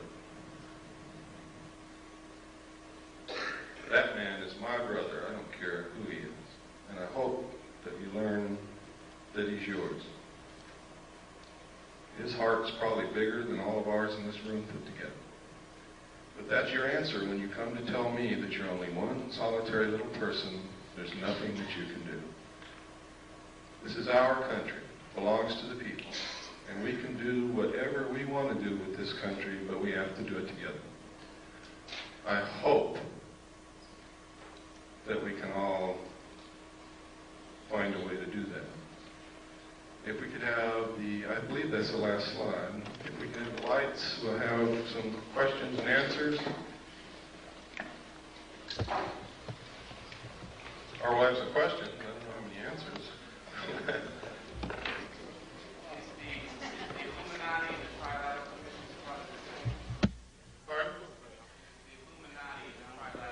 The core of the Trilateral Commission is certainly Illuminati. The core of the Council on Foreign Relations is also, in many other groups, one of the tenets of the Illuminati is that they would not use their real name. They would never appear under their real name, but under different names and different occupations. This is historical fact. Bill? Yes. Are you in personal danger because you are, advocating all of this? It doesn't make any difference, and I don't want to dwell on that. I believe that the future for my family and for my daughter and for my children is more important than my personal safety. I believe that this country is more important than my personal safety. And you have to understand that we wouldn't have this country if George Washington asked if he was going to be in danger, if he signed the Declaration of Independence or signed the Constitution or participated in the war against the king. There are some things worth dying for. And I believe that I found out what it is. No, I'm not afraid. Yes, I'm in danger, but I don't give a damn. Yes, Nancy. I came to your talk 2 years ago with Lester, and I'm curious to know what political organizations have organized or what kind of activists. I mean, it seems it's wonderful to come here and listen to all this stuff, and then everybody goes home and they don't do anything about it. Yeah, we need to talk about that. One of the things that is bad about this country are political organizations. Because you tend to label yourselves and square off against each other instead of against the real enemies. For instance, I know many people in this room consider themselves to be right-wing conservatives. I also know many people in this room who consider themselves to be left-wing liberals. But I also know that in their heart, every one of those people believes in this country, believes in the Constitution of the United States, would never consent willingly to give up any of our rights under the Bill of Rights or under the Constitution. So therefore, this right-wing conservative, left-wing liberal is bullshit. They're really Americans, but they don't know it. They don't realize that they're just really Americans. Why label yourself something other than that? I'm an American, I'm a constitutionalist because that's what this country represents. The Constitution is this country. Destroy it and this country ceases to exist instantly. Therefore, I have no other political viewpoints, period. None other whatsoever. If it's allowed in the Constitution, I'm for it. If it's not, I'm against it, period. That's my political viewpoint. I would hope that it would be yours, because any other viewpoint is anti-American, anti-constitutional, anti-United States. I hope that if you think you're a right-wing conservative, that you'll stop doing that. I hope that if you think you're a left-wing liberal, I hope that you will stop doing that. I hope that you will become an American again, because that's what we all started out as, Americans, and all of a sudden we became something else. I'm black, Whitey's out to get me. I don't want them blacks in my neighborhood, they're scumbags. They're Americans, folks. Pardon? I just did. No, I asked you specifically what has been done by the people who are interested in the project. Have the senators, been contacted on that? The only thing that you can do is throw the people in Congress out. People, we've been telling you this over and over and over again for years. Somebody's not listening.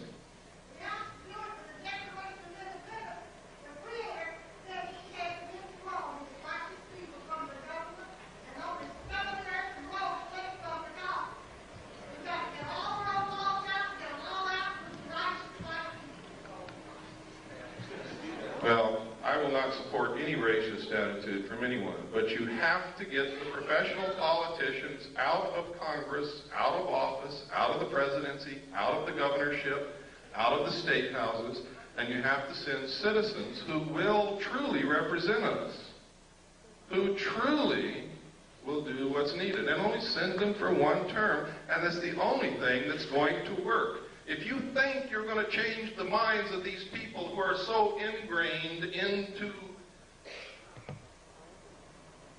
well, it's not politics, it's the destruction of this country. They're bent on it. If you think you're going to change their minds and all of a sudden they're going to start representing you, you're wrong. They're not.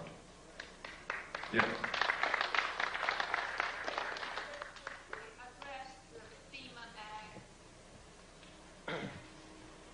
I don't think I have time to go into it. The problem with the things that I talk about is there's never enough time to really talk about it. And I know that some of you are sitting there and you have questions and you want answers. And I can tell you that the answers are out there. Part of what needs to be done is you have to quit relying on people like me and others and help us. You have to become one of us who search and dig and educate. If all of you could go out of here and educate 10 people, each one of you, and then they could go educate 10 people, and it doesn't have to be in one day. You could take 6 months to educate those 10 people, and they could take 6 months to educate 10 people in a very short period of time. Everybody in this country would understand what our real problems are. The real problems are we're not paying attention. We're not running this country. We don't know what the problems are. We don't know what's going on. We've left our business and gone on vacation. We are fighting amongst each other while the real enemy is destroying the country. That's the real problem. That's correct. Yes. May I suggest that everybody get a little copy of the Constitution? It takes about 20 minutes to read. And if you don't have one, if you write to me and send me a self-addressed stamped envelope with 50 cents on it, I will send you a copy free. Come up to me in the parking lot, I'll give you a copy of it. Excellent.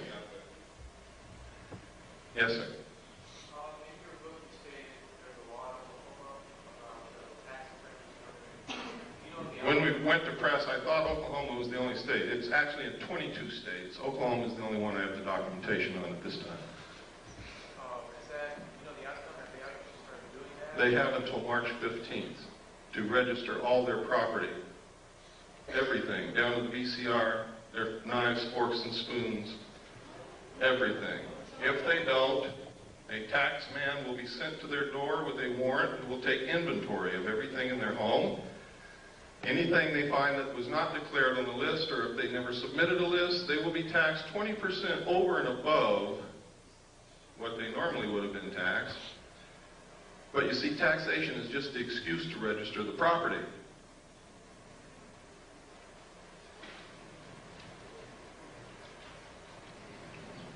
For those of you who want to order a copy of my book, I'm not a salesman. I didn't bring books with me. I never do that. I don't bring tapes with me, but we have them. Part of what I want you to do is get active. To get active, I'm not going to bring you the books or the tapes. If you want them, the order form is outside on the table. Pick one up, write to us. We'll send you a packet of information. If you order the book, send for the book, we'll send you the book. We'll do whatever we can to help you. Yes?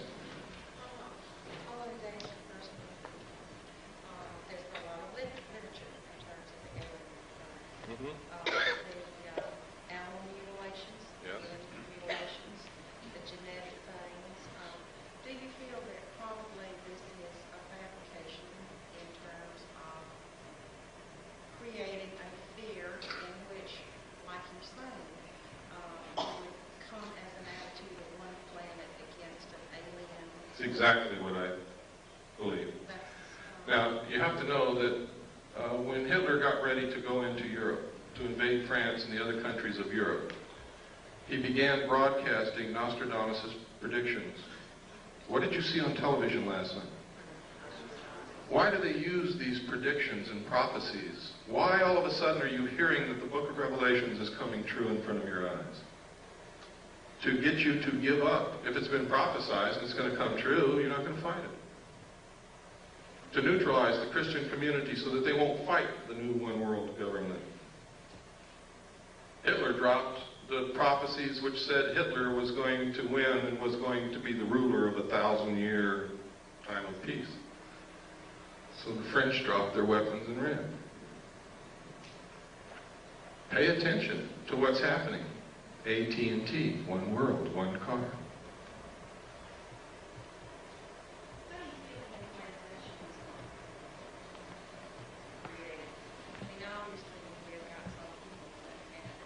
Ma'am, I really don't have the answer to that question. The abductees say that it's alien extraterrestrial beings.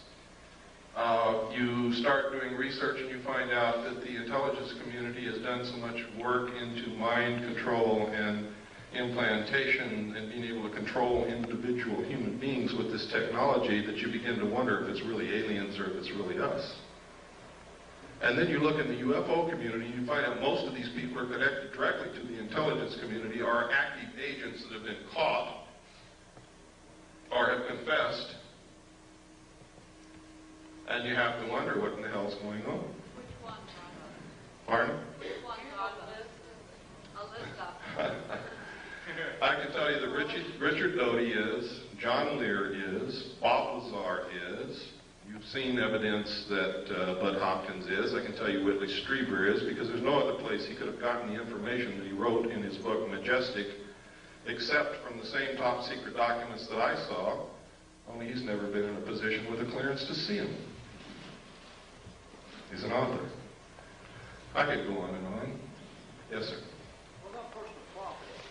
If this new war, world order will go, like you suggested tonight, what about personal property, like land, home? Private property will be abolished. You will use what the state gives you. Remember I said totalitarian socialist state. In a socialist government, everything belongs to the state.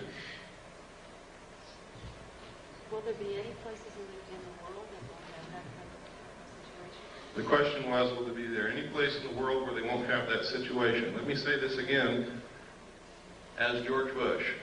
Read my lips. New world order.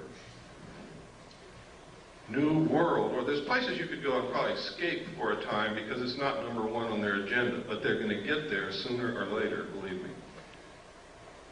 What about changes in banks? That's coming.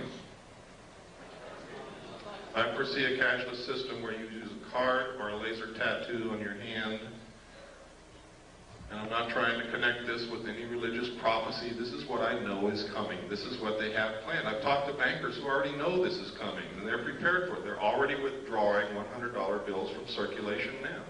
Next will be $50 bills. They're doing it now. The president has already said, out of the Middle East conflict will come the New World Order. And people still keep asking me, how much time do we have? There is no time. Yes, sir. I wanted to say that ever since I was in high school, early high school, and I learned that the Federal Reserve was a company that was formed by, there's 9 families that own the Federal Reserve. It is a company. It's not a part of the government at all. The Federal Reserve, at the same time the Federal Reserve was formed, 2 constitutional acts or amendments were passed. And one of my point is this, is that, well, I want to ask, I put a question out there, which is that Bush made a comment the other day on the news, and I think I've followed it for years. It's very interesting to me. I watch the Federal Reserve, the news that comes out of the Federal Reserve. I understand. I'm not trying to rush you, but could you get to the point because we're running out of time? Okay.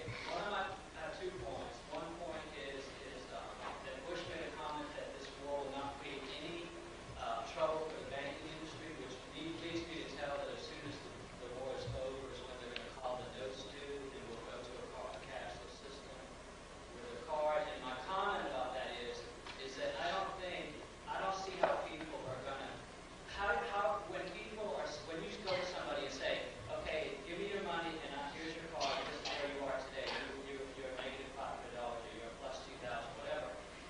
The people are so attached to their monetary value in life that I find it really difficult to see American people to battle that. In other words, that in lieu of, oh, give me the card, let me be able to sell my future and give me this card, and it's okay if I can't have a card right now. You know what I mean? It's like, I see the money thing as being another piece of the picture of going towards a totalitarian type government, because you're taking the money, your money is not yours. A cashless system literally is slavery, and I'll tell you how that works. First, as it stands now, the money in your pocket is not your money. And you're going to go to the bank one day and you're going to say, I'm sorry, we're not taking this anymore. It is not yours. It belongs to the Federal Reserve. And you'll see that on the note. the Federal Reserve notes in your pocket are actually instruments of debt. And one way that they're going to get your property away from you is you can't pay for something with a debt. So you don't own what you think you own right now anyway, legally, under the Constitution. And that's the truth. They're going to come and they're going to collapse the economy instantly. The money is not in the banks. They've been doing fractional lending, fractional banking, which means if you have $1,000 on deposit, they can loan as much as 10 times that out. That doesn't exist. They created on the books with the stroke of a pen, which means that if all of you wanted to gather up enough cash to go pay your debts, you couldn't do it because the cash doesn't exist. If you wanted to go draw your money out of the bank, you couldn't do that either because it's not there. It's very easy for them to collapse the system. Those of us who have done the research know that the third world nations have already pledged their natural resources to the World Conservation Bank, which is going to be the new World Bank, in exchange for forgiveness of their debts, which means they're not going to pay back all those billions that we've loaned them, which means the money is not in the bank. It doesn't exist. The economy is going to be the easiest thing for them to collapse. How are they going to get you to join the new economy? They're going to say, we have a solution. You see, one of the tricks of the Illuminati is they create a problem, and then they provide the solution when you beg them to. They're going to come to you and say, you have a house, and we have the note on your house. If you'll accept our new economic system, we'll refinance your house and let you keep it. You also have a car. We'll do the same with your car, and your furniture, and your kids, because you probably owe the hospital. Okay? See, when I was a kid, it was a disgrace to be in debt. Nobody was in debt. There was no such thing as credit cards, and if you even mentioned debt, People got angry with you. Now, in just my lifetime, and I'm 47 years old, they've changed all that to where everybody is in debt and it's accepted, and if you're not in debt, you can't get a hotel room because if you don't have a credit card, they won't let you in. And that's the truth, and that's how they're going to do it. And you're going to say, well, I want to keep my house, I want to keep my car, and I want to keep my kids, so I'll join. And they say, fine. For every dollar you used to have, we're going to give you 10 cents, and we'll start all over. They're going to devalue the money at the same time and eliminate the middle class. And there will be two classes of people, the rulers and the rest of us. This has all been public knowledge for years, but people have ignored it, and they've called anybody who tried to educate them a conspiracy nut, an idiot. But you can see it coming through true right in front of your eyes now today. Every day you can see this happening. You can no longer call these people conspiracy nuts. I didn't believe it either until I started looking into it, and by God, they're right. Yes, sir. Yes, I just want to share with everyone something I had read in a current laser magazine, and under development, there is a barcode scanner that will not be able to be seen with the human eye, but will be seen with infrared technology. So that you could have a barcode scanner on yourself and no one. That's right. It's an invisible tattoo, but it can be scanned. I'd like to say also that the reason I left California, took my family and left, I went to vote in the last election, and I saw on the voter registration form, next to my name, the Universal Product Code. I packed up my family and I left California. I now know, and I just left California, I was just speaking in Pasadena, I have seen them, it's true. The driver's license in California now have the Universal Product Code on the driver's license. It's not far off. The UPC, yes. The barcode, for those of you who don't know what Universal Product Code is. Yes. It's been used in over 700 cities in Europe for over 70 years now, where they inject plastic under the skin with the right hand or the forehead. It's going to be the new world. It's going to be your accountant. It's not going to be any more cash. There will not be any more swap meets. There won't be any selling your mattress to your neighbor when you buy a new one. Everything will be registered. They're already starting it in Oklahoma and 21 other states. You will register all your property. If they come to your home and something's missing, you're a criminal. There will be no black market. You will not be able to work. You will not be able to buy. You will not be able to sell. You will not be able to get medical care. You will not be able to do anything except with your number through the computer. This is the truth, folks. I'm not making this up. If you have a banker that knows you well enough to be honest with you, he will tell you this. I don't know, man. I don't know. But I do know that Star Wars is not what they're telling you it's for. Star Wars is the satellite computer link-up between the nations to make the one world banking and economy system work. And it's paid for by American tax dollars. If they want to imprison you in a 2-square block area, all they have to do is zero out your computer account outside that area. And you won't be able to live if you walk off your 2-block square area. If they don't want you to leave your city, they can do the same thing. Your card will only be good in your city. Yes? Is it possible that they have developed this kind of system that is very similar to what's talked in the Bible as a psychological effect to get people to sort of... Of course. It's like I said a while ago, they're following the book of Revelations like a script to neutralize opposition against them. If you believe that it has been prophesied and it's ordained by God, you won't oppose them. I'm a Christian, and I'm not buying it. I'm going to oppose them. And I don't think that God or Jesus Christ would be very pleased with me if I didn't, even if it was God bringing it to pass. Because they're not going to...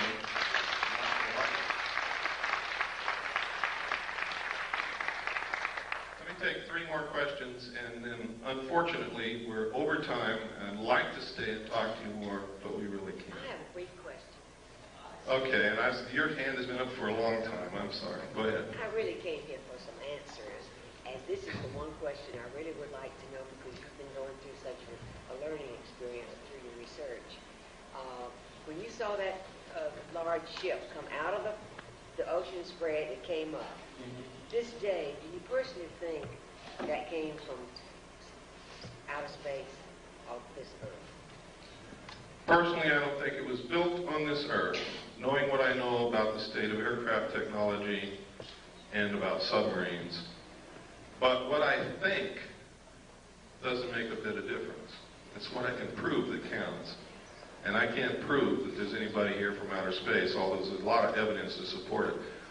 What I can prove is that there's a lot of manipulation to put us in a one-world government and destroy this nation and enslave all of us in a cashless economic system. That I can prove.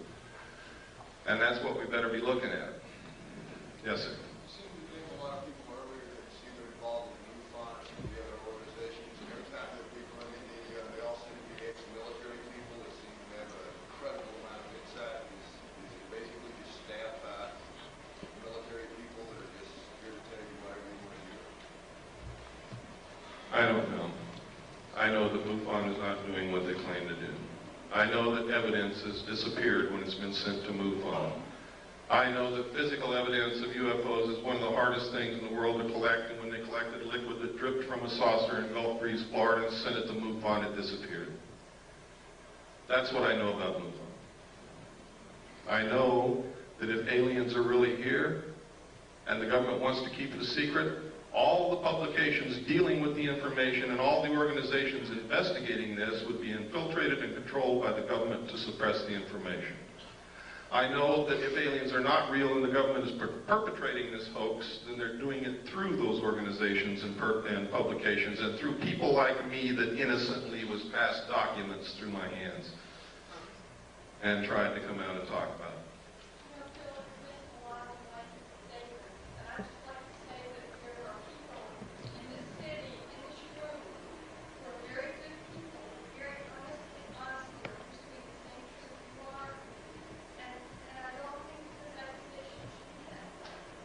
I don't know what you mean by blank. When I say MUFON, I'm talking about the people who run it and control it and finance it. I'm not talking about all the people in the little towns and stuff who are interested in UFOs. It's too late to be careful. I'm fighting a war and I need people on my side. And damn it, if somebody's on the battlefield in front of me, I'm going to run right over them. I am sorry, but that is exactly what I'm going to do.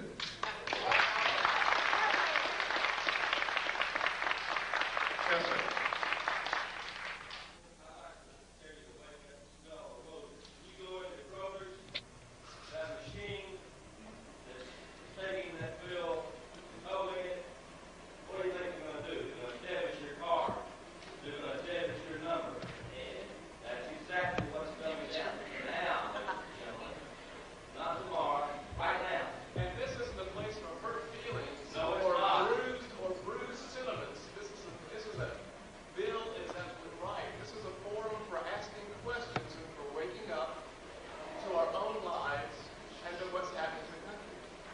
I also know that not everybody's going to agree with me, and I don't expect you to, nor do I want you to. We're out of time. I'm sorry, I said 3 more questions, and I did a lot more than that. I want to thank you sincerely. You're probably the best citizens in Panama.